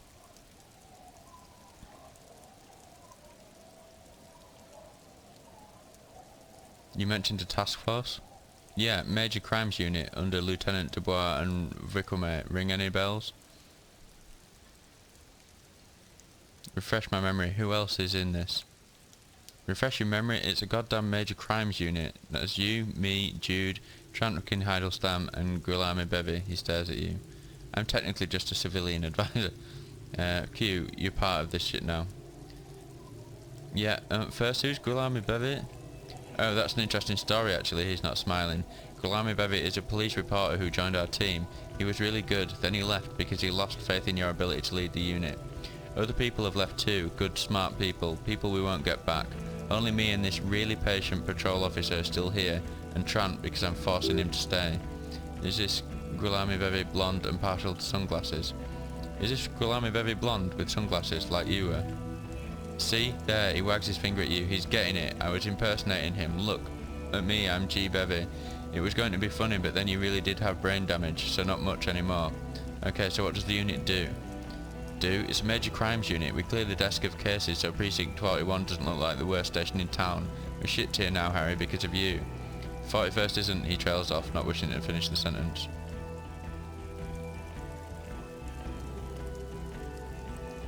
How did you know I was here? The cafeteria manager you fucked over told us where you went.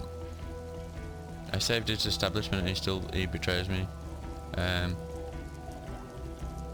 Turn to face the general direction of the Welland and yell, damn you cafeteria manager, you betrayed me for the last time.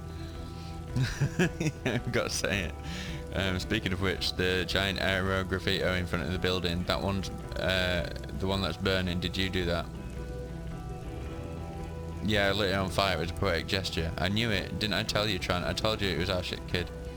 The line is from Lugitan's Mirova 82, isn't it? About girl child communism, the titular returning character. The ghostly apparition of he looks around and noticing the impatience of his companion stops himself. Good choice, Harry. Don't encourage him, Trant. Okay.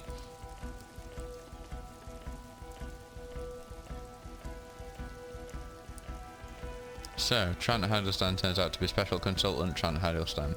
Yes, I'm Trant Heidelstamm. I never said I wasn't Trant Heidelstamm. Wait, what was up with the... Oh, so what are you, special consultant here? What indeed? He looks at the dilapidated shacks they knew.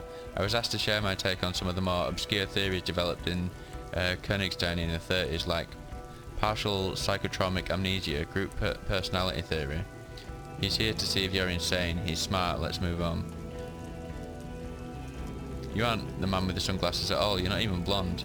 Guilty as charged. He exchanges a look with the special consultant. I heard you'd lost your mind and your memory. I wanted to see if it was true. And it was. Good work, Harry. You're insane now. There's one less person for me and everyone else to rely on. He was too sarcastic for you to realise who he was.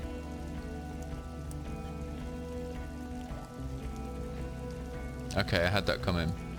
Had what coming? Not recognising people you work with every day? He squints. Brain damage.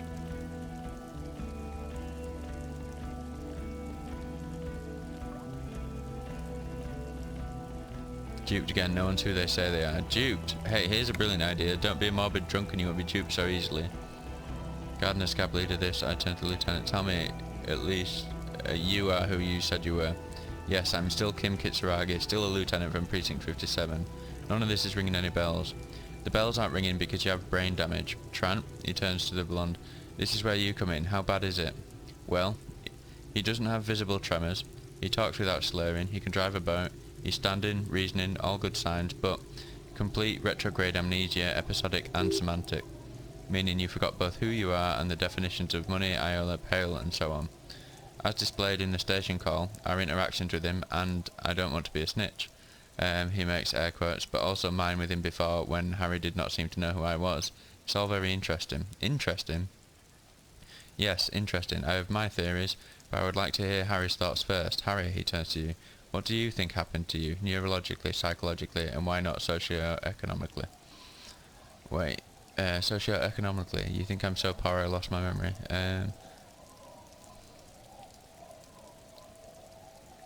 Something to do with anomaly in the church, 2 million hole in the world. I'm a highly experimental detective. Something so sad happened to me that I couldn't be me anymore. It was a defense mechanism.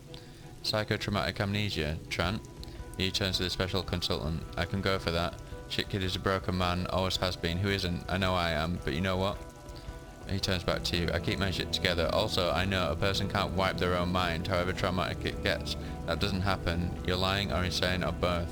But Detective Vikramarty, she interjects, he has blanked out before. I have? Yes, a couple of times. After some of the more serious benders. She pauses, remembering. One was after the 2 drunks case, the other was when we looked into that mural. So you don't remember not remembering. Beautiful. The 2 cases in your ledger, the unsolvable case and the New World mural, those were recent. Those cases were hard on you. Interesting. So at first he dipped his toes into it, prepared. That's where he would have gotten the idea. Yes, practice. And then he used alcohol to get there, so to speak. What do you mean? Well, here's my theory. What if this is an absolutely normal reaction to the world we're living in? What if this is not a significant anomaly at all? Something to be explained, approached as a defect? Look at the sensory input here, it gestures towards the scenery. Look at the ruins, the neon, listen to the radio, the multitudes, the people. Live here for 40 years as a police detective. He's like a magnetic reader on the world tape. To borrow a known metaphor, Harry's been pushed flat against it, total input. Hardwired to the free market, he nods confidently. He just needed for it to end. Okay, Trant, thank you. That's absolutely meaningless. I'm glad we brought you. Will he or will he not be able to work in the Major Crimes Unit? Is he a cretin now? I want to know that. He is not a cretin, and he is able to do work. If not in his previous leadership role, then as a line detective.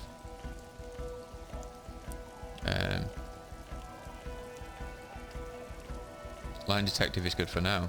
For now? He looks at you, then at Trant. I misphrased my question. It should have been, is he able to put his clothes on and use the potty, or do we need to get him on a disability pension? What now? Now nothing. Now we're just going to stand here. Really? No, now we discussed that. He punched to the water. What the fuck did you do to our motor carriage? Why is it there, Harry?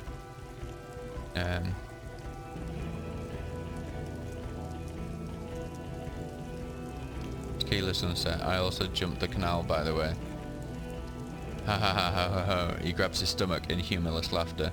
Tequila sunset. I jumped the canal. So funny, Harry. Thank you for fucking me. Thank you for destroying 45,000 real of police property that's coming out of my payslip. You know that, right? You're gonna get fired and I'm gonna pay till I die. Doesn't matter, he exhales to calm his breathing. Your badge, Harry. Show me your badge. Got my badge right here. In a rush to demonstrate your badge, your eager fingers can't sustain a grip on the smooth plastic and the badge slips out of your hand. Catch it. Go on. Oh, come on. You juggle the badge for a second unsuccessfully and it lands on the ground some 2 meters away. Ouch, you strained your elbow trying to catch that stupid thing, damn it. He found it. The patrol officer picks it up and gives it back to you, slippery and cold. He found it, Sheen. It's his badge. The man stares at you and impressed. And your gun. As if having your badge and gun are natural states and not achievements. What's with all these material objects? My gun is right here. Whoa, he has it, and he didn't drop it. He wipes his brow in mock relief. You're drunk like a bum, Harry. Put that thing away before you kill someone. I'm not drunk. Jesus Christ.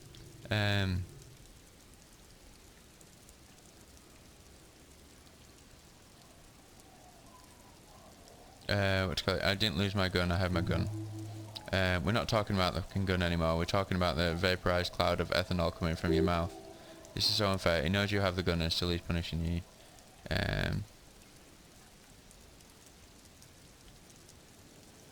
I quit drinking forever. It's only me in this boring hellhole now. I don't buy it. Why do you smell like a corpse then? He's wounded, he looks at you. It's been a long week and he's handled an actual corpse.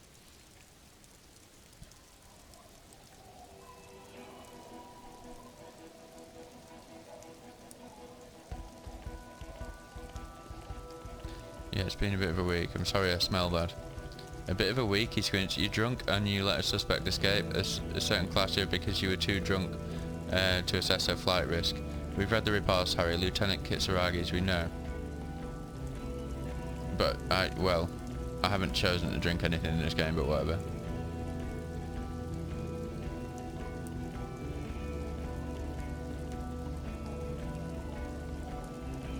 It doesn't matter, none of it does. You know, you have no idea what I've just discovered. Oh well, if you got really high, then I guess it's okay. He rubs his face in frustration. Let's not even get into the other suspect who escaped, or the catatonic old lady with the police lights, or the fact that you're Everart's Claire's little peony now, doing I don't know what for him. That's small time stuff, that's nothing, that's a humorous anecdote. Compared to the 6 people who were gunned down, the streets are literally red with blood, Harry. It was a mass murder. He did everything he could, Lieutenant interrupts him. We did everything we could. The company hired unvetted mercenaries. Lieutenant Dubois got between them and the locals. He did so at considerable risk to his person. Remember, he was shot. We stopped an execution, not a negotiation. The loss of life was minimal compared to what it could have been. I also solved the case. It solved all of it. Detective, it's better if I do that, he says in a lowered voice. It's so much better if he does this, a million times better. Thank you for the input, Lieutenant Kitsuragi. I didn't mean to suggest you didn't handle the situation. He brushes a stray strand of hair out of his eye and coughs. You spent the week with him on the case. What is your take? On the case? On Lieutenant Euphrasia Dubois. Well, he pulls up his collar. The drinking, the gun losing... The drinking, god damn it, that's really annoying me. That I've chose to not take any drugs or drink during this game, and yet still, anyway. Well, he pulls up his collar. The drinking, the gun losing, also the losing the badge, that's all true. Although he has not been drinking on the job this week. No. Thank you. See? 1 week. Then there's the boring cop issue. Despite all the obvious and almost grotesque mannerisms and sartorial choices, he still insists he isn't characteristic enough. It's just strange, especially in light of his political views. Detective Dubois is, as you may know, a true blue moralist, a man of the centre, not prone to political outbursts, which is commendable, but also at odds with his behaviour. Odder still, he is also a Mazovian socio-economist who believes in liquidating the ruling class. How he reconciles these 2 points of view, I do not know, but he is vocal on both of them. And then there's the motor carriage in the sea, something I was not present for. He breathes in sharply, but despite all of this, he is a great detective, one of the best I've seen in fact. He can talk human beings into telling him everything, and he doesn't stop. In all the time I've spent with him, he has not once stopped pursuing leads. However far-fetched and tangential, he is tireless, madly driven. Well, except for that one time when he stopped to sing karaoke, which, by the way, I have to disagree with you, Mr. Vikramere, was a valiant effort. He really sang his heart out. Okay, he did something. Other than that one time, he has tirelessly worked on the case, and he solved it. We have a confession, a murder weapon, and the perpetrator locked on the island right now awaiting transportation. He apprehended a revolutionary brigade who stayed hidden for 50 years, ever since the revolution, who's probably committed other murders over the years. He pauses. Oh, and he also discovered a new species. A new species? A colossal stick insect. It was on the island, camouflaged as the reeds. It unfolded from the reeds. I think we may be dealing with the Insulindian phasmid. He takes out the photo and shows it to the officers across the yard. Rain comes down. He covers the glossy photo of the phasmid with his hand. You hear gasps between the howling of the wind. As you can see, it's about 3 meters tall. In fact, we think it may be the largest land invertebrate ever discovered. Say nothing. Fucking hell is that? The man cranes his neck, still looking at the photo. Is this somehow connected to the case? Detective, he turns to you. Yes, I believe the pheromone it emits may be responsible for the killer's mental degradation. The old man was not aware of the phasmid's presence. Exhibiting a strange, atypical dementia, he fell into a stupor after its appearance. He became near catatonic. So it is connected. I must say this, he points to the photo, it's absolutely extraordinary. I don't even have words for it. Yes, it really does make it hard to fire the drunk. His tired eyes follow the photo as the lieutenant puts it away. Now you make your case, now's the time, now or never. I also started a nightclub in the church. Also the phasmid was female, the reeds are its nest. The killer, we have a strong motive for him. The previous head of the Debradas Union was assassinated by our killer. There's also a dead man on the boardwalk. I also looked into the mystery of the doomed commercial area. So I say we go for the previous head of the Debradas Union was assassinated by our killer. Lieutenant lowers his voice just a little. This is a conversation for when we are no longer out in the open in Martinez, where Everett and Edgar Clare have ears everywhere. And eyes too. Your return from the island may not have gone unnoticed. Understood, of course. The consultant too has lowered his voice. I would prefer not to partake in anything union related for political neutrality. It has to be good stuff for him to backpedal out of it at first mention. The killer, we have a strong motive for him. Lilyanovich, the special consultant, raises an eyebrow. A revolutionary martyrdom. Yeah, I don't have time for this. Straight to the motive, please. Of course, excuse me, I just thought it was noteworthy. He wasn't quite sure about the straggler before he heard his detail. It must have convinced him.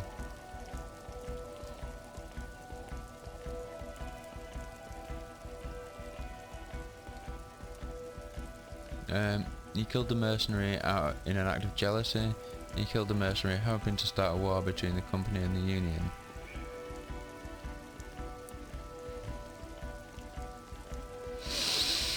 Both of those.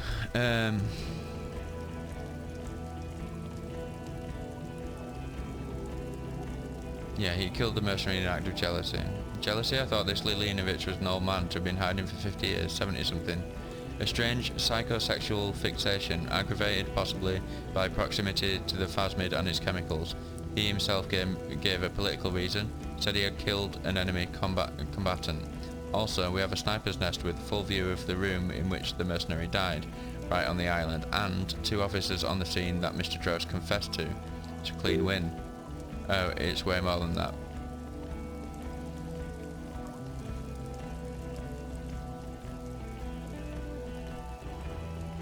Still not completely satisfied with it. It could be a little neater. I did all I could. Every second was a struggle. I've never doubted you can pull yourself together and work in bouts. Bouts don't last. He buttons his jacket. I can still smell the booze on the wind. God damn it. Doesn't he ever leave? It is there, like in your bones or something. It will pass in time.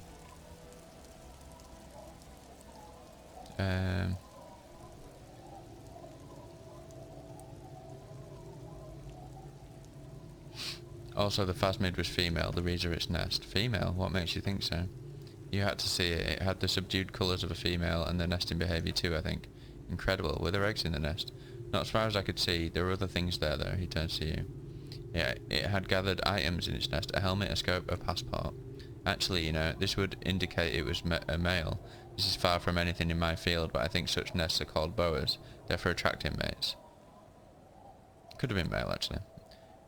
It must be robust if it can move a helmet with its limbs. He trails off, lost in its thought.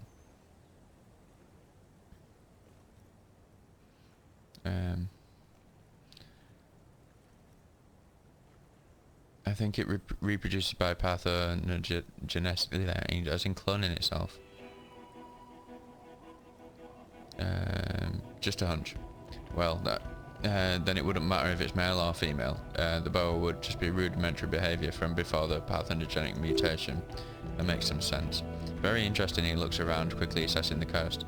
Such organisms are extremely vulnerable to disease. A single strain of bacteria could wipe out the whole species. Probably looking at conservation efforts here. In his mind, he's already planning out a nature reserve and knows a good guy for that. I think it emits a chemical that makes it look even more like the Reach. Yes, that would be a chiromone, a pheromone that's seemingly beneficial to the host. Usually stimulates the affected nervous system. Not a human's, of course, but perhaps a predator's. And the perpetrator seemed intoxicated somehow, like an addict. It's just a hunch, but there are species of bees that, under the influence of chiromones, take wasp larvae to their hives. Ants do the same with aphids. Thinking there, he stops. Do you think this is how it stayed hidden? Nothing is off the table, but I want to stress this. The find does not have to be connected to the case. The case is 100% prosecutable without any chiromones. Of course, Lieutenant, of course. We should treat the case and the phasmid as completely separate from each other. People are not going to, he shakes his head, not going to go for this speculation and constabulary. He had mandibles that looked like hair and it was completely white on the inside. Yes, but also reed-coloured beige and brown, a little green on the outside. After unfolding from a single stalk, it still retained parts that looked like reed tufts on its limbs.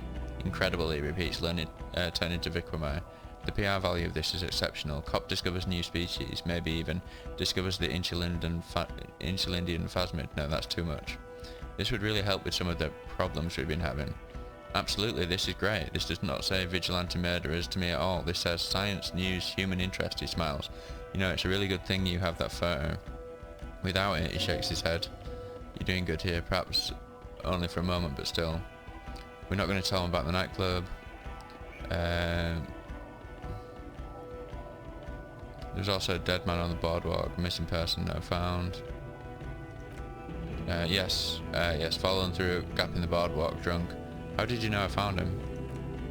The body was transported to Precinct 41, our morgue. I had Tilbrook and Mullins take care of the funeral arrangements and family stuff. You're not the only cop in the world, Harry. This all comes back to us. Still, she says quietly, good work with the missing person detective. So what do you say? Want to take this shit back? I don't want to, but you discovered a new species and solved the murder, he shrugs. So I have to. Jude? Quick nod. Anything that ends the trial is okay with me. Agreed. The public relations potential of this is too valuable to let go. Okay, he sighs. We have vehicles in the square and the perpetrator needs to be taken into custody. Let's go. Wait, I have a few questions before we go about who I am.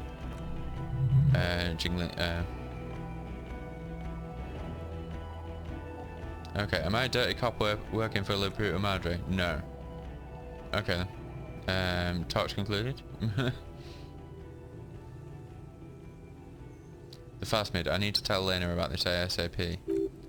She lives at 11113 Tabernacle Road in Jamrock, remember? Cryptozoologist, she lives in Jamrock on Tabernacle Road. She told me about this phasmid. Tabernacle? It's on the way over, near where you live, on Perdition. She looks at Vikramaya. Fine, if we're going to drop you off anyway. She and her husband were conducting the search for the phasmid. It's their discovery, in part. They should know as soon as possible. It would do you good to deliver some positive news for a change. Watch out, I shall faint. Who am I? Why am I like this? Lieutenant Kitsuragi. What will you do now? Yeah, I want it. That's much more interesting than... It doesn't really matter who we are because of who we've become. Well, first I will go back to my station and write the most detailed report anyone has ever seen. It will have to be good to cover all this. Then I will have a serious talk with my captain. About what? He pulls up his collar and looks around, the cold spring light reflected in the lens of his glasses. Detective, we just stopped a small-scale war. Something is happening to Revacom.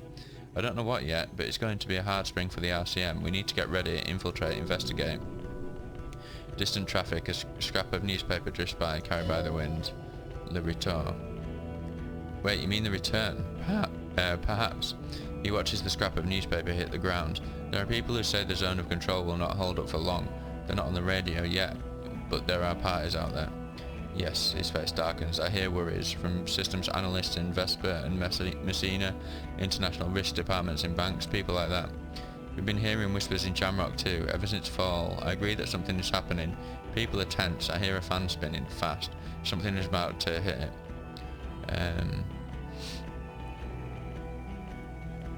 Want to do that at Station 41? Top to Captain Pierce, I'd rather not ruffle the feathers of two captains with my doom-mongering. No, I mean investigate. Come work in Precinct 41. Work with Price. A crooked smile quivers on his lips. I'm flattered, but I don't know if this truly came as a surprise to him. Not a bad one, but he's at a loss. Flattered. You're Lieutenant Kitsuragi. We would be flattered if you even considered. The man turns very serious all of a sudden. I would have to tie things up in GR1H first, but I mean, whatever is coming, Jamrock will be more central to it than the harbour. And we also have a huge caseload, Lieutenant, she says with a smile. Piles that we need to get back to mountains even. I do like the sound of that. He returns her smile. He's really considering it. Who am I? Okay, let's do that one. You're a gym teacher, Harry. Well, obviously you're not a gym teacher anymore, but before you were a cop, you were a gym teacher in Kuron. She looks around. It's getting really cold outside. Should we maybe... that does explain a lot. Harry explains everything. The running around, the jumping, the bicep girth, your inexplicable facial hair, the collection of Fallon sportswear I've amassed. The fact that you don't seem to know what homosexuality is, and your moves on the church floor, which honestly were just jump aerobics. The raw rubber stamina output, and this guy too. God, even this javelin throwing freak here. Why did I join the RCM then? The regular, you found some chick, she inspired you to fight the big fight. Be more than you are, all that.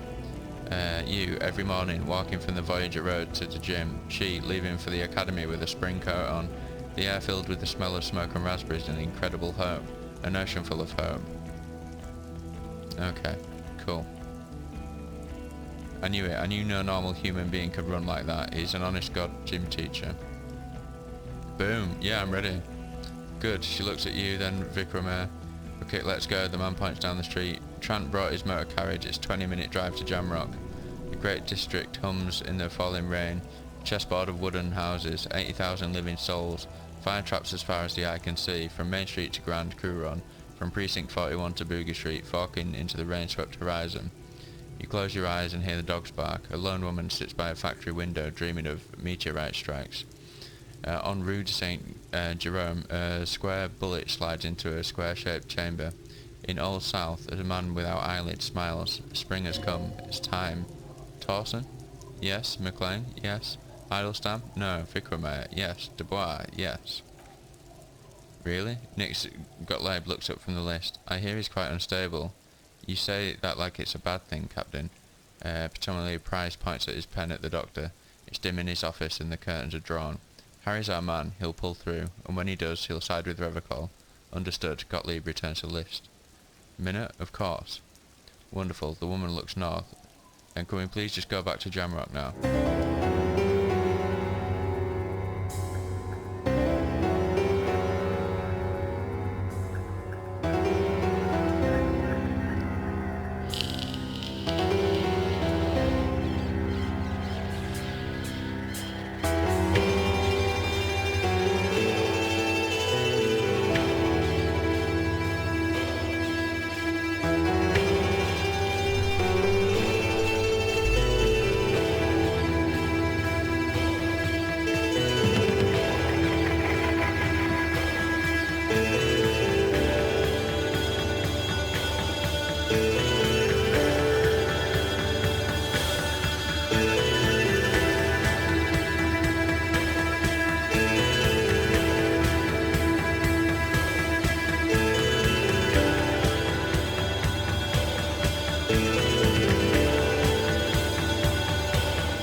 awesome, amazing, incredible. What superlatives can we say? Ridiculous, creative beyond belief, esoteric, out of this world. Fucking, I've had such a good time escaping into this world. I hope other people have had as good a time watching it. Those three, I mean, the two of them, we the two that were the man and the woman that were in the bar, we I think maybe in a previous episode I might have thought that they were something to do with like our precinct, that there was, like, you know, I was definitely questioning who they were, and their anger seemed to be quite obvious about us not knowing who they were. The guy who was there with the kid though, I had no idea he would be part of the three. But yeah, incredible story. I don't know, like, that's the thing. It got you suspecting a lot of people, but when I was going around tying up loose ends in the previous episode, there's just a realization that there's no solid evidence on anyone.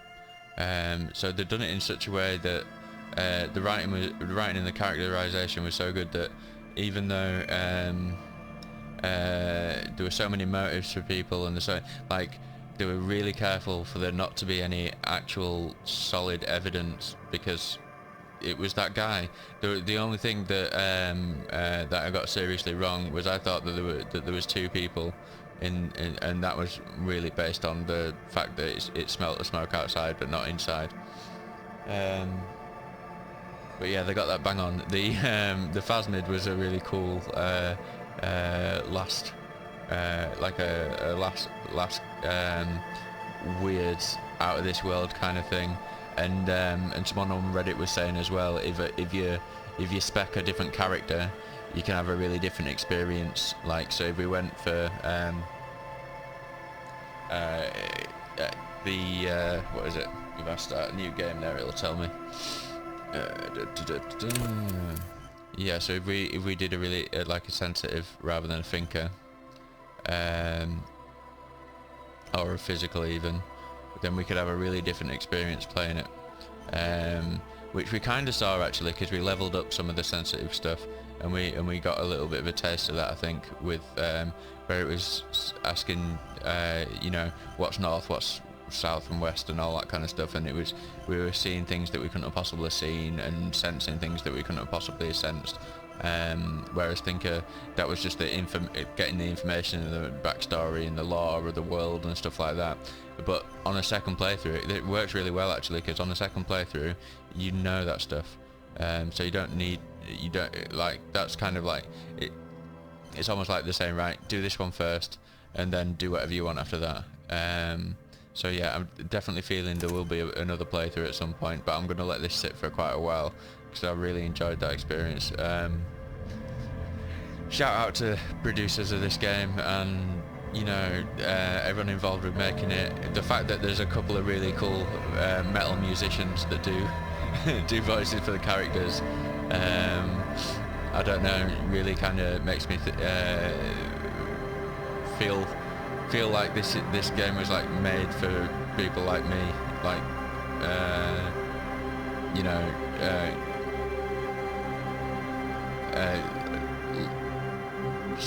on the cusp of getting to middle age, people that have been gaming for a long time who wanting something a bit more meaty in terms of story, but also just an interesting world, interesting characters, but with like a really dark noir kind of twist. So yeah, amazing. So if you're listening to this and you've got this far, thank you very much for coming on this ridiculous journey with us, and I'll see you in the next series, whatever that may be. All right, have a good one, everyone, and Anything that you want to say at this point, bang it all down in the comments and it'd be good to have a chat about it. Alright, see you in a bit. Bye.